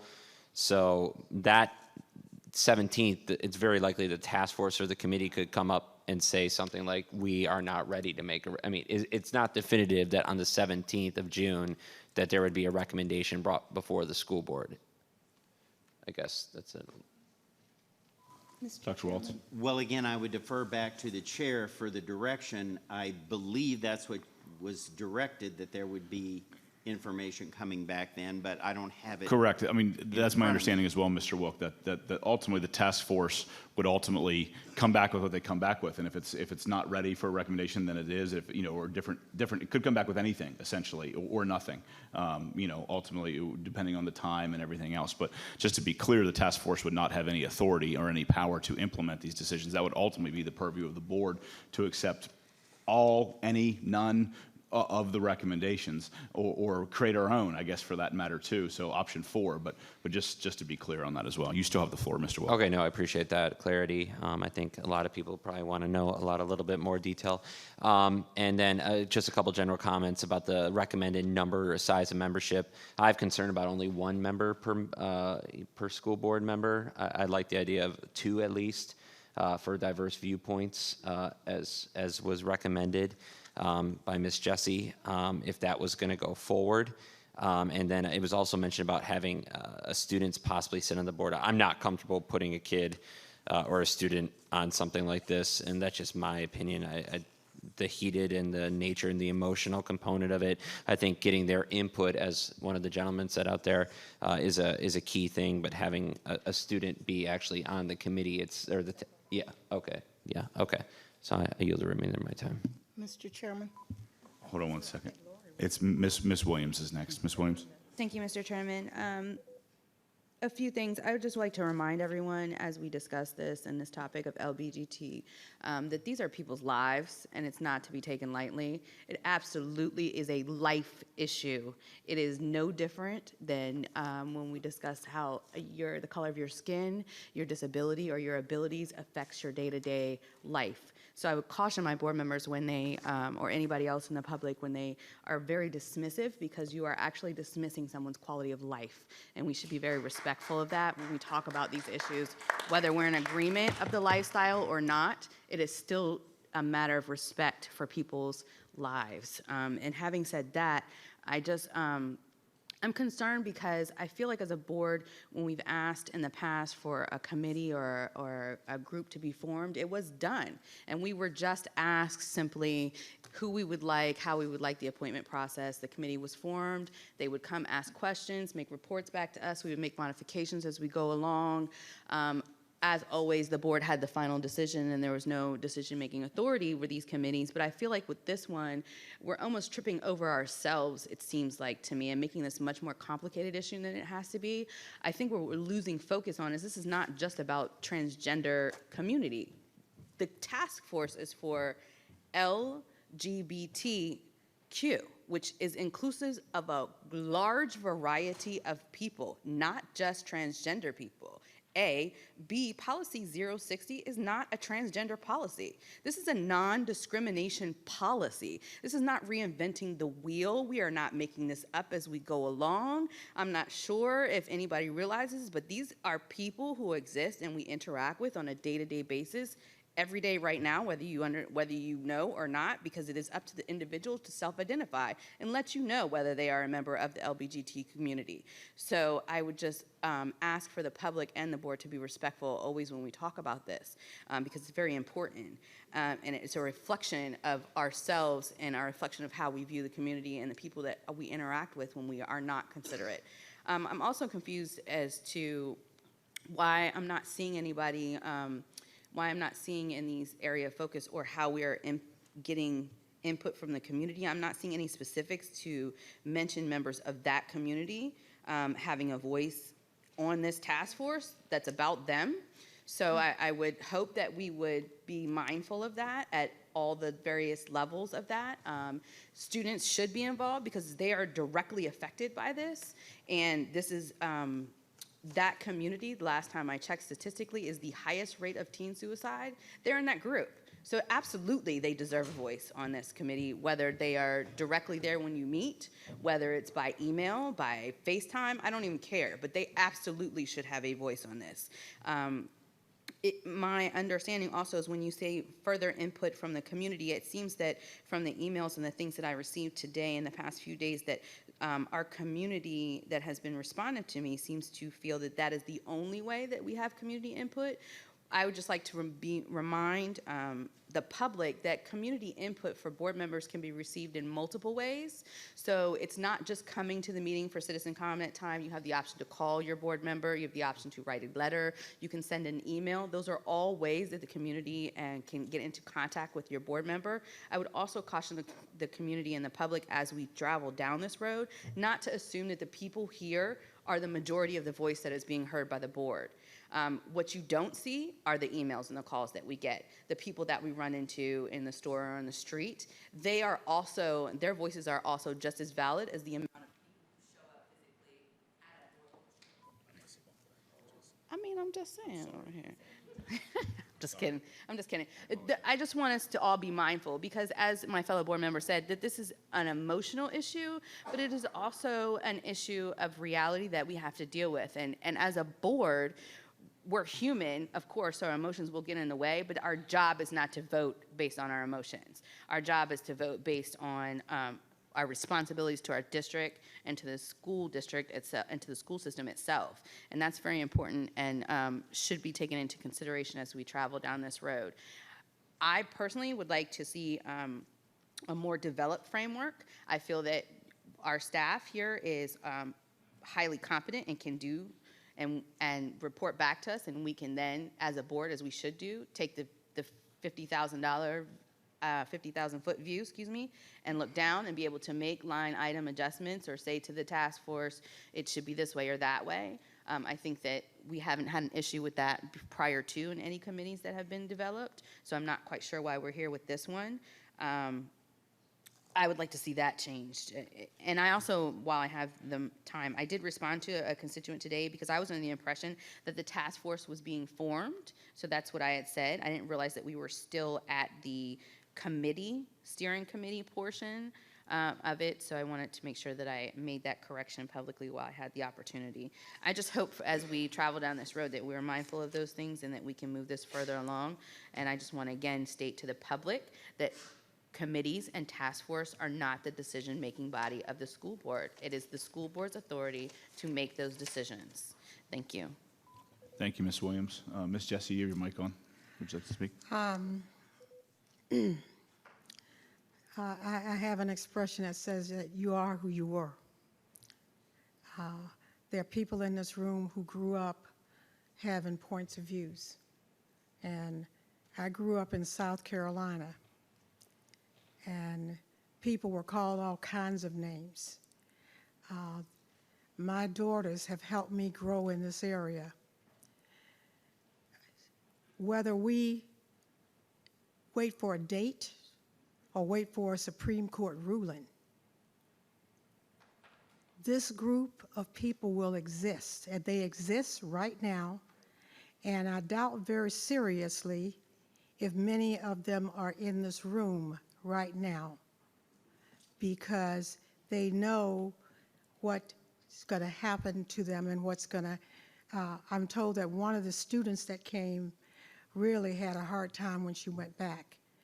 The other thing is that, I don't know if Dr. Walsh remembers saying this, it's not like Prince William County Schools have been sitting around doing nothing. They've had programs in place, and they're doing things, and when this Supreme Court ruling comes down, everybody said, let's just wait for the Supreme Court ruling. Well, you wait until the Supreme Court ruling, like, oh, well, we better get together and start doing something. We know that we have students who need support.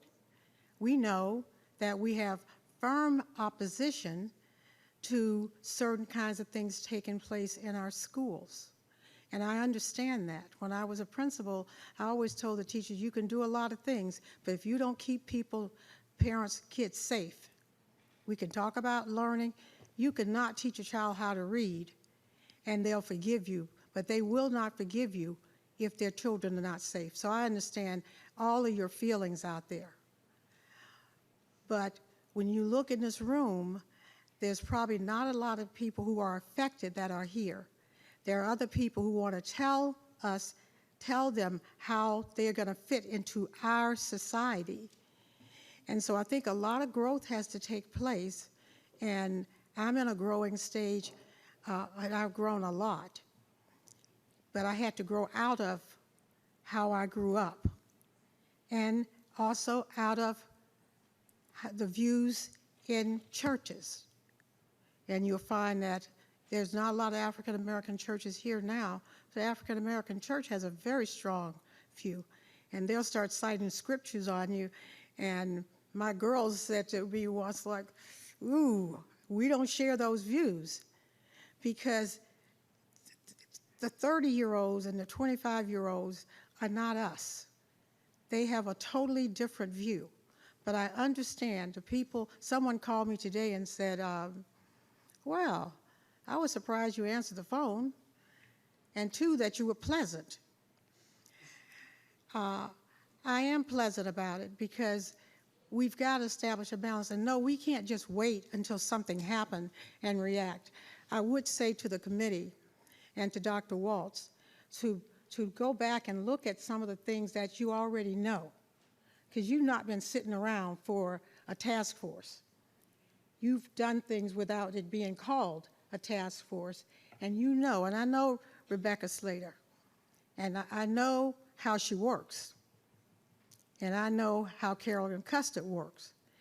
They're sitting there right now, and in their heads, they already know kids who are having problems, and the new Miss Woodbridge High, my principal, She talks to kids all the time, and she knows that there are kids out there that are suffering. And the other piece that I wanted to add is that I also think somebody from the adult community in the workplace. There are people in this workplace right now who will not tell you who they really are. There are people in this workplace right now probably contemplating suicide. So while we're playing around with the politics, I keep hearing politics, politics, politics. It's not really about politics. It is, you are who you were. And these kids are who they are. And it's our job to protect the kids who are not and to open the doors for those who are. Thank you. Thank you, Ms. Jessie. Ms. Ralston? Last year, when I asked to have it set aside to the last school board meeting of this school year, it wasn't because there was nothing else for us to do. The law, as we are waiting to hear what it has to say, if the Supreme Court gives us a directive, that we have to follow. If they choose to say something and leave a lot of plug in it to where we can manipulate around it, that's different too. But we also have to look at what the state's going to say. We're not the only people in this country that's facing this problem. And like in Fairfax, they got started, they were moving ahead, and everything had to come to a screeching halt. That, to me, is more harmful than anything else. You cannot start out that way. I'm not even thinking that you guys aren't going to do a good job, but you don't know what your job is. Do we run out right quick and build bathrooms, or do we run out real quick and do something else? I guess I'm calm about it, only because I don't know why I should be upset just yet. I haven't heard anything that says this is being thrown in your lap. Not yet. But one thing I will give credit to is the fact that the superintendent and his staff here are trying to think of the what ifs. What if we have a directive that says you will do da da da da da da school districts or states? But if you get too nervous before we have an opportunity to find out what we're going to be nervous about, you'll always run down every time you see 060. And the other piece to this is that when they said, someone mentioned the clergy. Some of the clergy is on one side and some of the clergy is on the other side. So I don't know if that's your guide, but whatever your guide is, just really try to stay just as calm as you possibly can. I don't believe anybody in this room would want anything to happen to any of your children. I have granddaughters, and I don't want anything to happen to them. But at this point, I'm not scared or nervous or anxious, only because superintendent said, we've been handling this for a while. So, and nobody knew it. It wasn't put in the middle of the newspaper. He handled it. The principals at the schools handled it. And quietly, and people moved on. Be patient. Be patient. There's an old saying, because God's not through with me yet. So be patient. Thank you, Ms. Ralston. Ms. Williams, you said you had a brief statement. Yes, I also just wanted to make another clarification. It's really hard to I don't want the task force to be expected to gather information on discrimination cases against LBGT community or that they've put forth when they're not covered under the policy. So there's no way they could have a discrimination claim because they're not covered, which is the point of this. So I just want to make sure the public understands that there's never going to be any of those claims because they can't make them. They're not currently covered, which is what we're talking about for the policy. And just to remind it, it's for staff and students, not just students that we're talking about. There's a whole section of staff that would fall under that non-discrimination policy as well. Thank you. Mr. Brand. Just a couple quick things, because I know we have a lot of people that are patiently waiting to speak during the second part of citizens' comments. I'm not a mathematician. I was an English teacher. Mr. Sawyers is just cutting me off. I'll forgive him this time. So we love to talk about data and education, so just some numbers for you. We did receive a lot of emails on this topic, and my numbers are not, they may not be entirely accurate. I did a very quick count, but just in the folder that I have related to this topic, I think I received a total of 81 emails that had very strong opposition to any sort of variety of topics, but just opposition. And I think I had 2 in favor of the task force progressing. So the opinions are very strong on this topic, and I feel like they're very strong one way. But it doesn't mean I didn't read every single email. You know, it didn't matter what that person's point of view. I apologize. I didn't respond to every single email, but I did read them all. In terms of communications, I don't think a town hall may be a good idea. I do have concerns about what could happen at town halls. But I know a lot of people that are in this room tonight that are waiting to speak during citizen comments probably would gladly show up at a town hall to voice their thoughts on this topic. And I know others would as well. I don't see it as kind of a scene where people need to be scared. If something is important to them, I think they will show up and talk. Mr. Sawyers, that's all I got. Try to put a quick bow on this. Is that I know the direction you probably received so far is as clear as mud, so I fully appreciate that. I guess, and I'm not expecting everyone to agree with every single thing I'm about to say, but I guess for lack of complete clarity, I know there seemed to be some consensus that the board would want to appoint, whether that be 2 or 1. I think ultimately we can determine, through an official vote, and we actually get to vote and form this committee. That can be, you can recommend one or the other, and if the board chooses to amend it, then they can choose to amend it, and basically come forth with the structure. So we ultimately can't dissolve the task force at this point. There's not an action. That action has already been taken, and it's your job to form it at this point. And so I guess the recommendation that I'm hearing, based on pretty mixed reviews depending on what certain aspect we want to talk about, is based on the recommendations you gave us, I would suggest, I guess, bringing those forth to the board, and the board may ultimately choose and be fully prepared. They may ultimately choose to carve out some of them they don't like, or add different members, or appoint 1, 2, 0. They might decide to change certain parts of what you're doing. But I think based on the recommendations provided so far, you can move forth with that, and then the board again may choose when that is ready, may choose to alter that as it sees fit by majority vote. But I think at least you're on the path to doing that as the board asked for on October 19th. So I think that's where we are with it at this point. Okay.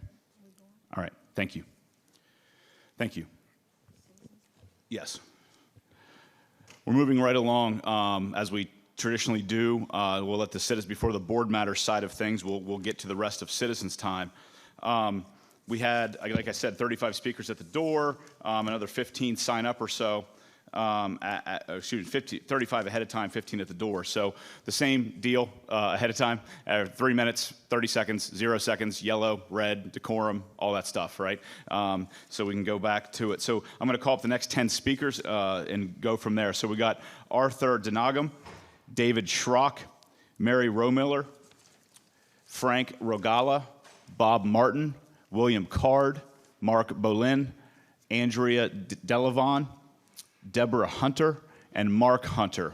Those are our next 10 speakers.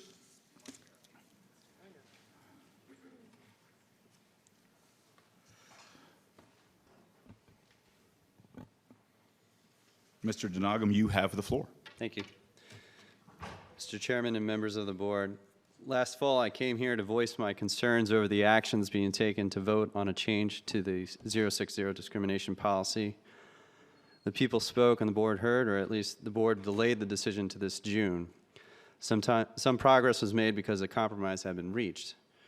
Our nation was built on the principles of democracy where the people's voice would be heard. These democratic principles allow for two practices, which I'd like to discuss with you tonight. One, that those who govern are accountable to those governed, and two, that in order to make progress among factions, compromises need to be made. To the first point, I was disappointed to hear that the board, just a few weeks after the decision to delay any vote on the proposed changes to Policy 060, decided to form a steering committee for the purpose of forming a task force. Unknown until tonight to the public was how the steering committee and task force is or would be formed, how they would operate, how much weight their conclusions would carry if contrary to the public opinion. It would seem that the task force has no accountability to the public at all, and yet they would be the ones who steer the board's decision. The committee has already acted in ways that presume a change to the policy, so how can this be? So much for this transparency and democratic accountability. I understand that our democracy has a proud tradition of protecting the minority opinion, as well it should. Compromises must be made for the protection of all. But I also know that compromises should not extend to the minority opinions that are, with all due respect, unscientific. As responsible civil servants and as decent human beings, you ought to think, act, and judge according to reality. And what is reality, if not at least that which we can know through the sciences? Science is neutral ground, unblemished by emotion, as it is based on objectivity and is something which everyone can plainly see and understand. Yet this is not the direction the board seems to be taking. Rather, it seems that this movement is digressing to historical behaviors that have ended in tragedy, that is making decisions based on either ignorance or personal gain. If the government bends to the will of any faction that undermines true science, whether it be by majority or minority, this can only be out of ignorance or tyranny. There's an agenda here. However, if we were to reason according to what the neutral and objective sciences tell us, it is that a man is a person of the Homo sapiens species with a male body. To say anything else is to change the definition of man in defiance of and contrary to scientific evidence and fact. Again, this would be a terrible mistake to make, unraveling much of the progress our society has made. How can a people be governed according to virtues of justice and equity if we do not even know the definitions of the terms? Please do not compromise on truth rooted in scientific evidence for political gain. Please do what is right and act according to reason. I thank you for your time and attention.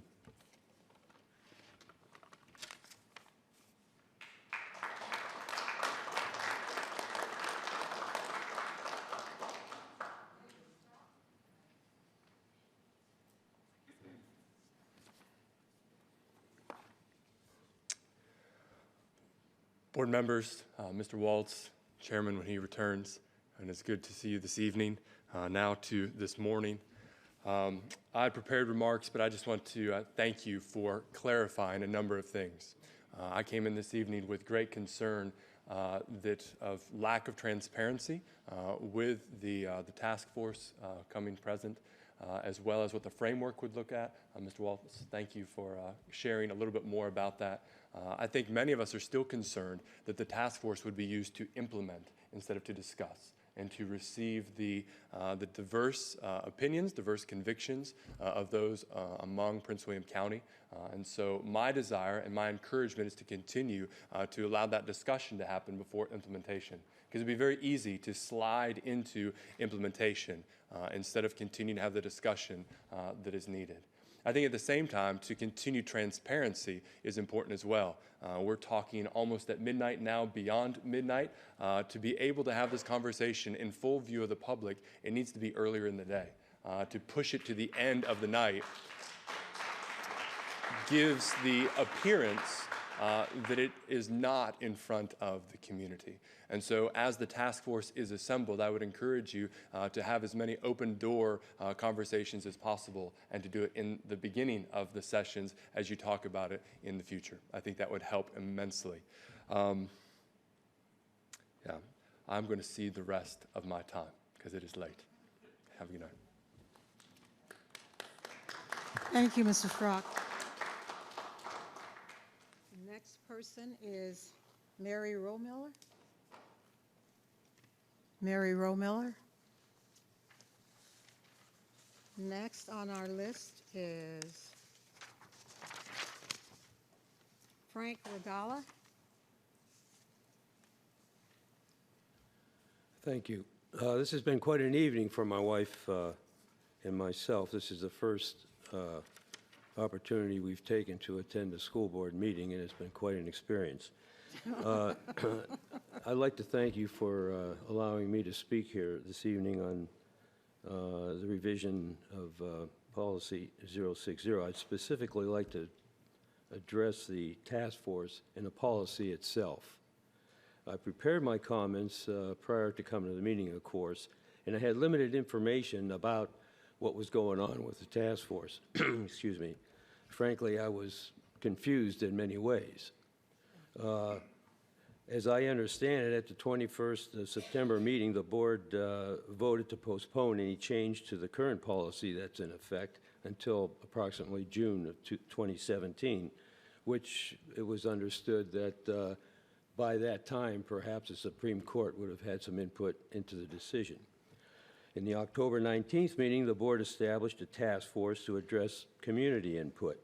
My question was, what is the membership of the task force, and is the role of the task force limited to coordinating community input on a policy update, or does it have further responsibilities and authority? It is unclear to me what the exact mission of the task force is, what its charter and agenda is, and more importantly, what its role is in implementing policy changes. If the task force is taking on authority to implement changes to the policy, when will they be implemented? And further, are they going to wait until 2017, June 2017? What is the plan there? I firmly believe that no task force should be established without a clear definition of its role and responsibilities, nor should it be the decision authority for implementing changes to the existing discrimination policy. Now, I listened to the presentation as a side note to my prepared notes. I listened to the presentation of the task force, and to be honest with you, I was a little bit confused before I prepared my statement. I'm very confused now. No offense to the task force. It's not intended to be that way, but that's the way I feel it. Regarding the policy itself, I'm opposed to changes because we're all given a gender at birth. It's not something that we choose to have.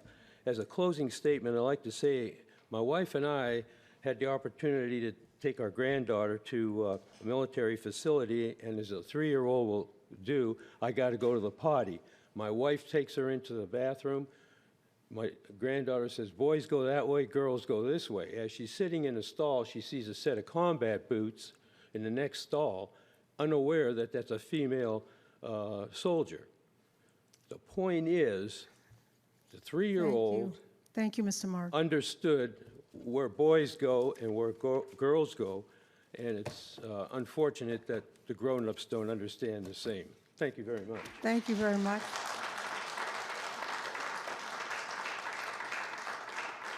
Mr. Card, William Card.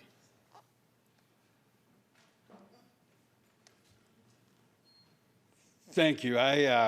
My name is Bill Card. I appreciate the opportunity to speak. I still believe in my heart of hearts that this is a solution in search of a problem, and all the data that we've seen and heard bears that out.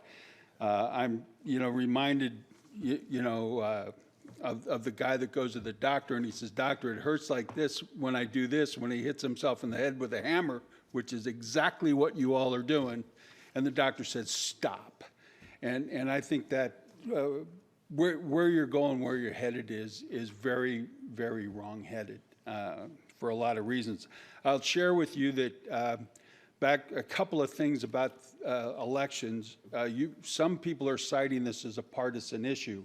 In Cuckoo Central, California, Ms. Ralston, in 2008, they had an election. There were two major things on the ballot that year. One was a liberal senator from Illinois, and the other was gay marriage.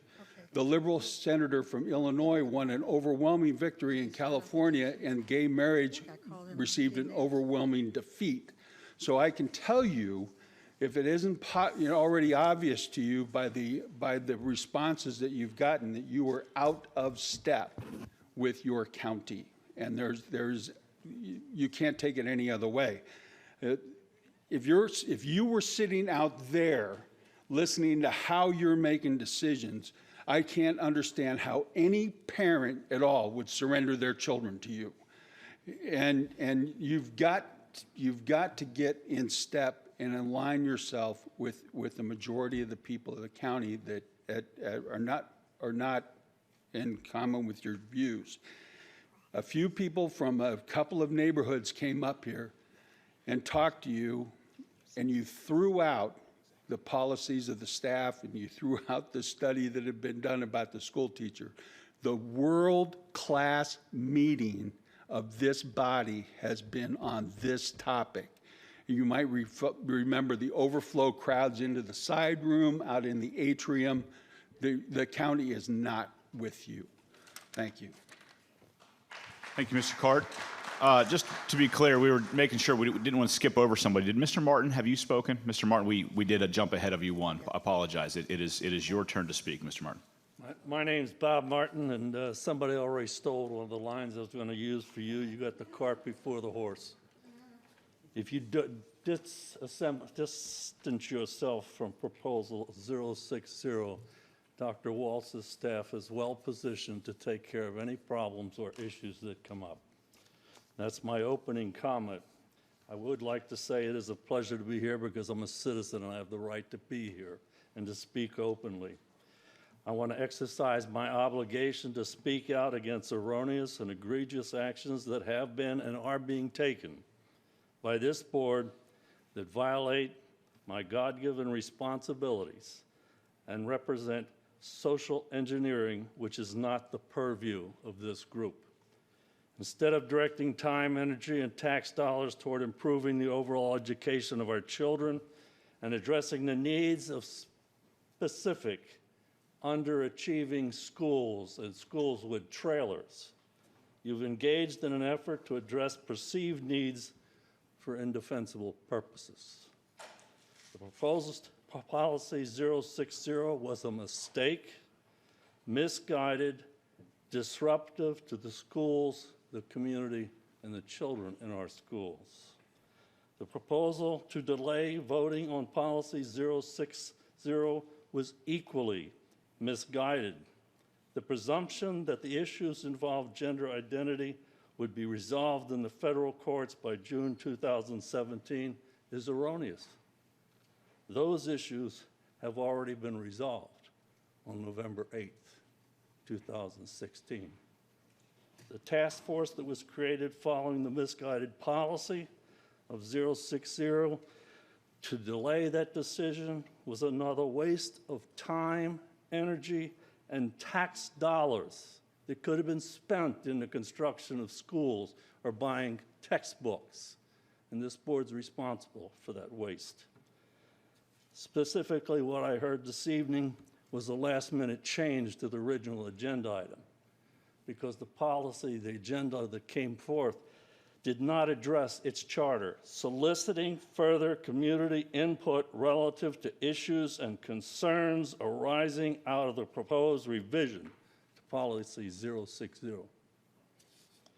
Having failed in its purpose, the task force proposal should be rejected outright, and the extant task force should be disbanded for failure to perform its assigned task. And all proposals related to 060 should be set aside, and nothing should be done without community input. I would leave you this: God created man and woman, and he created them male and female. And it was only when man thought he was smarter than God that things got screwed up. And that's where you are. Thank you. Our next speaker, if I'm on the right page here, our next speaker is Mark Bolin. Mark? Okay. Andrea Delavon? Andrea? going to talk about recess. Oh, no. The pom-pom I'm girls. Andrea Delavan. I have a kindergartner at Springwoods Elementary in Lake Ridge, and I am including/deferring my time to Miss Barbara Larimore in our fight for more PE and recess at schools. I'm sorry, I have to jump in here. You've already spoken once at Citizens Time. You can't defer your time to someone else. You have to speak for yourself if she's already spoken at Citizens Time by policy. So I apologize, but we have to, otherwise it could be crazy if we don't follow that policy. So Can I help her with the skit? you sure can. You sure can.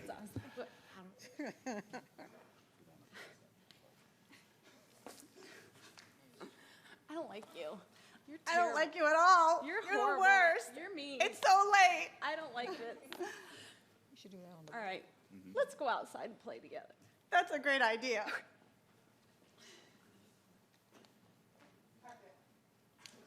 I love you. We're best friends. That Yay. felt so much better than just staying around in the classroom all day and having to sit and hold ourselves together and hold in all that energy. Thanks for going outside and playing with me, Barbara. You're my best friend, Andrea. Woo! Thank you. I know. Right? So, that was weird, yes. Thank you for putting up with us. It is crazy the longer I sat here and watched everybody, all of these adults, myself included, that none of us can hold still for hours and hours and hours. And again, to ask our kids to do that at school and to sit there and actually listen and pay attention and learn. We're all back here zoning out, playing on our phones. Everybody is. And the kids are being asked to actually concentrate and study and pay attention.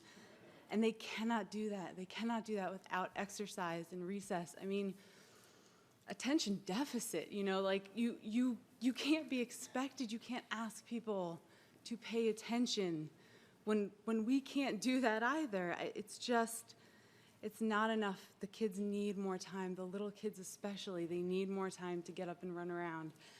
I mean, there are board members sitting up here right now that are not paying attention. And that's okay, but you're not paying attention. And how can you be expected to do that? How can you ask the kids to do that when you can't do it either? Thank you very much. Thank you. Our next speaker is Deborah Hunter. Deborah? Whoa, new glasses. Good evening, ladies and gentlemen. Thank you for giving me the opportunity to speak. As I understand it, a task force was formed to ask for public input, so here's some public input. I am a parent, I'm a citizen, I'm a business owner, and I'm a voter. I have a son who is 26 years old. 8 years ago, he graduated from Woodbridge High School, a very proud Viking. He attended Woodbridge Middle. I have an 11-year-old daughter who has attended Minnieville Elementary School, Swans Creek Elementary School, Springwoods Elementary School, and is now at Lake Ridge Middle. She's had the finest education in the world, really some exceptional teachers at all of these schools. In addition to the basics of her education, reading, writing, and arithmetic, she has learned to be independent. Both of my kids, by the way, are special needs kids. My son is diagnosed with ADHD, and my daughter has cystic fibrosis. Despite that, she's learned to persevere. She has phenomenal problem-solving skills. She's a patriot. She's learned to judge others based on their actions. She's learned she has the right, the obligation, obviously, to speak her mind, and you can't shut her up. That her humanity and her value is not limited or defined by her gender, and neither is anyone else's. And that religion is a personal matter. She's young, she still has a lot to learn, and I hope in the future she'll come to understand that freedom of religion does not mean using a pulpit to deny freedom to others. That in this country we do not punish people for things we think they may do. That in this country we do not punish people for their thoughts. That in this country we do not punish people for who they love. She will spend the next several years figuring out who she is. I'm counting on the Prince William County Schools to provide her with the tools and guidance to accomplish that daunting task in an increasingly complex world. I'm counting on you to ensure that her search is not limited by the restricting religious beliefs of others. I respect that others believe that members of the LGBTQ community are sinful. I don't agree, but I respect their right to their beliefs. If those individuals want to teach those beliefs to their own children in their churches and in their homes, that is also their right. I do not recognize that they have the right to use the public school system to teach those beliefs to my child.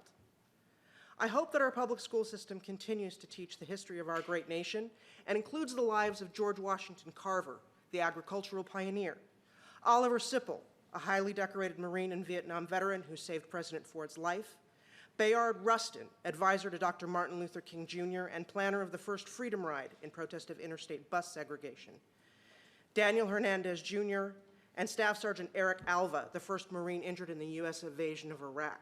All of these heroic Americans are or were homosexual. Do not send the message that their accomplishments are less heroic because they are LGBTQ. Thank you. Our next speaker is Mark Hunter. Mr. Hunter? Hi, thanks for letting me speak tonight. That's the wife. She's the smart one in the family.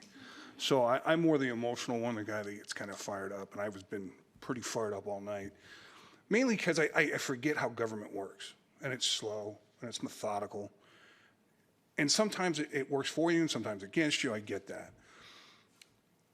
My problem, though, is that we have kids who are dying today. They're not going to die in June. They're not going to die somewhere down the road. They're dying today. And that's a problem. And if you don't see it as a problem, well, then there's something wrong with you folks. I get that people have their religious takes on whether to be gay or not gay, whether it's a sin, whether it isn't. Okay, but they haven't done anything to me. No one's thrown a rock through my window and didn't come in and say, I'm sorry, can I pay for it? Maybe if they did that, I'd be okay. I'd be a little cranky if they didn't do that. But they haven't done anything to me. They haven't changed who I am. They don't change the way I go to church, how I pray, what my God is. I assume we'll all have the same God. But at the end of the day, I promise I will never tell you how to worship. I will promise never to make fun of you while you're at your church. The hymns you sing, the homilies you hear, all of that. But don't bring your church into my schools. Have the same kind of courtesy. Let my kid decide what she wants to do and where she wants to be. That's all I want. And I want her to be protected if something happens. If she decides at some point that she's going to be gay, okay, whatever. It's still my kid. I'm still going to love her today as much as today, tomorrow, the next day, it doesn't matter. With the fact that we have cystic fibrosis in our family, that adds another little wrinkle to it. But it doesn't define who she is. Gay people are probably the strongest people we have in our society. Why? Because they get ridiculed the most. And God help you if you're transgendered, because then you're screwed in a whole lot of other different ways. And we're better than that. We had an election. It was a brutal election. I don't care who you voted for. I'm just glad you voted. But at the end of the day, you can call it religious freedom. It's still bigotry. It's a circular argument. Don't do that to our kids. Protect them, save them. Help them when they need help. Places in California, other states have solutions to these problems. Reach out to them. See what you can do. See what we can adopt. They deserve to be protected. Thank you. Thank you, Mr. Hunter. And I should have called up the next 10 speakers after that. I'm going to go ahead and do that now. Our next we have a joint speaker for number 21, which is Amy Nishuti and Josley Parada, and then Patrick O'Neill. Joint speakers Aaron and Bridget Atkinson. Joint speakers Dustin and Julia Atkinson. Mary Peterson, Xavier Torres, Robin Anderson, John Checo, Corey Holman, and Robert Bartlett. Those are our next 10 speakers. I'm sorry, I should have given you a heads up, and I apologize for not getting ahead of myself there. So the next speaker, number 21 on the list, is joint speakers Amy and Josley.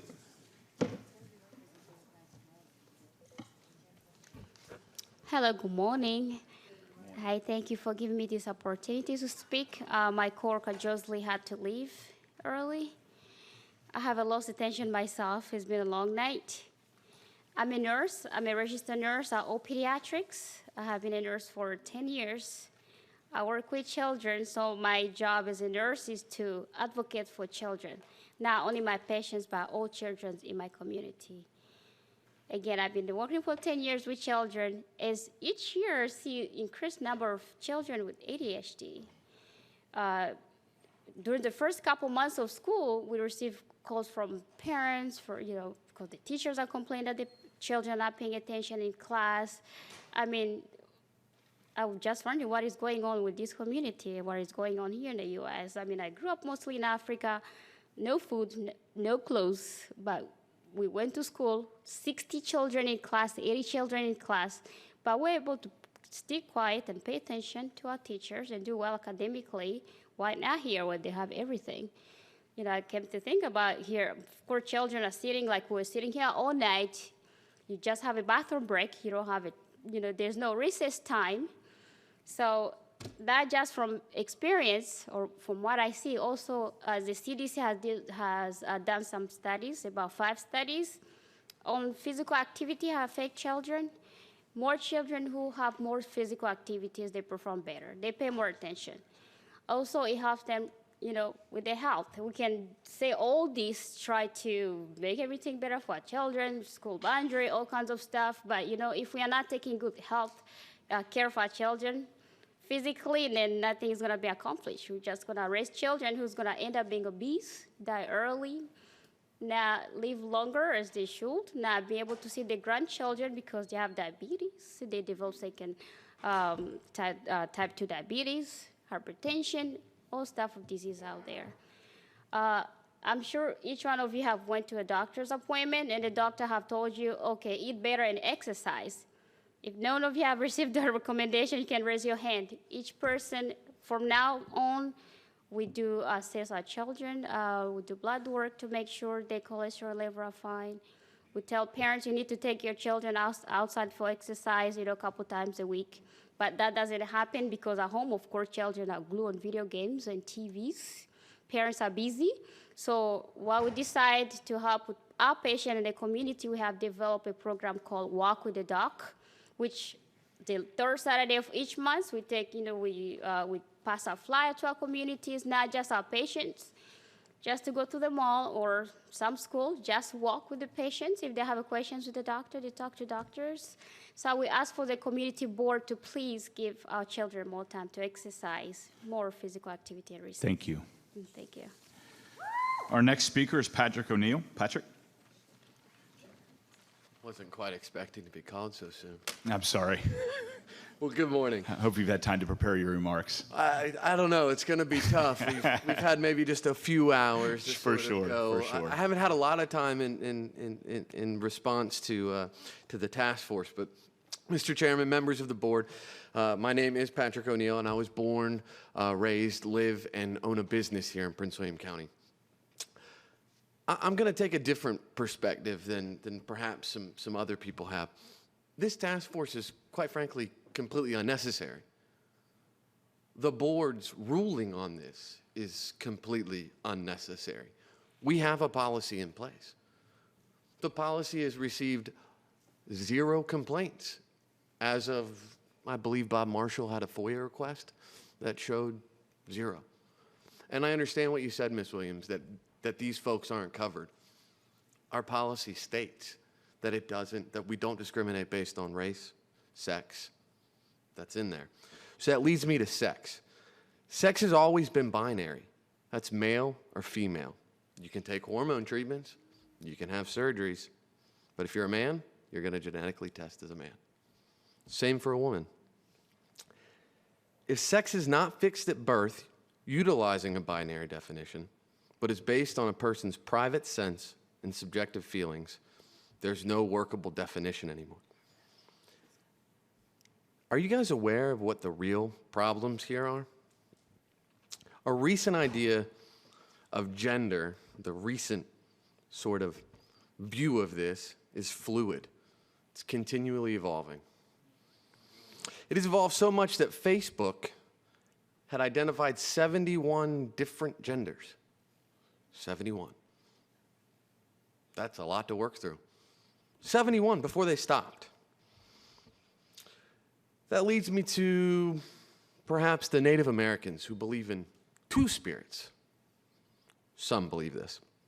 It means that you could interchange between male and female daily, maybe even hourly.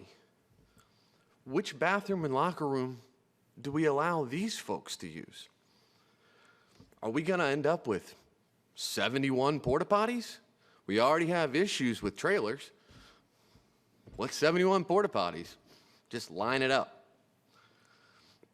You can't equate gender identity with sex. It's simply unworkable, not logical. How would you, under Title IX, provide a separate bathroom, locker room, shower facilities on the sole basis of sex, if sex means gender, and gender now means whatever you want it to mean? What are you guys prepared to do when we have all of these other issues that aren't LGBTQ? And I'm not downplaying that these folks have real needs and real issues, but I think we already have a policy that covers it. I think we open ourselves up to future issues that we don't have an answer to. Thank you. Our next speaker is joint speakers Aaron and Bridget Atkinson, or maybe just a single speaker. Good morning, school board. Chairman, thank you so much for letting us come and speak. This is my first visit to the school board, and it's been an experience, so thanks for having us. I am a high school teacher here in Prince William County. I am a high school sports coach here in Prince William County. I am a mother of 6 children here in Prince William County. My children range from age 4 to 15.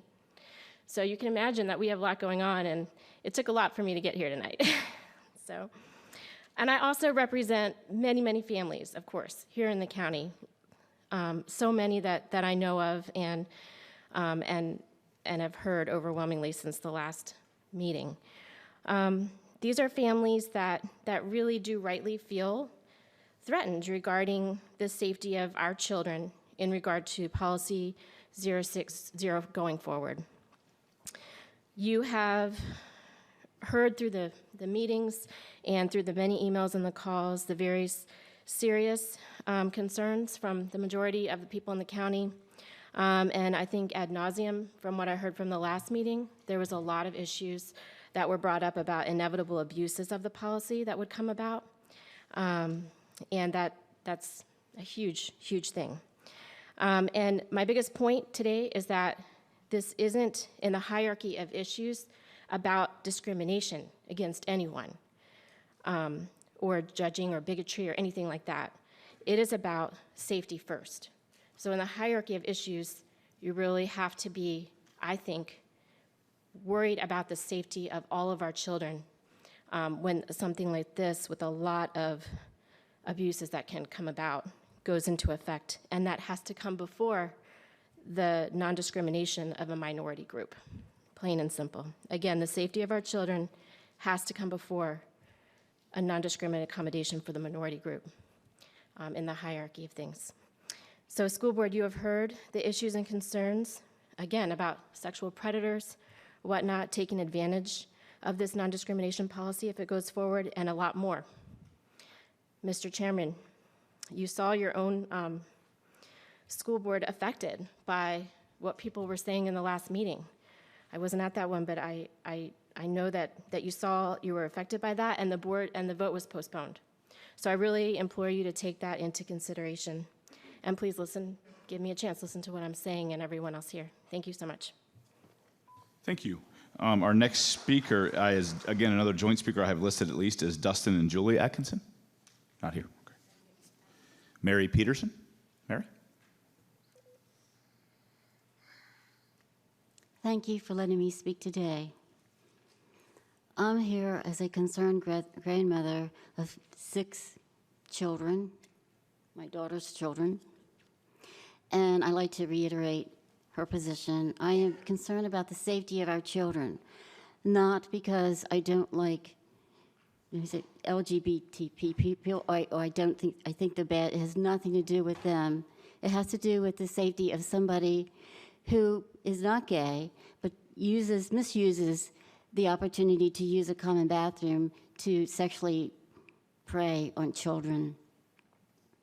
This is not a hateful position.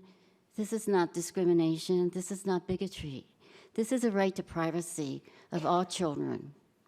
It's a right to be able to use a bathroom without having somebody of the opposite sex in there with you. It is not discrimination. If you have to pass this measure, which I hope you do not, but please make a workaround where there are boys' bathrooms, there are girls' bathrooms, and there are gender-neutral bathrooms. People have a right to privacy. It's part of the Constitution.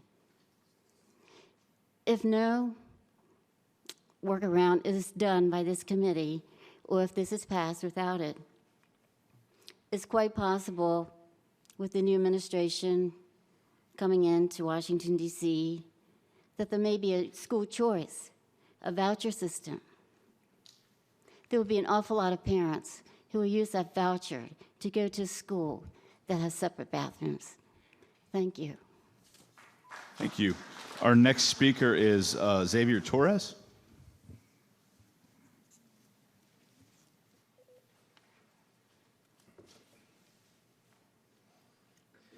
I've only been in Virginia for a year and a half, and I'm here for the second time in 6 months speaking of the same diarrhea of the mouth issue, and I cannot believe it. But last September, we voted to postpone this until June of this year, but here we are again. Why are we rushing to create this back door for creating a policy without proper public input?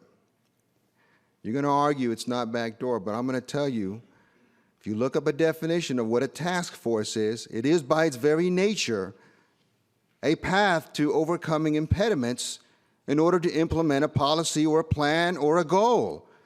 That is by its very nature what a task force is created for. Just do the research and see what it says. Has there been an epidemic of suffering children from not being allowed to use the bathroom of the opposite sex? I watch the news all the time, and I have yet to see this come on the radar screen anywhere. Where's the data on that? If it's an issue, surely it's being driven by data. But we don't have it, do we?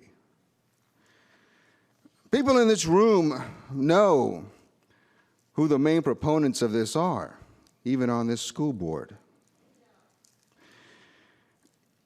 People aren't stupid. Children are less stupid. And a child knows that another child of the opposite sex seeing them undress is wrong. They know that. It's wrong for the victim. It's even more wrong for the perpetrator, because that's the way it's going to be viewed, as a perpetrator. Even from our earliest years watching Sesame Street, we learned one of these things is not like the others. One of these things just isn't the same. We encourage that in our children, to develop the sense of compare and contrast. We call it early childhood development. That got lost somewhere. But you know, it takes many years to be educated into imbecility.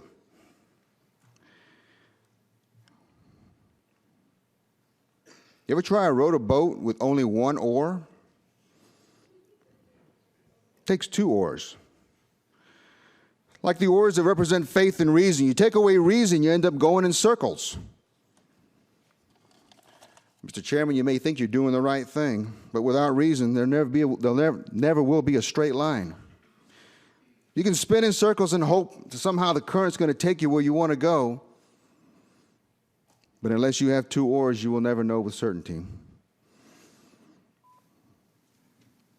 I can only ask you one question. Why are you doing this? Thank you. Our next speaker is Robin Anderson. Robin?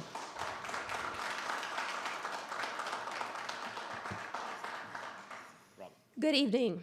Thank you for allowing me to speak this evening. I live in Lake Ridge, and I have 3 children who attend an outstanding public school in our neighborhood. Rockledge Elementary School is a warm, caring environment that has nurtured my kids' well-being as well as their intellect. I am an extremely happy mom, so thank you. I also happen to be a Baptist minister. My faith is rooted in following the ways of Jesus, the Jesus who welcomed children and always gave special care and attention to those who were vulnerable, the sick, women, those who for whatever reason were social outcasts. LGBTQ students are often treated as outcasts in school. The Center for Disease Control has verified that they are more likely than other students to be bullied or harassed. Those who are bullied or harassed at school are more likely to avoid school and hence rack up unexcused absences. They are more likely to experience depression and to succumb to substance abuse. And LGBTQ students who are harassed at school are more than twice as likely to commit suicide as those who aren't. Even some of the steps that we take that we think are helpful prove to be damaging. Schools oftentimes force transgender students to use separate bathrooms, like in the nurse's office. But doing this forces students to out themselves. And there are reported cases of students being harassed and attacked because of this. There is absolutely no data. I know we have fears about our daughters, but there are cities that have had bathroom protections for transgender people for decades, and none of them have higher reported instances of anything bad happening in a bathroom other than people going to the bathroom. But we do have data that says that allowing transgender people to use the restroom with which they fits their gender identity puts them in less danger. If we want to nurture the well-being as well as the intellect of our LGBTQ students, we need to go ahead and update our discrimination policy to protect them from bullying and harassment. Many counties have already done it, even counties right here around us, and none of them have expressed any concerns or regrets about having done so. As a minister, I seek to follow the ways of Jesus. And when he saw a woman being publicly humiliated and physically threatened, he protected her. Her accusers thought that she deserved to be treated badly because of something that she had done sexually. But Jesus didn't care about that. He cared about her. Thank you. He stopped her accusers. Thank you. Thank you. Our next speaker is John Checco. John?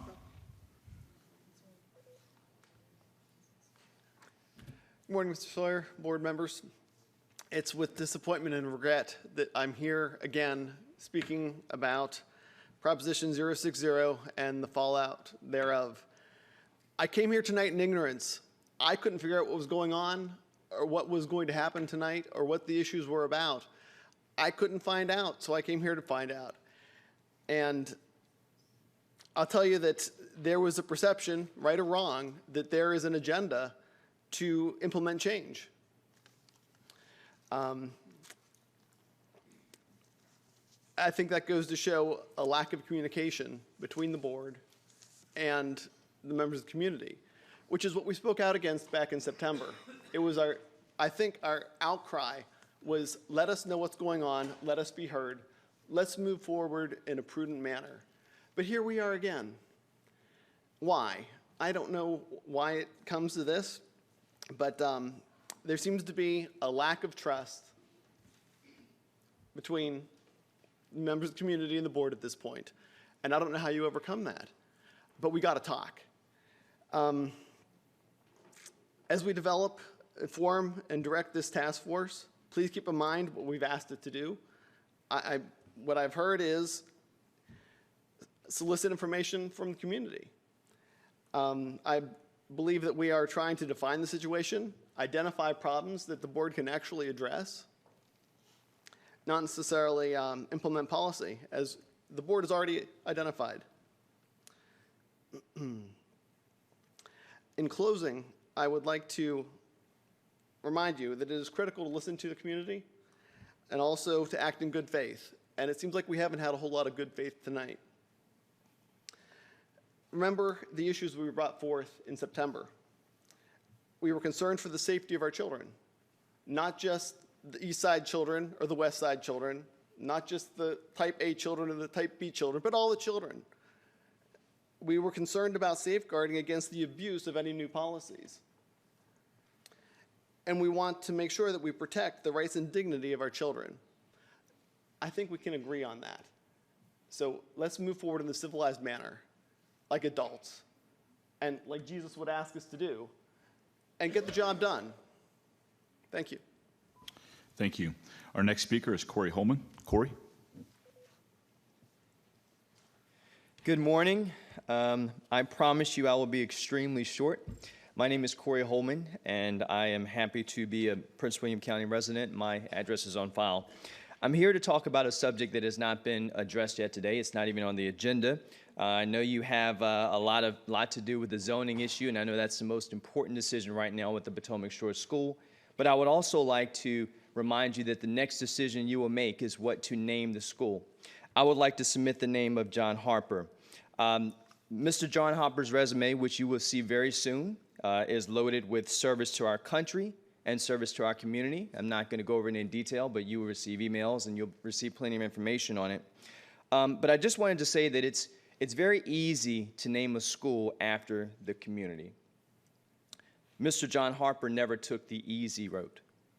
Being a Vietnam veteran and being the first African American to run for and be elected to the school board, he took the hard route when he came home. War is not easy. I encourage you to name this school after Mr. Harper. One of my favorite awards that Mr. Harper has received is the Trailblazer Award from the Virginia Leadership Institute. I like that name, Trailblazer.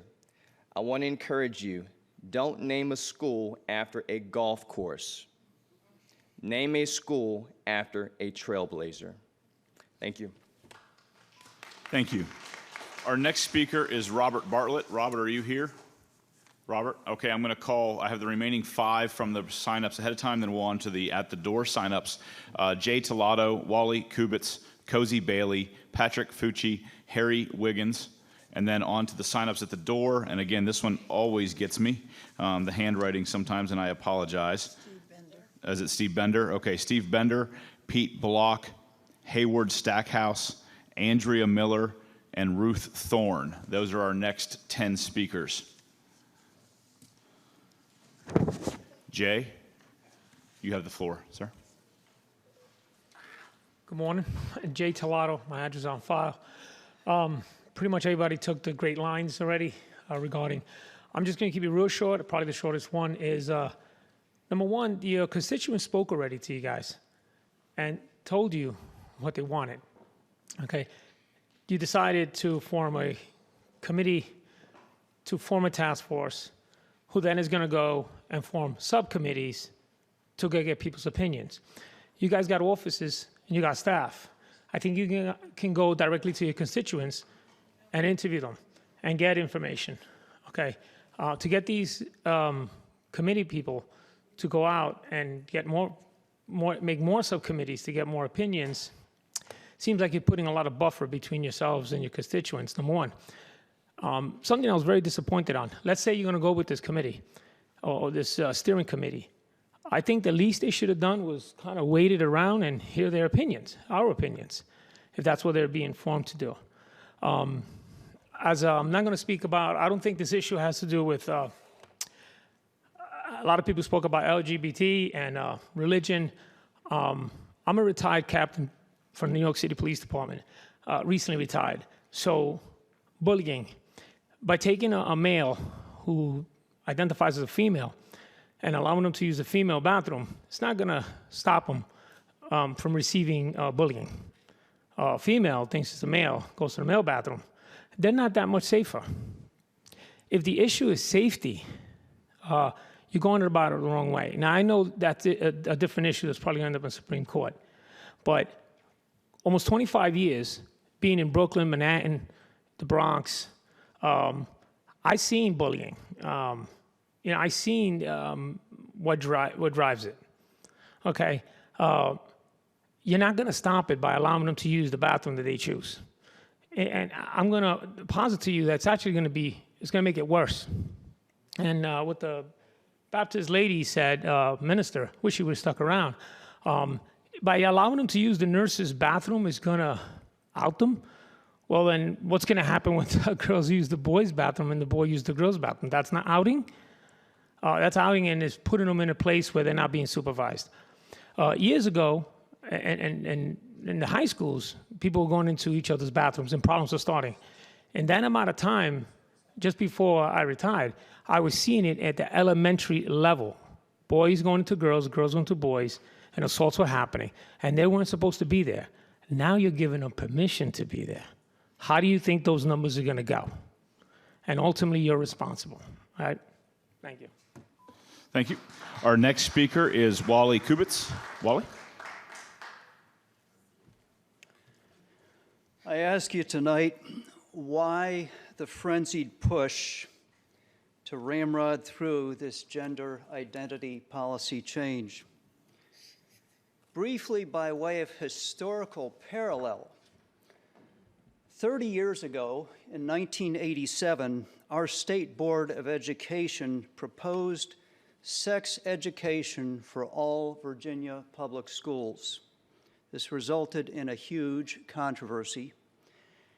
At the time, it was known that school districts like Alexandria, Arlington, and Falls Church that already had extensive sex education also had the highest rates of teenage pregnancy in the state.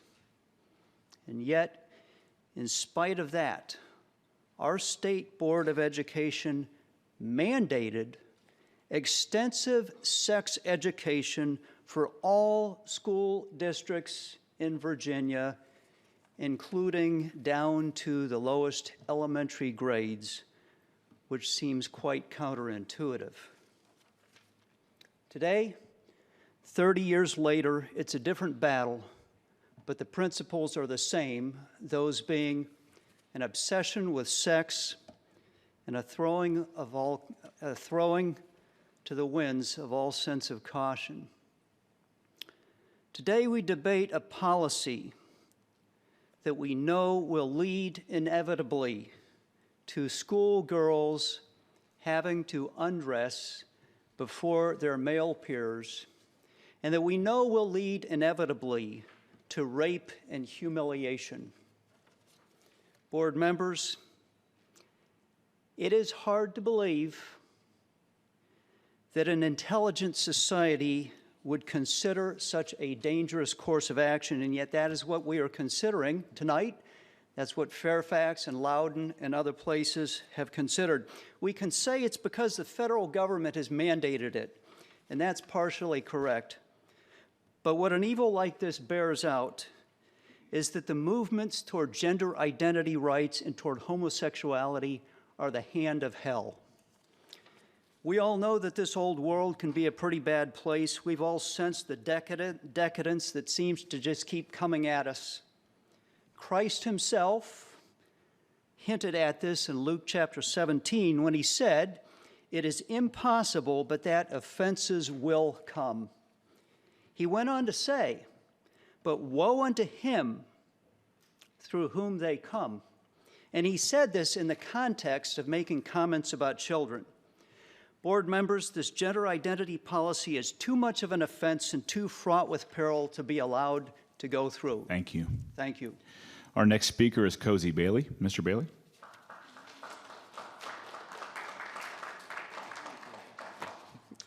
Good morning. Waffle House, anyone?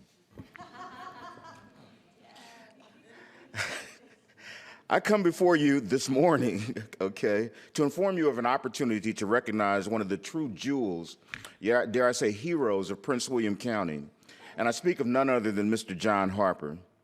I recommend that you choose the name to the school that's under construction, currently called Potomac Shores, after John Harper, and name it the John Harper Jr. Elementary School. Mr. Harper is known to all of you. Some of you know him through his stellar reputation. Others of you have witnessed firsthand the role he has played in the history of this very school board. As has been already said, he was the first African American elected to this august body, serving from 1995 to 1999. Now, I'm not asking you to name this school for him solely because he's African American. And I'm not asking you to name the school for him solely because he was the first African American to be elected. But, you know, now that I think of it, that's a pretty good reason. And from the standpoint specifically of historical significance. I'm really asking you to name this school after John Harper because taking that action is in keeping with the policy for school naming here. John served with distinction during his time on the board, working hard to secure increased funding for the school system during a time when Prince William County began to experience significant growth. He was instrumental in the creation and incorporation of your revenue sharing agreement, that agreement that codifies and guarantees that funding for our schools back then and even today. I'm asking that you name this school after John Harper because his body of public service absolutely demands that you do. John began his public service in Prince William County long before he was elected to the school board, and he continued that long after his term was completed. Serving on a variety of boards and commissions at the local and state level, John is an icon within our community. Now, I'm not going to overwhelm you this morning with an avalanche of facts and information about the totality of service that John has given to our community. I'm not going to belabor the courage and determination that was instilled in him in his childhood, sharply honed during his service to his country as an Army officer, and recognized through the award of multiple Bronze Stars medals for his meritorious service during a time of war. I'm not going to harp on, pardon that pun there, that, you didn't get that, harp on? That some of you sitting on this board tonight might not be there had John Harper not stepped forward over 30 years ago and taken that significant step for you. What I will do is end with this. You may be presented with other recommendations for a name for this school, but none of those alternatives will be a better choice than John Harper Jr. Thank you. Our next speaker is Patrick Fucci. Patrick.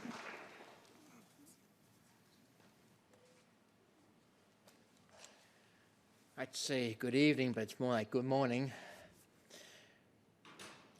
I come here hopefully to bring truth.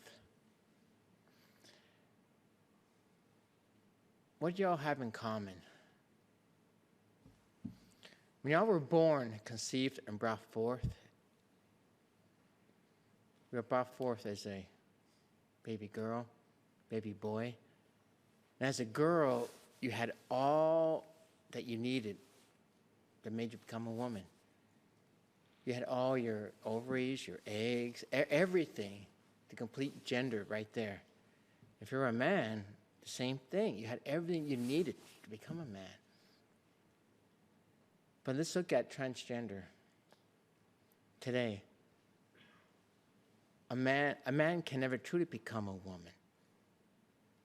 He does that. Is he going to acquire the ovaries? Is he going to acquire the eggs?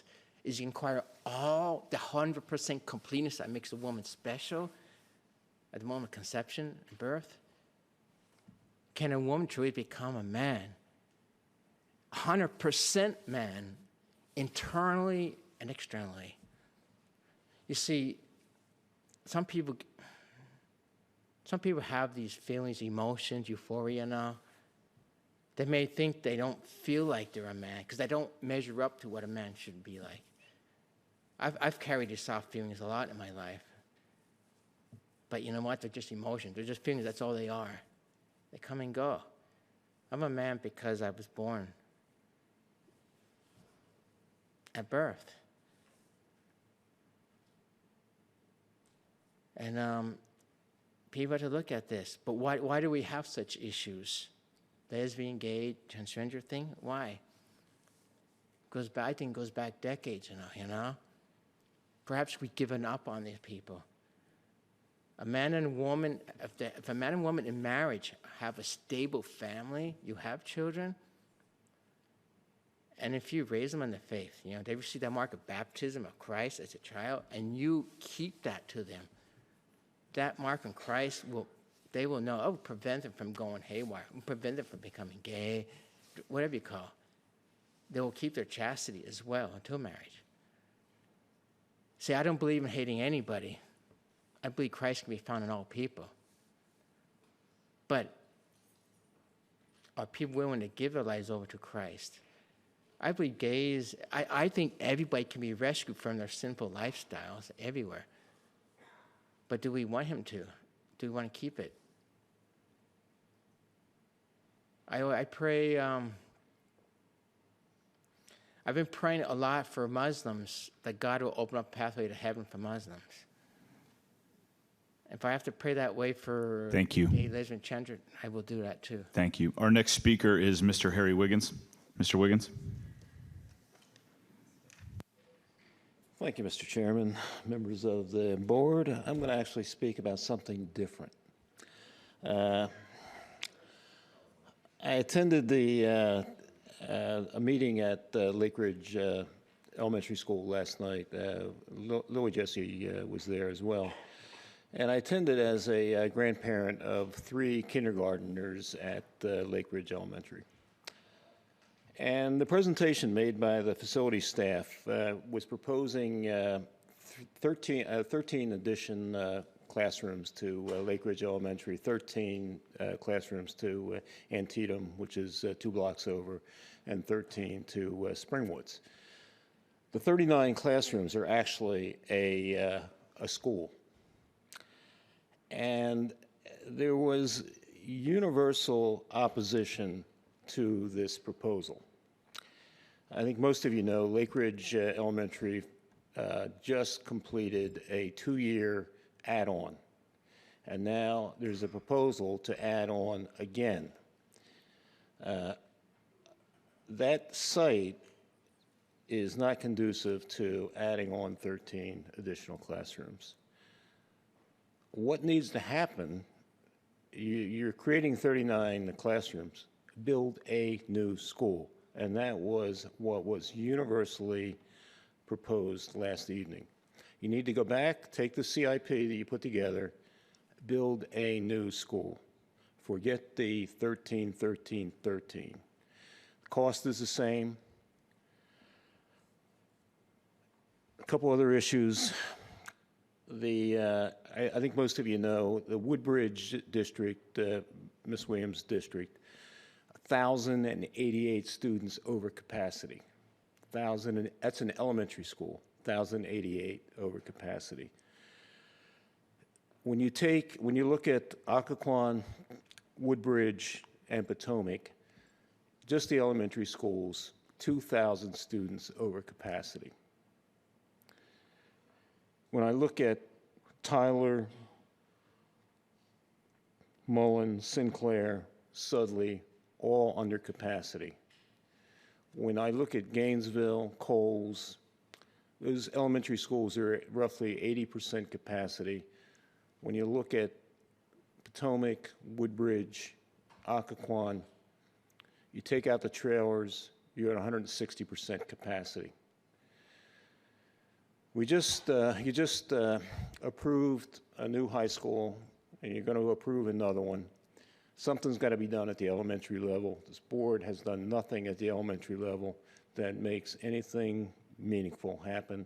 I urge you to go back to the CIP, reject this 13, 13, 13 proposal. Thank you. All right, we are on to the sign-ups at the door. Mr. Bender, Steve Bender, you are our next speaker.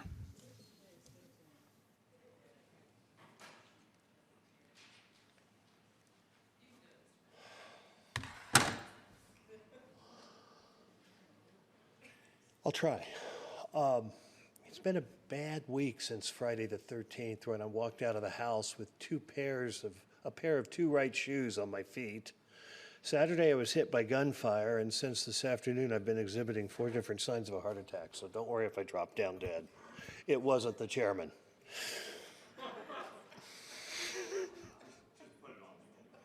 Okay.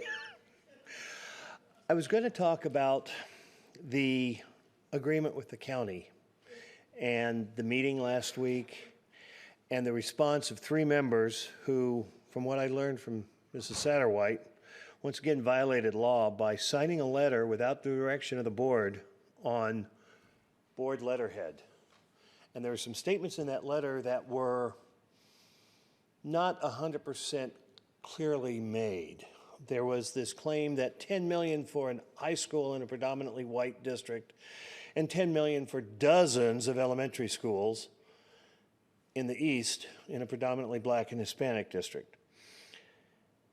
10 and 10. What it didn't talk about is the $0 for elementary schools in the west and the $53.2 million for additions to various elementary schools in the east, or the $0 for new elementary schools in the west and $181.7 million for new elementary schools in the east. That's $234.9 million to none in the CIP. And that is completely different than what the letter said. For the three of you to go out and invite the Department of Justice in again is just crazy. And the shenanigans tonight with undoing that vote and all of that is just going to put us in a state of war between this board and the county board. There will be significant ramifications from that. And finally, Mr. Chairman, I know you shut down Mr. Deutsch, but if you review the meeting tonight, you will find that you had a motion on the boundaries. A substitute motion was offered. That was amended up several times. The substitute motion was passed, which makes that substitute the initial motion. That final initial motion vote never occurred, so you technically have not yet approved that school board boundary. I know you said you did, but the fact that the chairman says so doesn't make it so by Robert's Rules of Order. And I would strongly urge you, before you adjourn tonight, once the citizens are done, to maybe take just a second and by show of hands, go ahead and approve that last motion on the to pass the substitute amendment as the original motion. Thank you. Our next speaker is Pete Block. Pete? No? Okay. Hayward Stackhouse? Andrea Miller?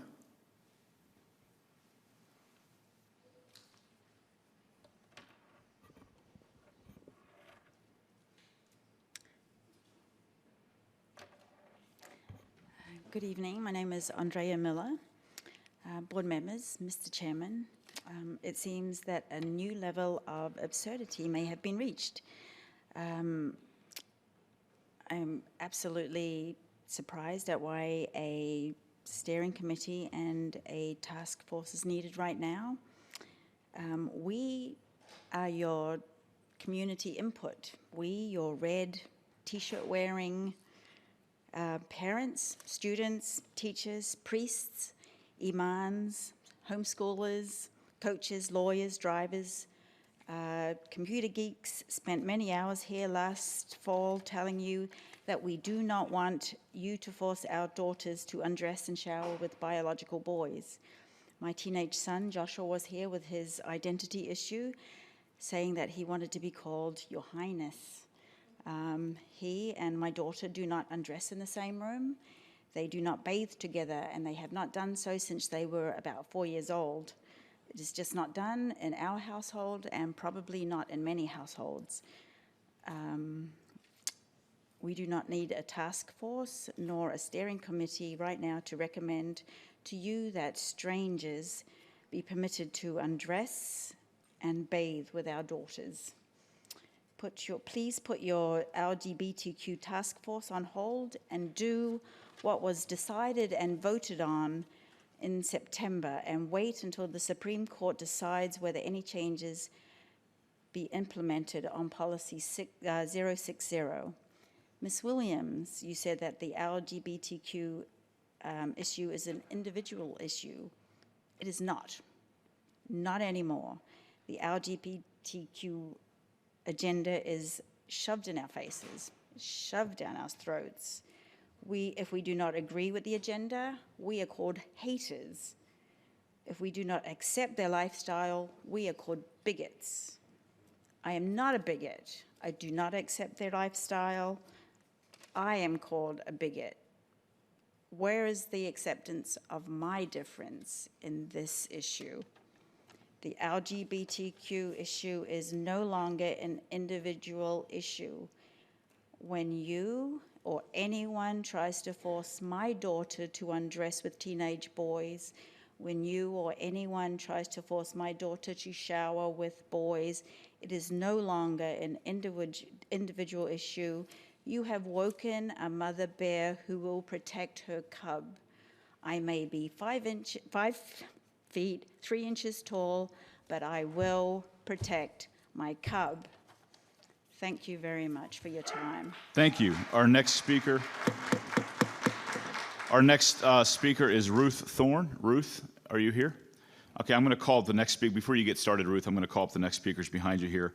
John McCardle, Mohammed Gabriel, Abram Marsh, Ken Bodie, Yatsu Allen, Chris Smith. Anybody know number 14? Can anyone read that one? Looks like Hagan might be the last name. C. Hagan, 68 St. Paul. That's I'm sorry, I can't read your handwriting. I apologize. And then Father Thomas Vanderwoody is the last speaker. So I apologize. That's going to be the order of the next speakers. Ruth, you now have the floor. Yes, my name is Ruth Thorne. I speak as both a resident and a teacher in Prince William County Schools. I'm 25 years old. I want to express my concerns regarding the LGBTQ task force and policy 060, which was previously tabled until June or until the courts could act. My concerns have to do with a lot of things, but particularly the part of the policy that would allow transgender students and non-alike to pick their restrooms, locker rooms, and even, to my understanding, hotel rooms for overnight field trips. As a teacher, my number one priority is to create a safe and respectful learning environment where all of my students, including the LGBTQ students, are respected. I work with these students every day. I can think of one in specific who is transgender. And I just see a lot of potential issues for those students as well as the non-LGBTQ students. Namely, and this was mentioned earlier, but if a biological female transitioning to a male is in a male restroom, I fear for that child that there may be not very tolerant people in that restroom, or people who would, God forbid, do something to them. I don't want that for them. And the reverse is also true. If there's a transgender boy in a girl's bathroom or locker room, you would hope for the best that that child would just be there to use the bathroom, but how do you protect those children? I don't understand how you can do that. With hotel rooms, I mean, that's even worse. And I just have a concern in general. I mean, if you're letting people pick their bathroom, you're gonna have an increase in heterosexual activity in bathrooms. It happens.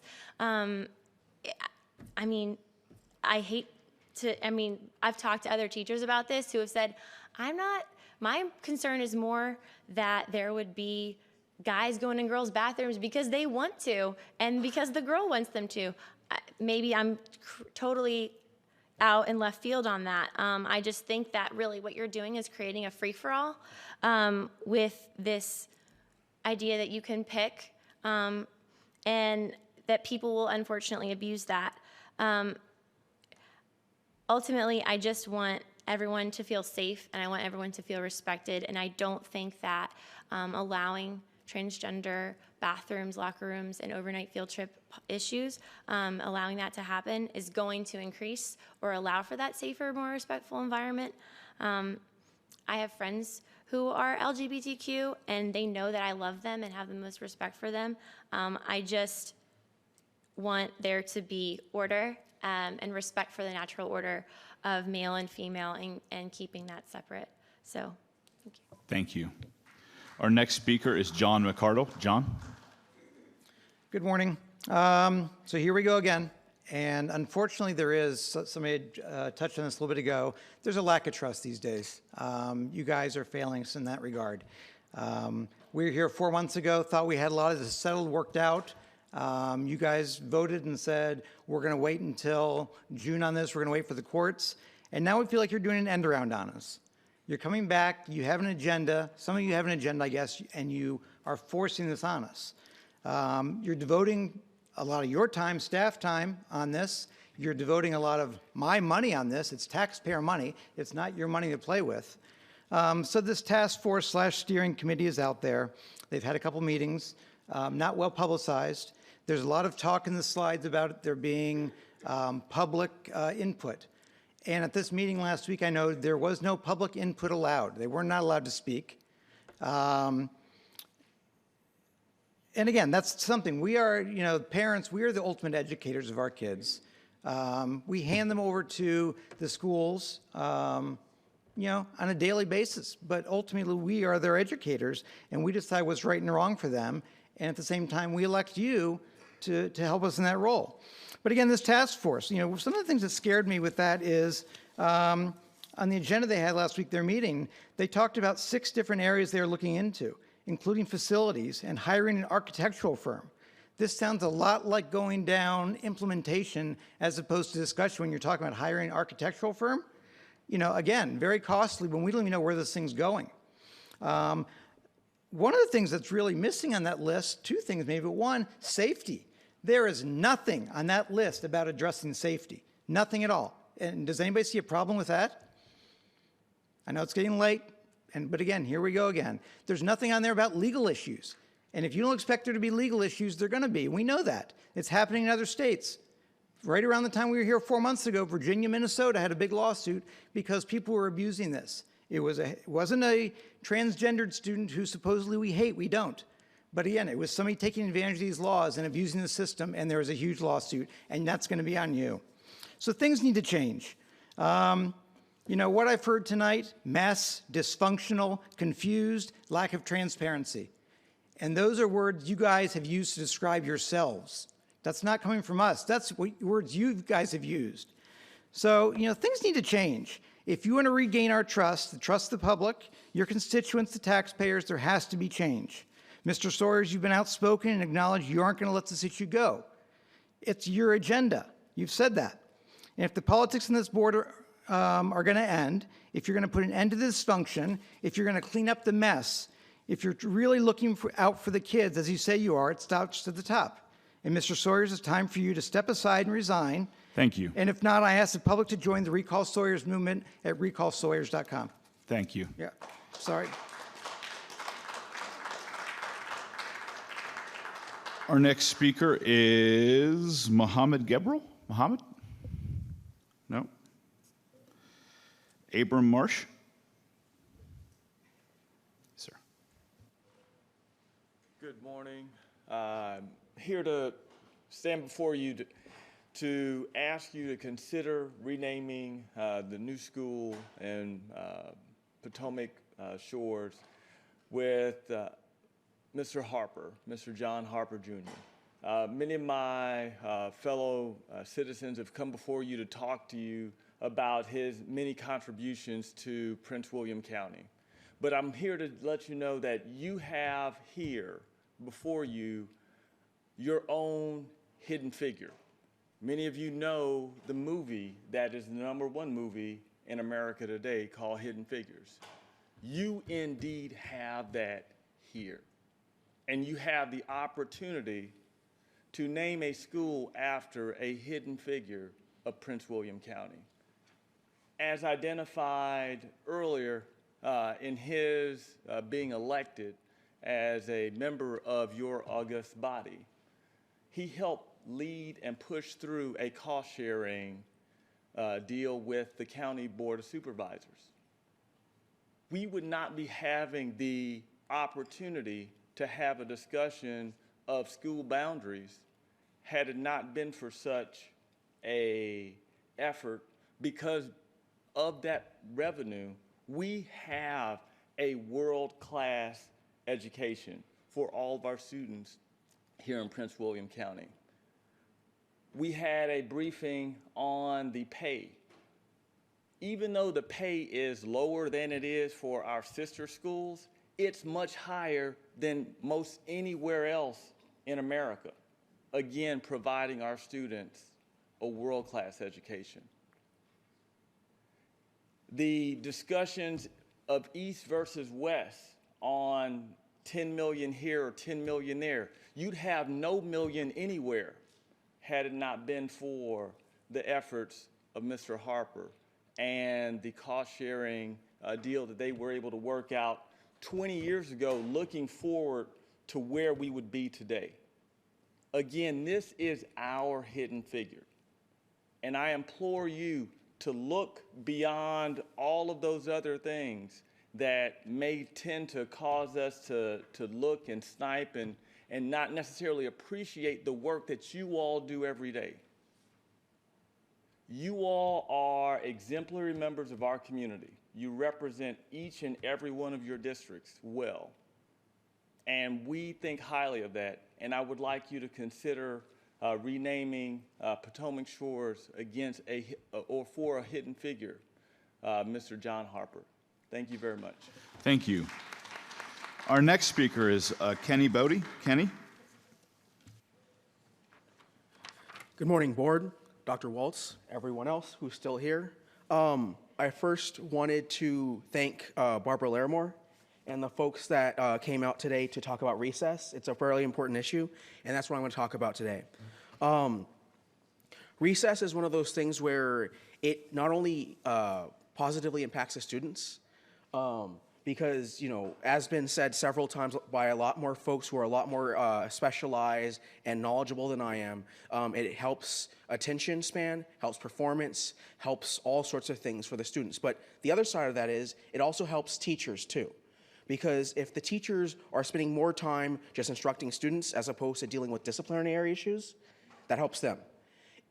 There was a study done back in 2014. It was a Stanford study where they looked at not only the impact on students, but on teachers too. And if there's a structured positive recess and PE system, that makes it so the teachers and the coaches who are involved in administering that recess system, they can structure the rules of the games that the kids play.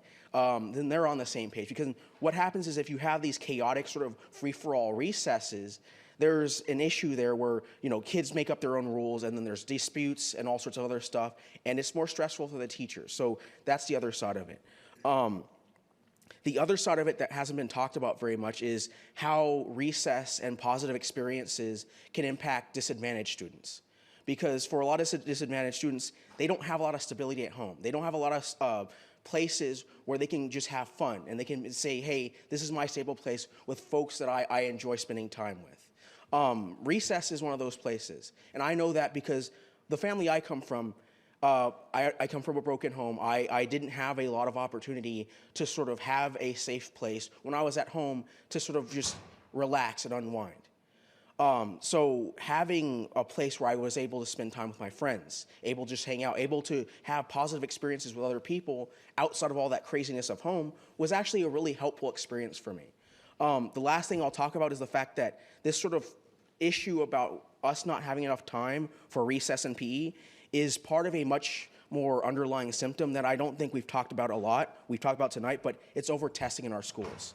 The fact that we spend so much time benchmark testing, standardized testing, all that stuff, it makes it so it creates the exact opposite of what a good PE and a good recess system will make. Because there's kids who are over-tested, even at the elementary school level. They're overstressed, all that good stuff. So what I'm trying to say is less testing, more recess, and I think that's the key to making sure that our kids in our schools will have a much better time. Thank you.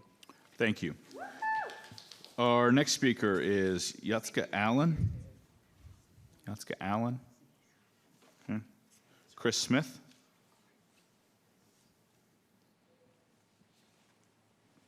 Chairman and board, appreciate the chance to talk. I'll keep it short and sweet because it's late and I can barely keep my eyes open here.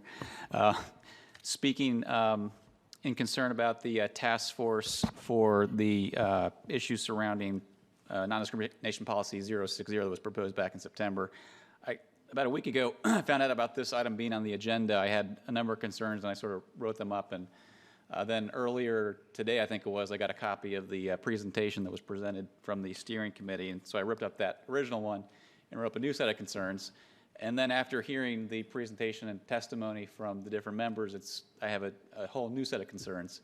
And I think the point here is that there's a lot of misunderstanding about what this task force is charged to do, and it doesn't sound like it's what the voice of the people back in September identified to the school board that we want, that we need. So I would suggest that given that we that the board takes a motion to reverse the decision to create a task board at this time and instead to wait until let the courts work out the issues and then we respond.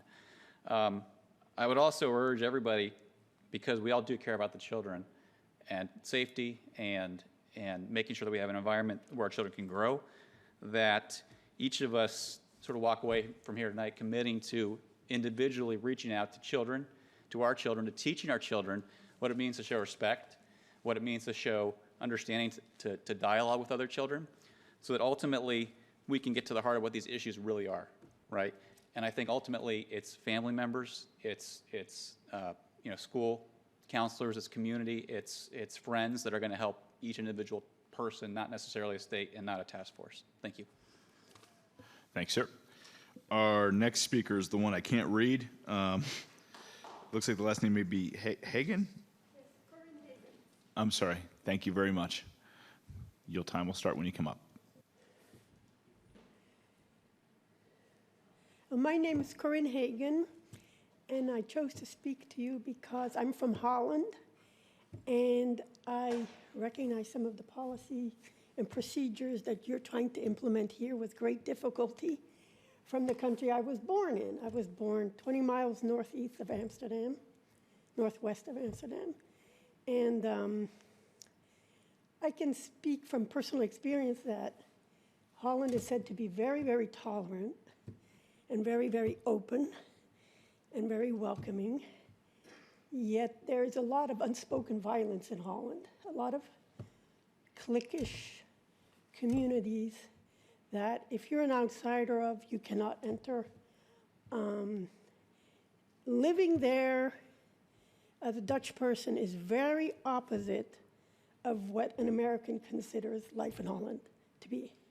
When Americans go to Holland, they think tulips, windmills, wooden shoes, which are all great, but living there is very different. It's not nearly as tolerant as it's ever been for me here.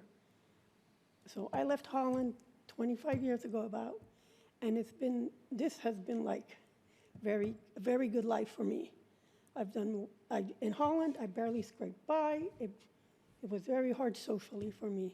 And I came here, and with the laws that were in existence, in Holland, with the laws that were in existence, really, it was a hard life. I come here, it's hard, but I really got ahead. I got ahead as English as a third language, not even English as a second language. I speak French, German, Dutch, so really English as a fourth language. And I made it. I made it. And yes, it's not a perfect society. No. And you address those issues, but it's the best thing we got.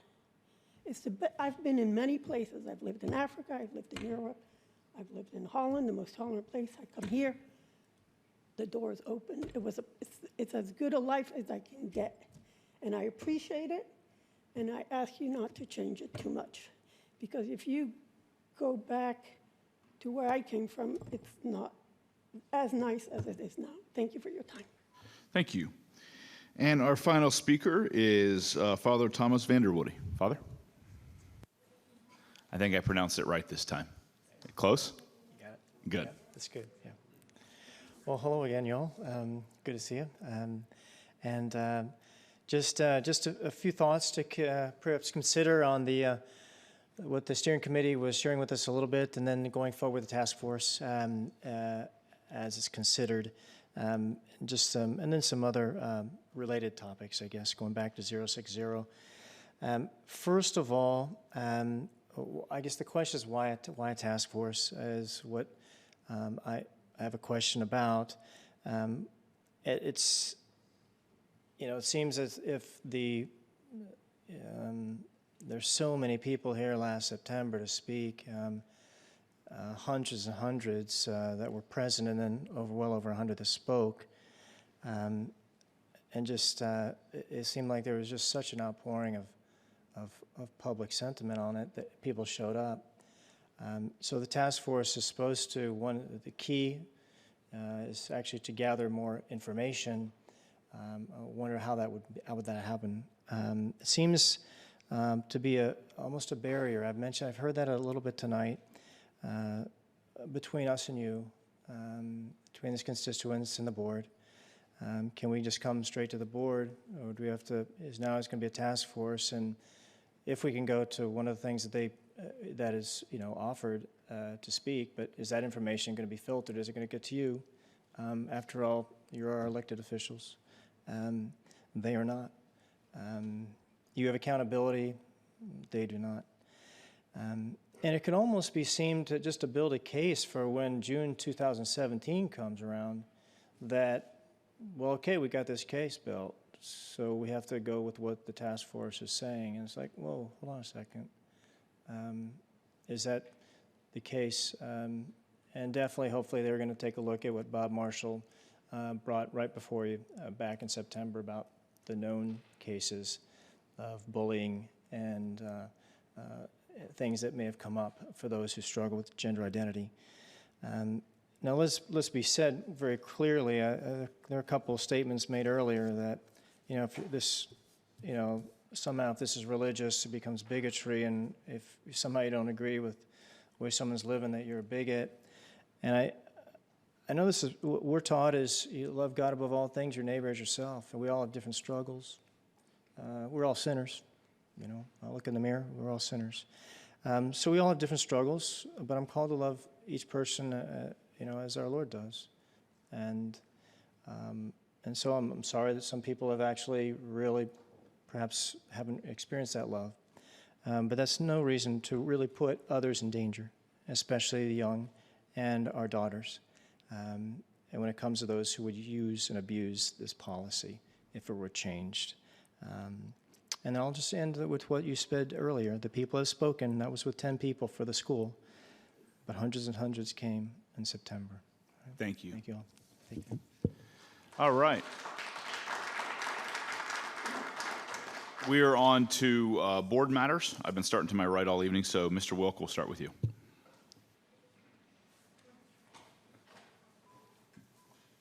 Oh, did you want to say? Oh. Just real quick, wanted to mention some things I've done the last 2 weeks. The MLK speech competition was outstanding. Had a great time, great speeches. I found out later, I was like, I thought I knew that Safi girl from Woodbridge High School, and I did. I taught her sister, so that's really cool. She had an outstanding speech. Congratulations to all the students to MLK celebration. I want to thank the Southbridge community for inviting me Friday night last week to their HOA meeting to talk about the boundaries and the presentations. I think they'll be satisfied with what happened tonight. I also want to mention I did go to Potomac High School's specialty program night. Outstanding programs that building offers. I was very blessed to inherit that building from my predecessor who, as the principal of Potomac High School said at her goodbye event last year, that Potomac High School is Betty Covington, and what she did to incorporate and bring the cybersecurity program, the culinary arts program, the welding program, it's just amazing what they have to offer. And as I go around talking to people in Potomac Shores, I talk about the great things that are happening at Potomac High School. It's more than just going to greatschools.com and looking at a score. You have to go into a building and see the wonderful programs that are being offered there. So great stuff. Go to Potomac High School. I know Miss Williams, Miss Jessie go all the time and big advocates of it. And it's a great building. A lot of good things are happening. And of course, the basketball team is, phenomenal as well. So a lot of good stuff happening there. Just wanted to say in closing, yes, procedurally, I think the whole process of, the vote, as I voted and said the procedures were screwed up. Yes, there was a board poll, which that came out, and I said yes, admitting to that. What I will say, what came out of that meeting, however, is the fact that there are a majority member of the board who support building the 13th high school price model. I don't see that changing, whether it comes in a CIP meeting, whether it comes in another meeting where one other individual could bring it up at this point. There's the 5 votes. So procedurally, it was a mess. You know, the board poll closed the meeting before. However, I think what we do know is that at some point, the majority of the board has to say on what to do with the model, the 13th high school. I do not agree with the Department of Justice letter. I believe, you know, my board members have a right to compose that. I don't believe that what we did was anywhere to the violation of the level of that. I believe it was a excellent bipartisan agreement between the two boards, but we probably will be going through this process again, but I'll leave it at that. Good night. Thank you, Mr. Wilk. Mr. Deutsch. Wow, it is late. I told my wife when I was driving over here that it wouldn't be the earliest meeting, but it wouldn't be the latest meeting, and maybe I'm wrong.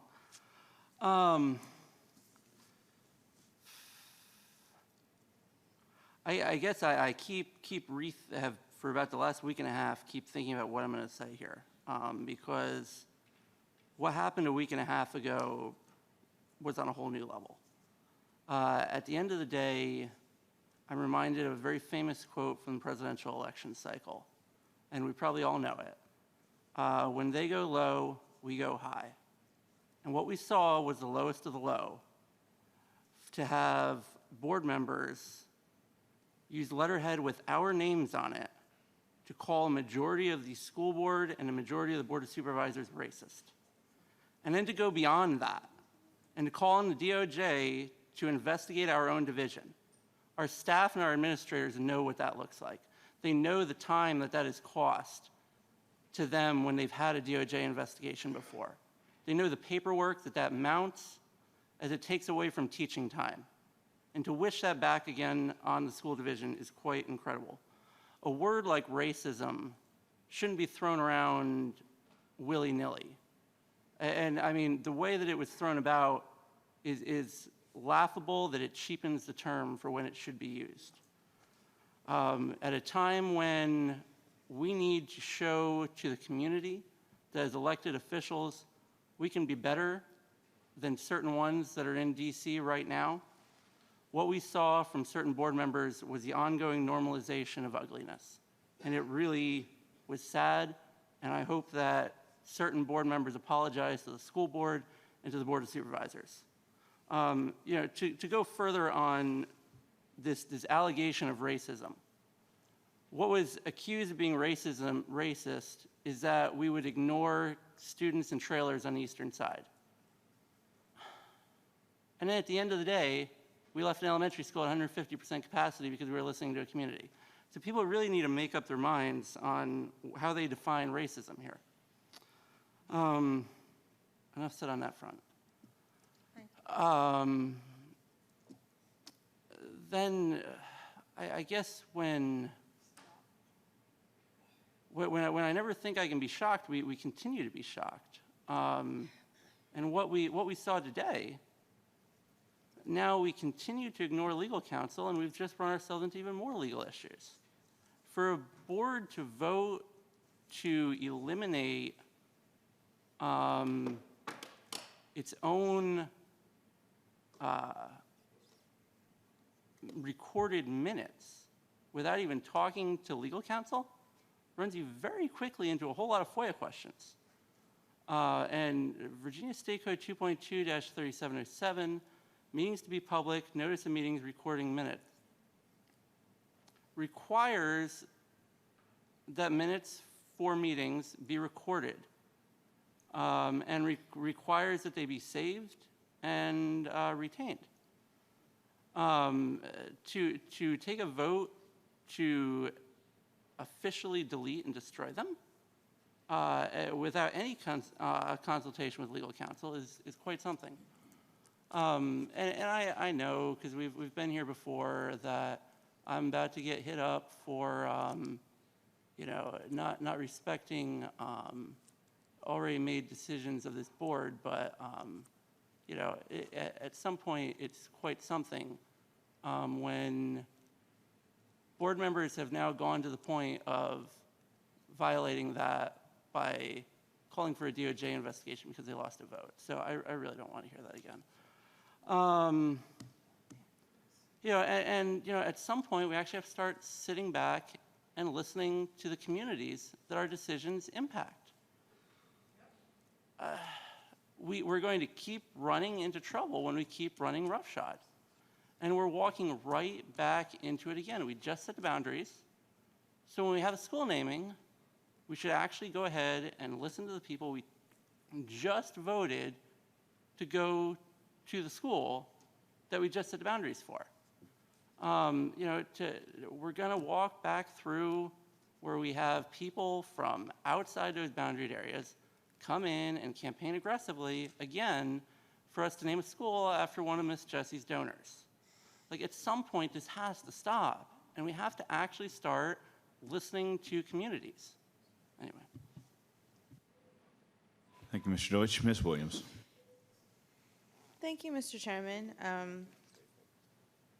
Yeah, staying focused, right? Challenge at 1:30. Actually, not really, because I'm usually up at this time anyway. So, yeah, I have a 3-year-old, doesn't sleep. Been doing this for a couple of years.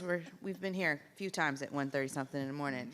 So let me just start with to my fellow board members. If you have an issue or a problem or a concern with something that I've done, please address me directly. I don't shy or have any issue standing up for what I've said or done or believe in, especially publicly. I'm not going to. I haven't before, and it's never going to happen. I have no issue with my involvement in the DOJ letter, and I'll tell you why. It's because I lived here. When my parents moved here, they couldn't even buy a house in the neighborhood they were looking at because Lake Ridge was, I don't know, red line. So the school that I went to was comprised of 0 mixed children. It was moi and almost all of Caucasian children, a few African-American children. They got moved when Minnieville Road widened and they tore down their houses through eminent domain. There's a lot of things historically here that have gone on that that I feel 100% justified in my participation in the DOJ letter, and I will never change my mind. I will not back down from that. That's just my opinion, and we are all entitled to agree to disagree.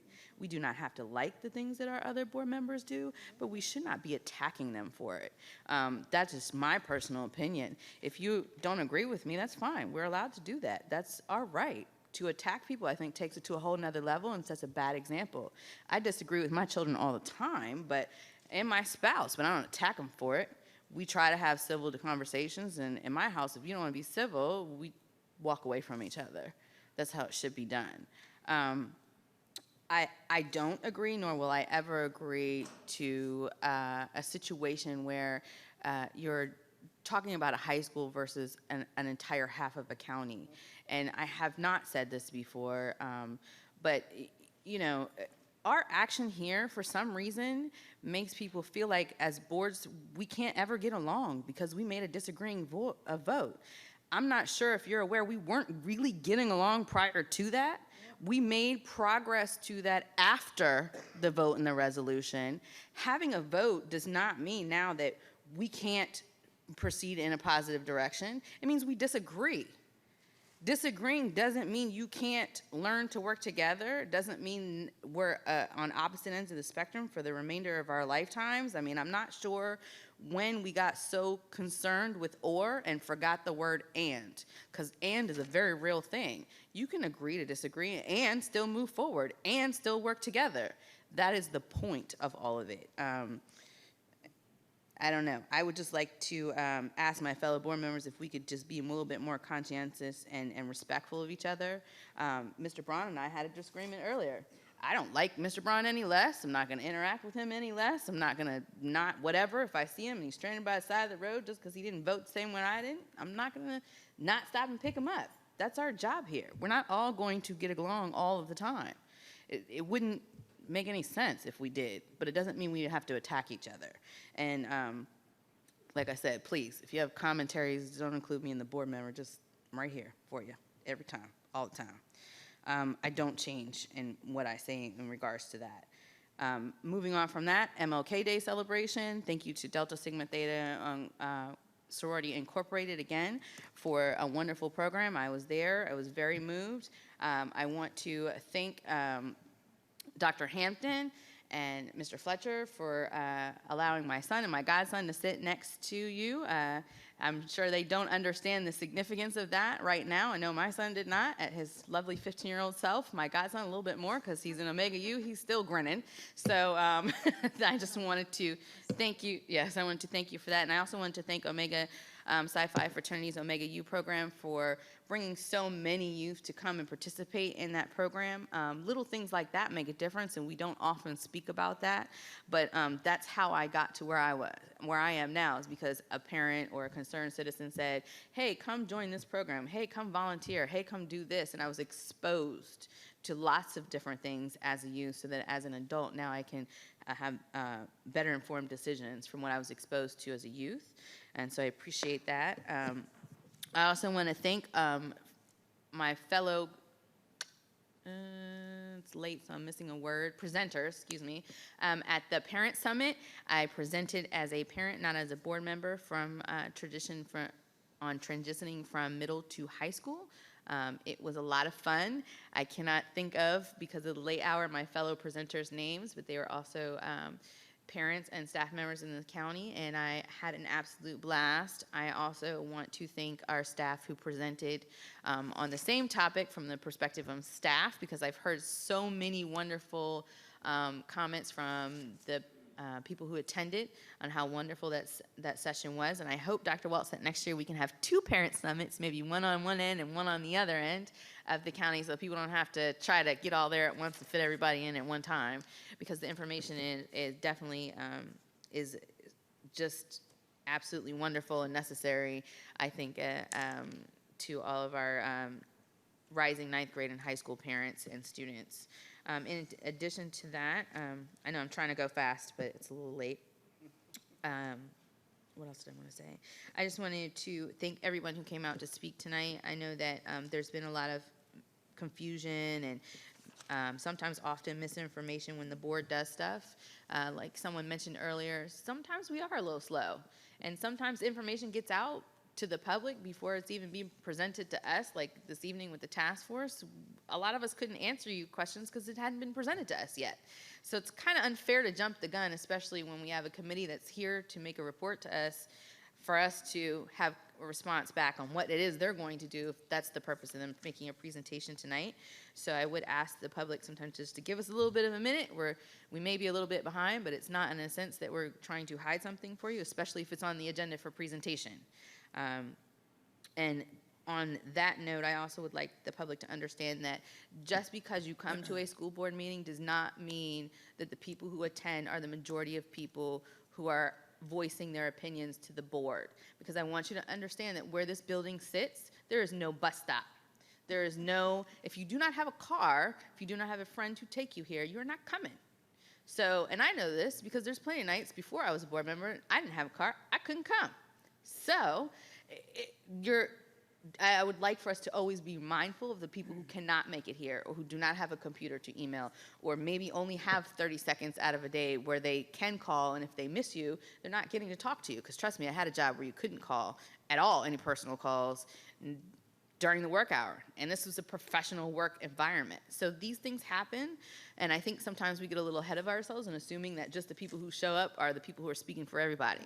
That's not necessarily true, because I haven't yet to see someone come and speak Urdu in front of us. So I know that there are people here who don't even speak English in our county, and who have comments and input that are worthwhile and should be heard by this board. And the last thing I'm going to say is,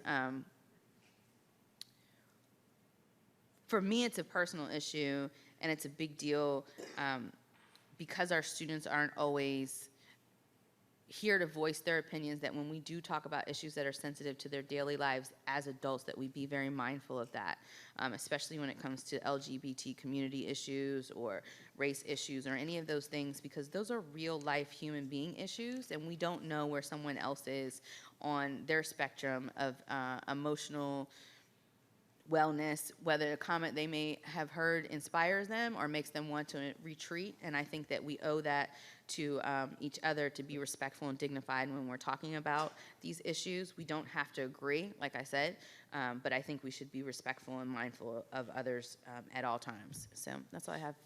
Thank you. Thank you, Ms. Williams. Mr. Brown. Thank you, Mr. Chairman.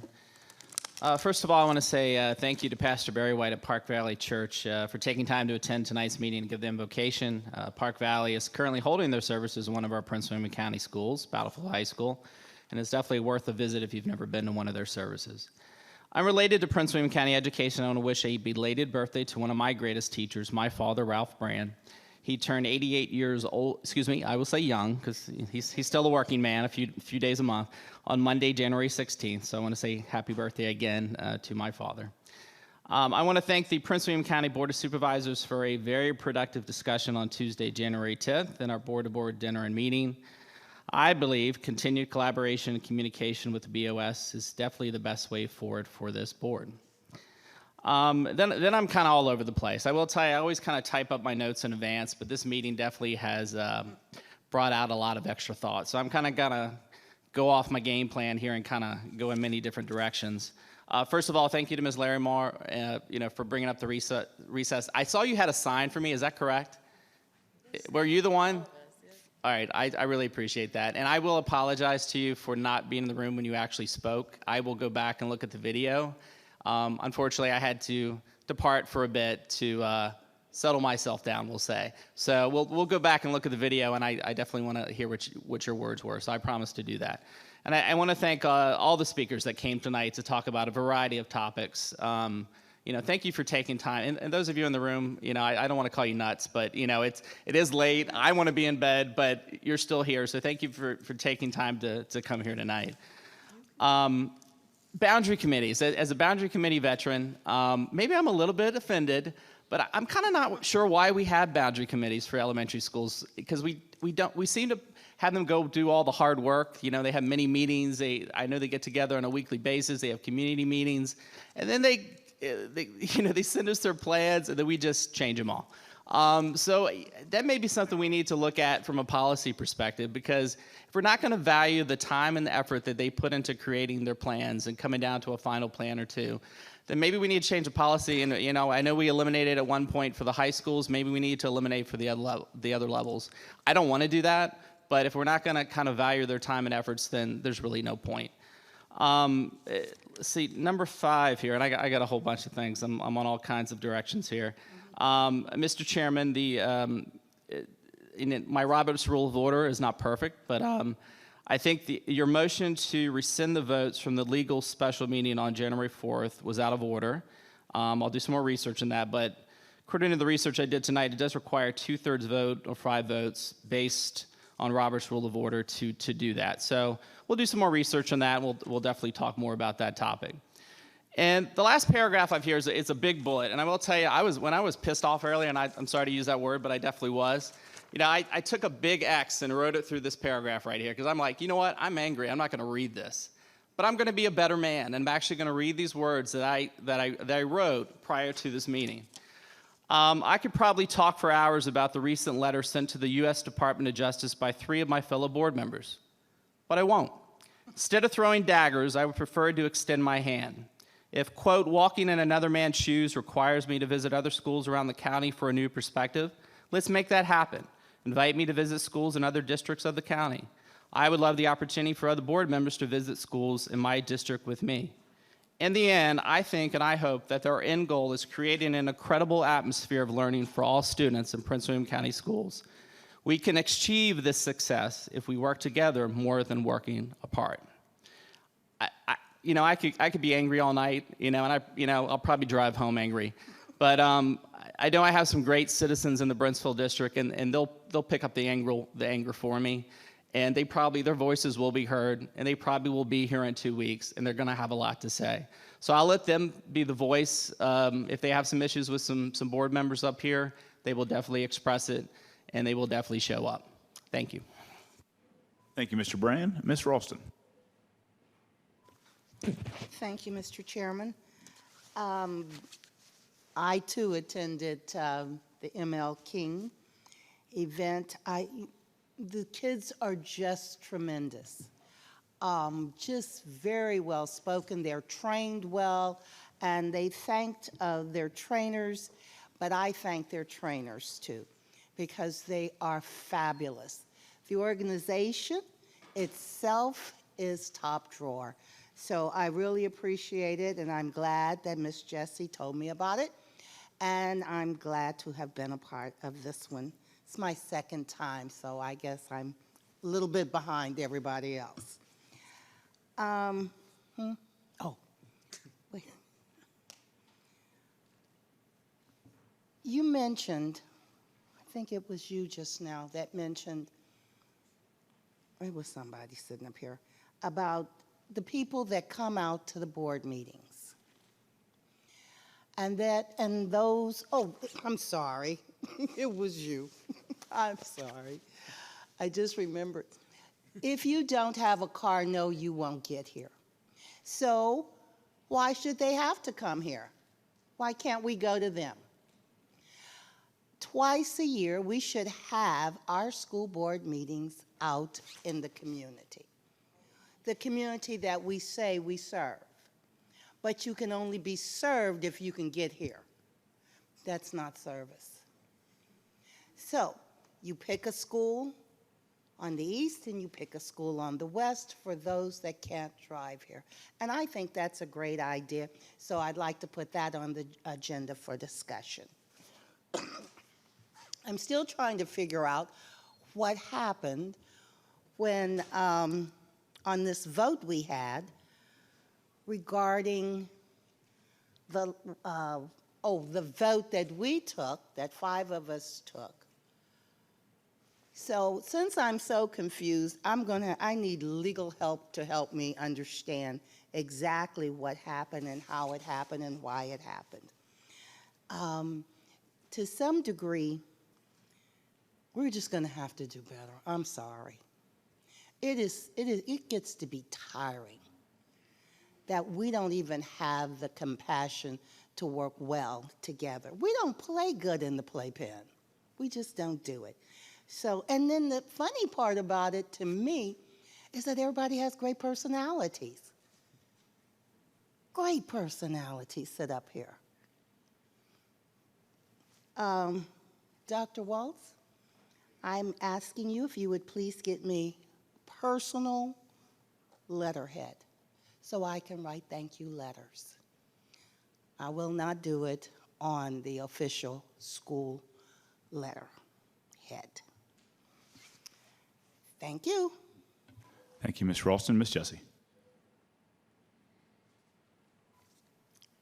Well, isn't this special?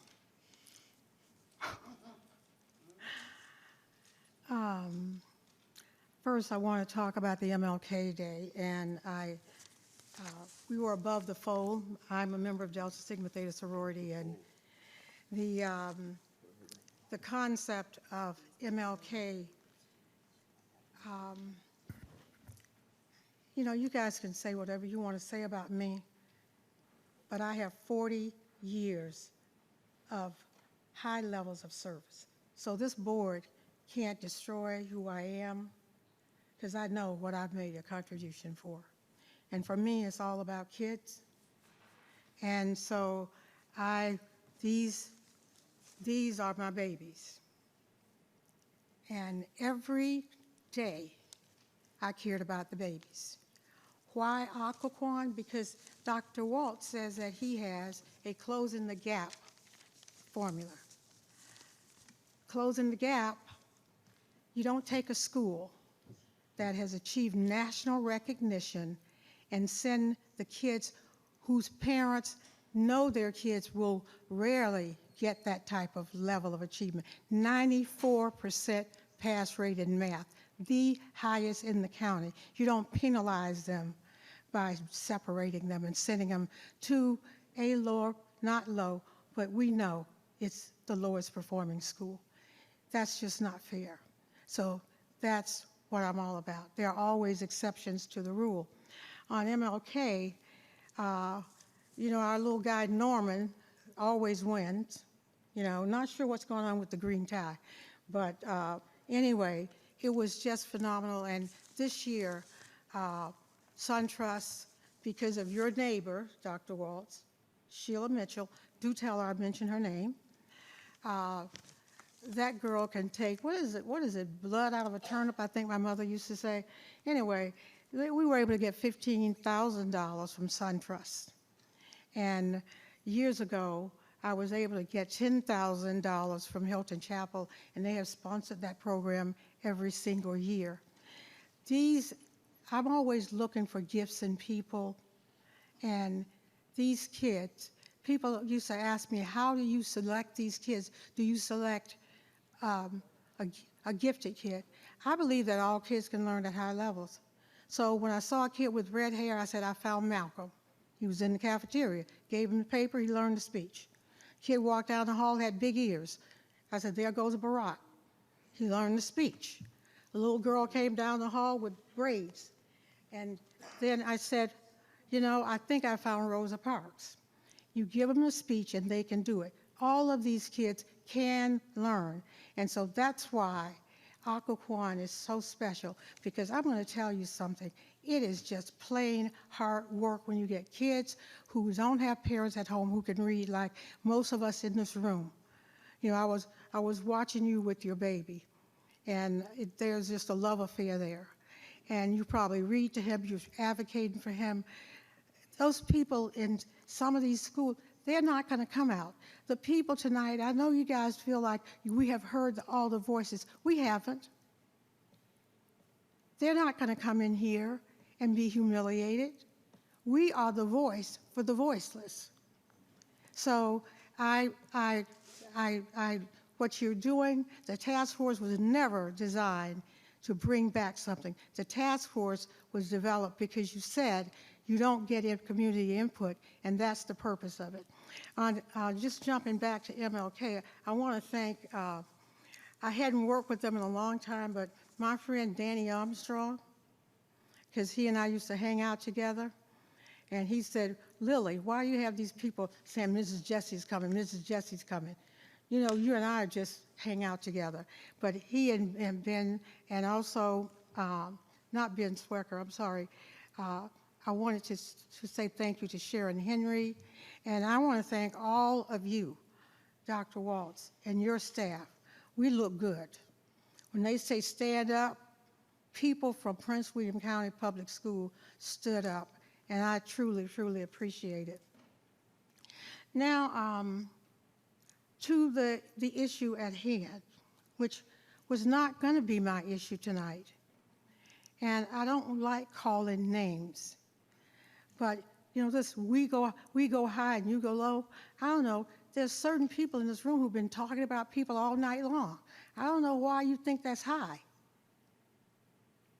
You know, the board, our ethics say that once you vote on something, you don't vote on it again. Yet you guys kept bringing back that 13th high school until you got it done. You didn't follow the ethics. So this is the problem. So I want them to you to put up slide 2 again, please, for me, because I want to end with that.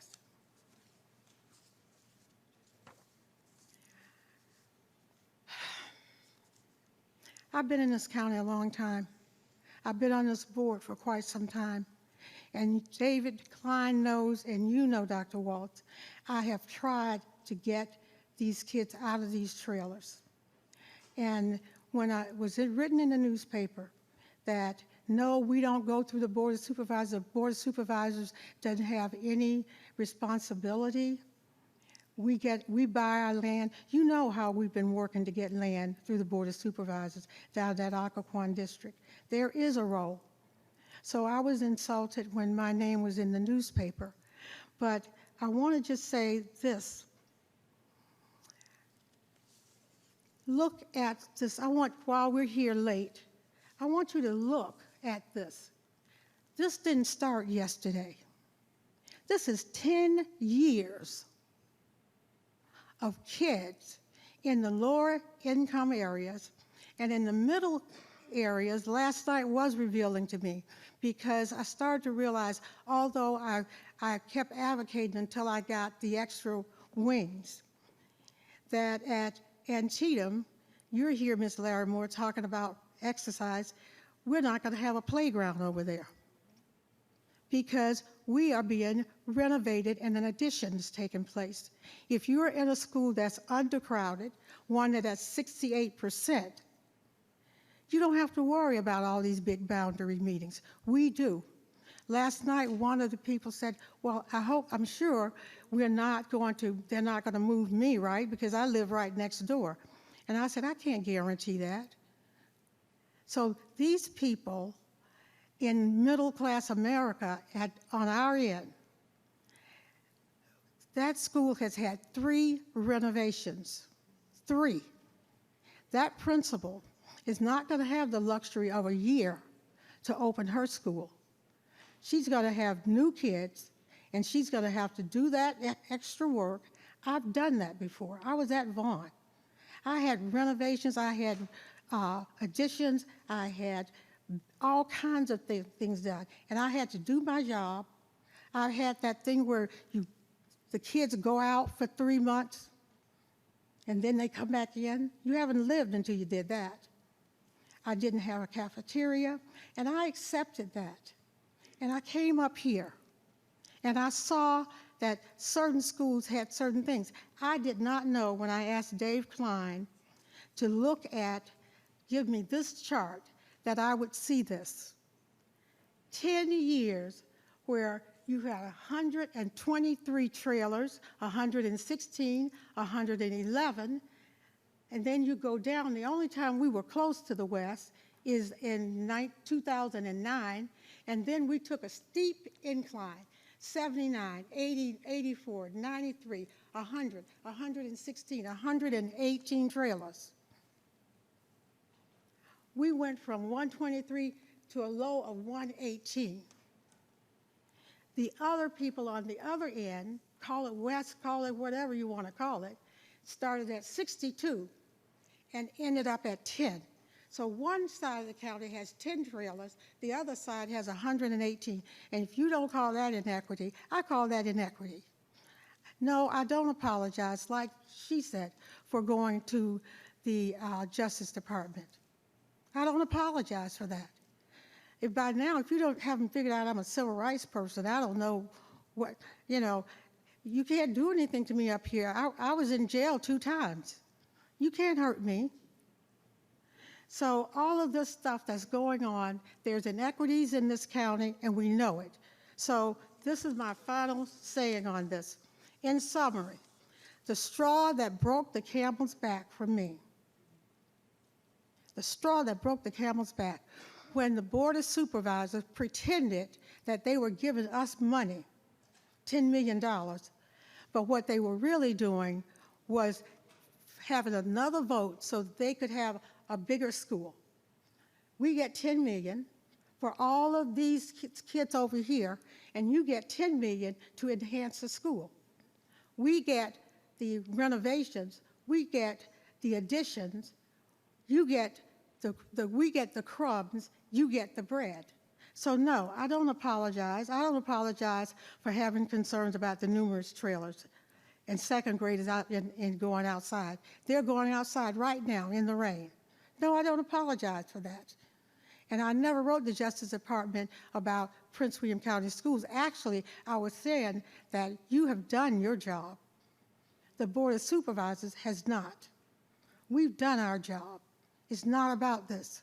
And I don't apologize for pointing out the number of trailers. I don't apologize for advocating for the approval of land for building new schools on the eastern end. I cannot apologize for the fact of the high number of rezoning projects that have been done by the Board of Supervisors that created this.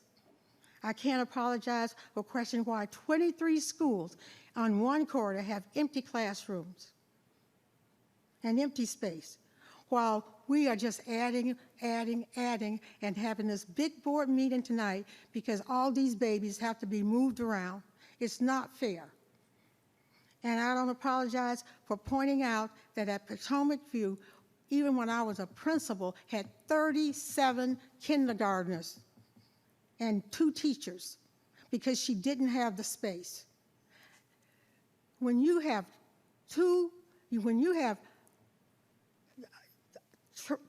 schools on the west where they've got undercrowding, and you've got 2 schools on the east where kids are going outside to a restroom, trailers.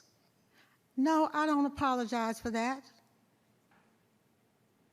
How did we allow that to happen? I don't apologize. So don't try to roll me under the bus. And then finally, I don't apologize for saying there are safety concerns at these schools. People who have written me have said, we do tornado drills and you need to check it out. There's not enough room to bring all the kids in for a tornado drill. They're having tornado drills in the cafeteria and in the library. It's just not fair. So I will say to you, to people on the east, it's our turn. It's our turn. I waited and waited and waited. It's our turn. And so equity means you got to double down to fix what's going on this eastern side. And to the people in Lake Ridge, I was so concerned about Route 1 that I hadn't thought as deeply about what happens when you've got all this renovation going on. So Mr. Dolch is not here, but he can get it on video, I hope. Thank you. Thank you, Ms. Jessie. Well said. I've got nothing to add to that. With no further business before this board, this meeting is adjourned.